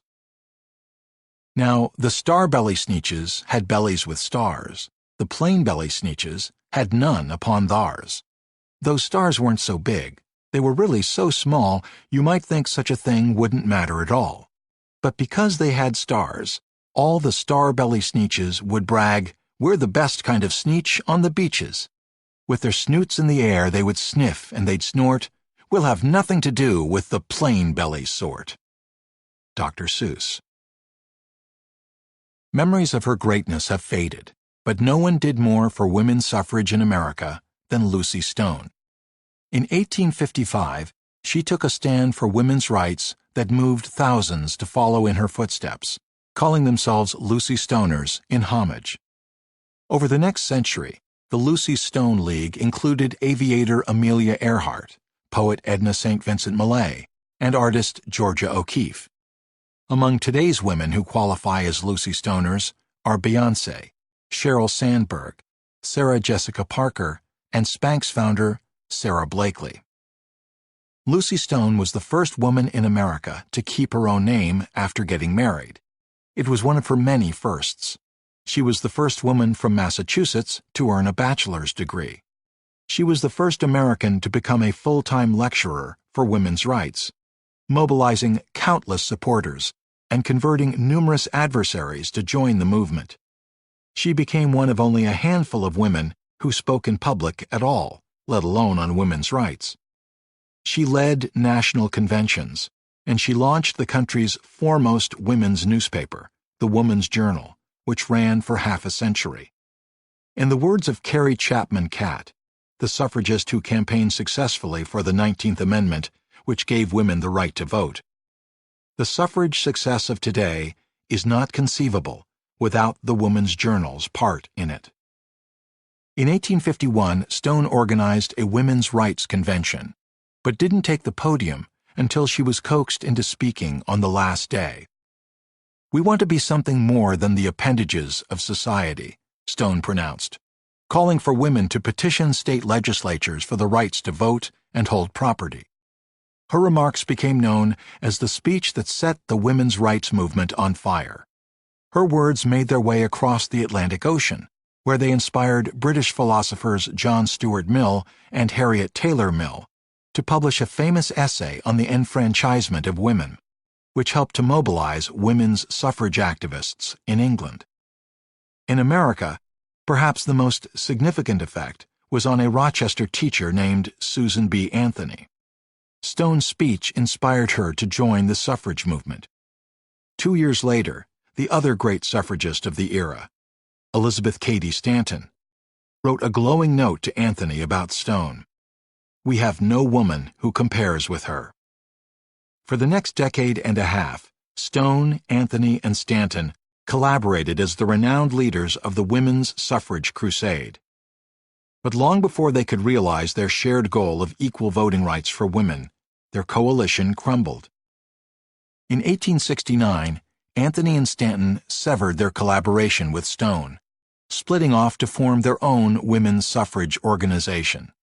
The former allies fought bitterly as rivals, publishing their own newspapers, petitioning and fundraising separately, and lobbying legislatures independently. The division, historian Jean Baker laments, led to a duplication of energies in a movement that was numerically small and organizationally limited.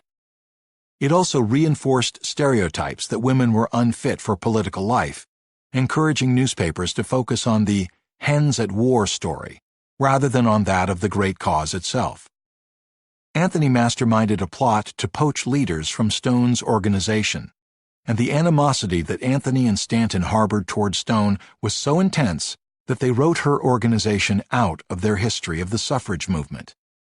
This act appalled even Stanton's own daughter, who rectified the omission by writing a chapter on Stone's efforts herself. Since the three leaders shared a deep commitment to the same cause, why did they end up in such a heated, destructive conflict? This chapter examines how originals form alliances to advance their goals, and how to overcome the barriers that prevent coalitions from succeeding. By definition, most efforts to change the status quo involve a movement by a minority group to challenge a majority. Coalitions are powerful, but they are also inherently unstable. they depend heavily on the relationships among individual members.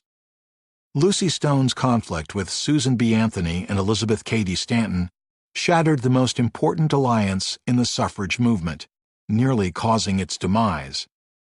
Through an analysis of their challenges, along with a talented entrepreneur's struggle to convince people to give her idea a chance, a hit Disney movie that almost didn't get made, and the collapse of the Occupy Wall Street movement, you'll see how building effective coalitions involves striking a delicate balance between venerable virtues and pragmatic policies.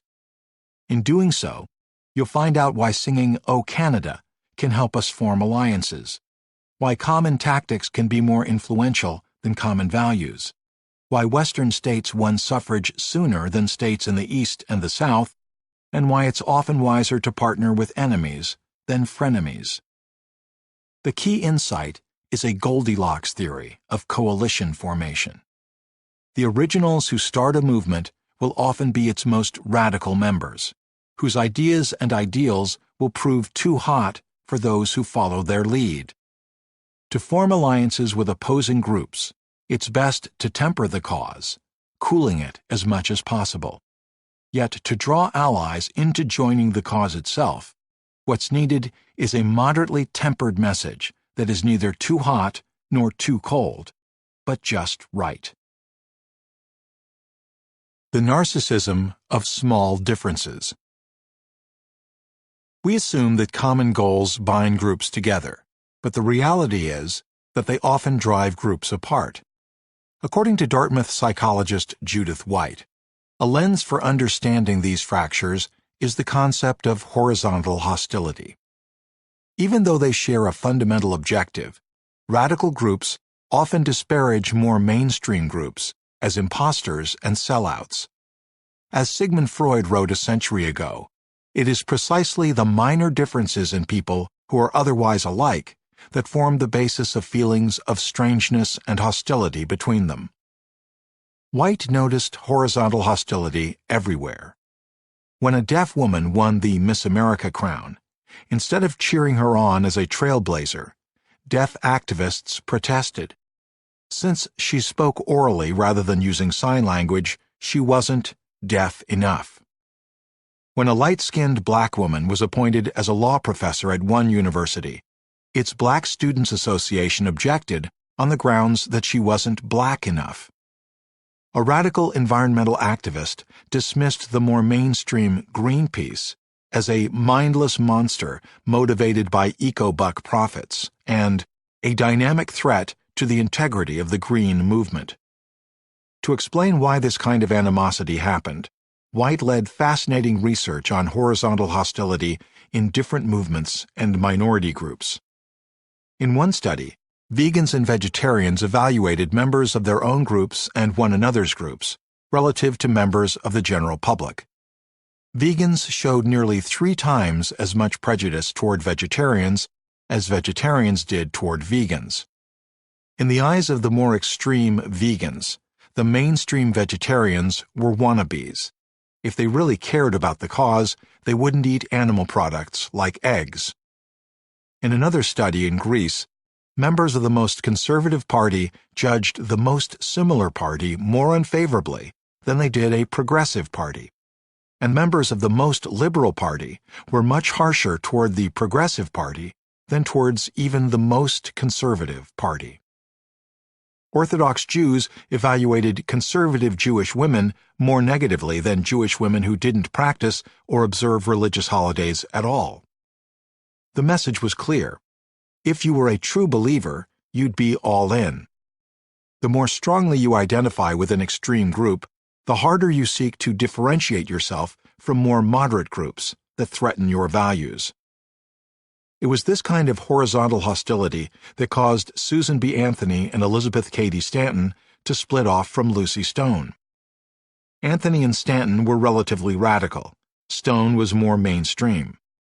The earth between them cracked in 1866, when Anthony and Stanton partnered with a known racist, George Francis Train, who supported women's suffrage because he believed women could help to curtail the political influence of African Americans.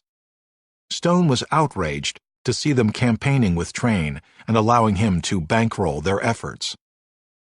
The fault line only grew wider when Anthony and Stanton opposed the 15th Amendment proposal to grant African American men the right to vote. They drew a hard line.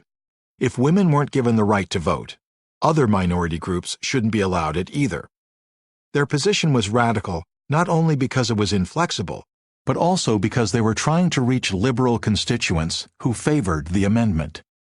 Stone was more sympathetic to the abolitionist cause. At an equal rights convention, she attempted to build a bridge between black activists and Anthony and Stanton, announcing her support for a continued alliance. Both are perhaps right. Women has an ocean of wrongs too deep for any plummet, and the Negro too has an ocean of wrongs that cannot be fathomed. I thank God for the 15th Amendment and hope that it will be adopted in every state. I will be thankful in my soul if anybody can get out of that terrible pit. Anthony and Stanton viewed Stone's support of voting rights for black men as a betrayal of the women's cause. They reneged on their commitment to a joint organization and announced the formation of their own national women's suffrage organization the following week, in May 1869. Stone and a group of colleagues published a letter calling for a more comprehensive organization, but it was to no avail.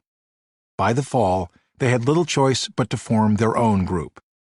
For more than 2 decades, they maintained their distance, working independently in some cases and at cross purposes in others.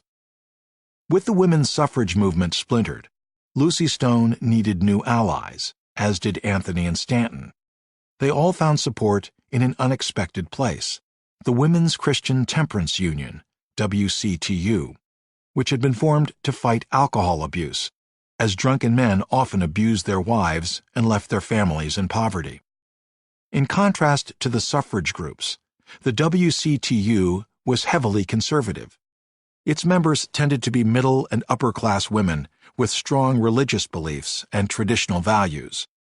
Yet somehow, coalitions between the WCTU and suffragists sprang up in almost every state in the nation. The reasons for suffragists to partner with the WCTU were clear. The suffrage movement had stalled in influencing legislation. A surge of anti-suffrage organizations was forming to work against them, and suffrage membership was dwindling. By the early 1880s, Stanton and Anthony's organization was down to just 100 members.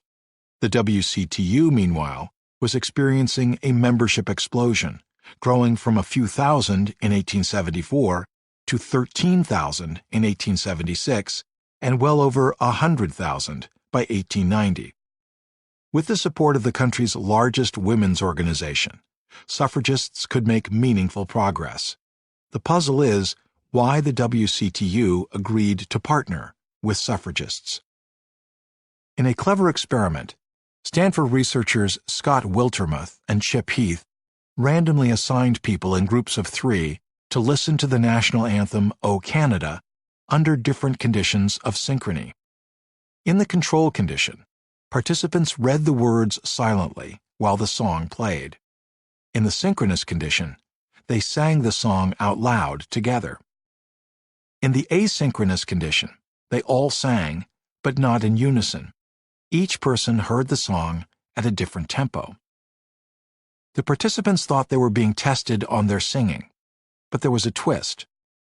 After singing, they moved into what was supposedly a different study, where they had a chance to keep money for themselves or cooperate by sharing it with a group. The few minutes they spent singing shouldn't have affected their behavior, but it did. The group that sang together shared significantly more. They reported feeling more similar to each other and more like a team than participants in the other conditions. In an experiment led by Yale psychologist Erica Boothby, people liked chocolate better when they tasted it at the same time as another person. I hate chocolate, so this experiment would not have worked with me. But their follow-up study showed that eating disgustingly bitter chocolate was even more unpleasant when tasted simultaneously with someone else. Apparently, Both positive and negative experiences are amplified when we share them, leading to even greater feelings of similarity. In seeking alliances with groups that share our values, we overlook the importance of sharing our strategic tactics. Recently, sociologists Woo-seok Jung and Braden King of Northwestern University and Sarah Soule of Stanford University tracked the emergence of unusual alliances between social movements, like coalitions between environmental and gay rights activists, the women's movement and the peace movement, and a Marine base and a Native American tribe. They found that shared tactics were an important predictor of alliances. Even if they care about different causes, groups find affinity when they use the same methods of engagement. If you've spent the past decade taking part in protests and marches, it's easy to feel a sense of shared identity and community with another organization that operates the same way. Lucy Stone recognized that common goals weren't sufficient for a coalition to prosper, noting, "People will differ as to what they consider the best methods and means." Stanton, for her part, pointed to the difference in methods as the essential issue dividing the two associations. Stone was committed to campaigning at the state level. Anthony and Stanton wanted a federal constitutional amendment. Stone involved men in her organization. Anthony and Stanton favored an exclusively female membership. Stone sought to inspire change through speaking and meetings. Anthony and Stanton were more confrontational, with Anthony voting illegally and encouraging other women to follow suit. The suffragists who formed alliances with the temperance activists were more moderate in their methods, which helped the two groups find common ground. At the same time that women were organizing local WCTU clubs, Lucy Stone introduced suffrage clubs. Both groups had extensive histories with lobbying and publishing. They began to work together to lobby and speak in front of state legislatures, publish articles and distribute literature, and hold public suffrage meetings, rallies, and debates. Shared tactics only facilitate alliances up to a point. When the overlap in tactics between groups was more than 61%, coalitions became less likely. When their methods are pretty much the same, groups simply have less to learn and gain from one another. Their efforts are more likely to be redundant. Although the WCTU and suffrage groups shared a number of tactics, they also had some unique methods to teach one another. The suffragists began to march in parades and set up booths at fairs. The WCTU increasingly used petitions. Also, status differences mattered. Movements were more likely to align when one had moderately higher status than the other, as opposed to when there was no status difference or an extreme status difference. It's obvious that a lower status movement would pursue the visibility associated with a higher status partner. But there are benefits to the higher status group, too. Sociologists Jung, King, and Soule explain, as challengers to the established social order, movements need to refresh and update their agenda continuously in order to be seen as cutting-edge, authentic, and relevant. If they fail to innovate their movement agenda and engage with new ideas, a movement can become obsolete and lose touch with its original constituency. For this reason, high-status movements may seek to absorb newly emerging or previously ignored vintage issues. Together, suffragists and temperance activists persuaded several states to allow women to vote, and in doing so, the suffragists discovered a profound principle about gaining allies. That principle is best illuminated by a young, visionary entrepreneur who found a surprising way to get naysayers to give her idea a chance. Tempered radicals. In 2011, a college senior named Meredith Perry noticed that something very basic was wrong with technology. She didn't need a cord to make phone calls or connect to the internet. Everything that used to be wired was now wireless, except for one thing. Sitting in her dorm room, she was still tethered to the wall by the most ancient component of her devices, the power that charged them. To use her phone and her computer, she had to plug them in. She wanted wireless power. She started thinking of things that could beam energy through the air.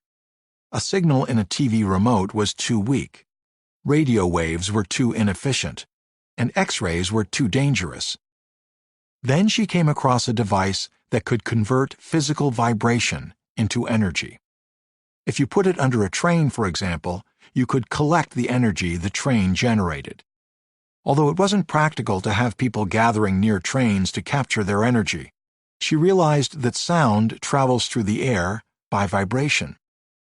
What if she could use ultrasound, which is invisible and silent, to generate air vibrations and convert them into wireless power?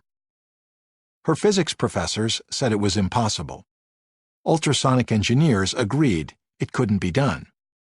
Some of the world's most respected scientists told her she was wasting her time on the effort. But then she won an invention competition, and a journalist challenged her to demo the technology at a digital conference just 4 weeks later. With a proof of concept, but no working prototype, she had a chicken and egg problem. She needed funding to build a prototype, but her idea was so radical that investors wanted to see a prototype first. As the solo founder of a technology startup with no engineering background, she needed allies to move forward. 3 years later, I met Perry at a Google event. After landing $750,000 in seed money from Mark Cuban, Marissa Mayer, and Peter Thiel's Founders Fund, her team had just finished its first functional prototype. It could power devices faster than a wire, at longer distances, and would be ready for consumers in 2 years. By the end of 2014, her company, UBeam, had accumulated 18 patents and $10 million in venture funding. Perry took her place on stage in a lineup that included Snoop Dogg, a Nobel Prize winner, and former President Bill Clinton. She was the only one to get a standing ovation. Debate continued about how well the product would work, but she had overcome the fundamental barrier to proving the viability of the technology. Every single person that is now working for the company didn't think it was possible or was extremely skeptical, Perry said. Perry faced an extreme version of every original struggle in challenging the status quo, overcoming the skepticism of potential key stakeholders. Her initial efforts fell flat. She reached out to scores of technical experts who were so quick to point out the flaws in the math and physics that they wouldn't even consider working with her. It probably didn't help that she was offering to hire them as contractors on deferred payment. They might never see a check. Finally, Perry made a move that flew in the face of every piece of wisdom she had heard about influence. She simply stopped telling experts what it was she was trying to create. Instead of explaining her plan to generate wireless power, she merely provided the specifications of the technology she wanted. Her old message had been, "I'm trying to build a transducer to send power over the air." Her new pitch disguised the purpose. "I'm looking for someone to design a transducer with these parameters. Can you make this part?" The approach worked. She persuaded 2 acoustics experts to design a transmitter, another to design a receiver, and an electrical engineer to construct the electronics. In my head, it all came together. Worst comes to worst, somebody would sue me.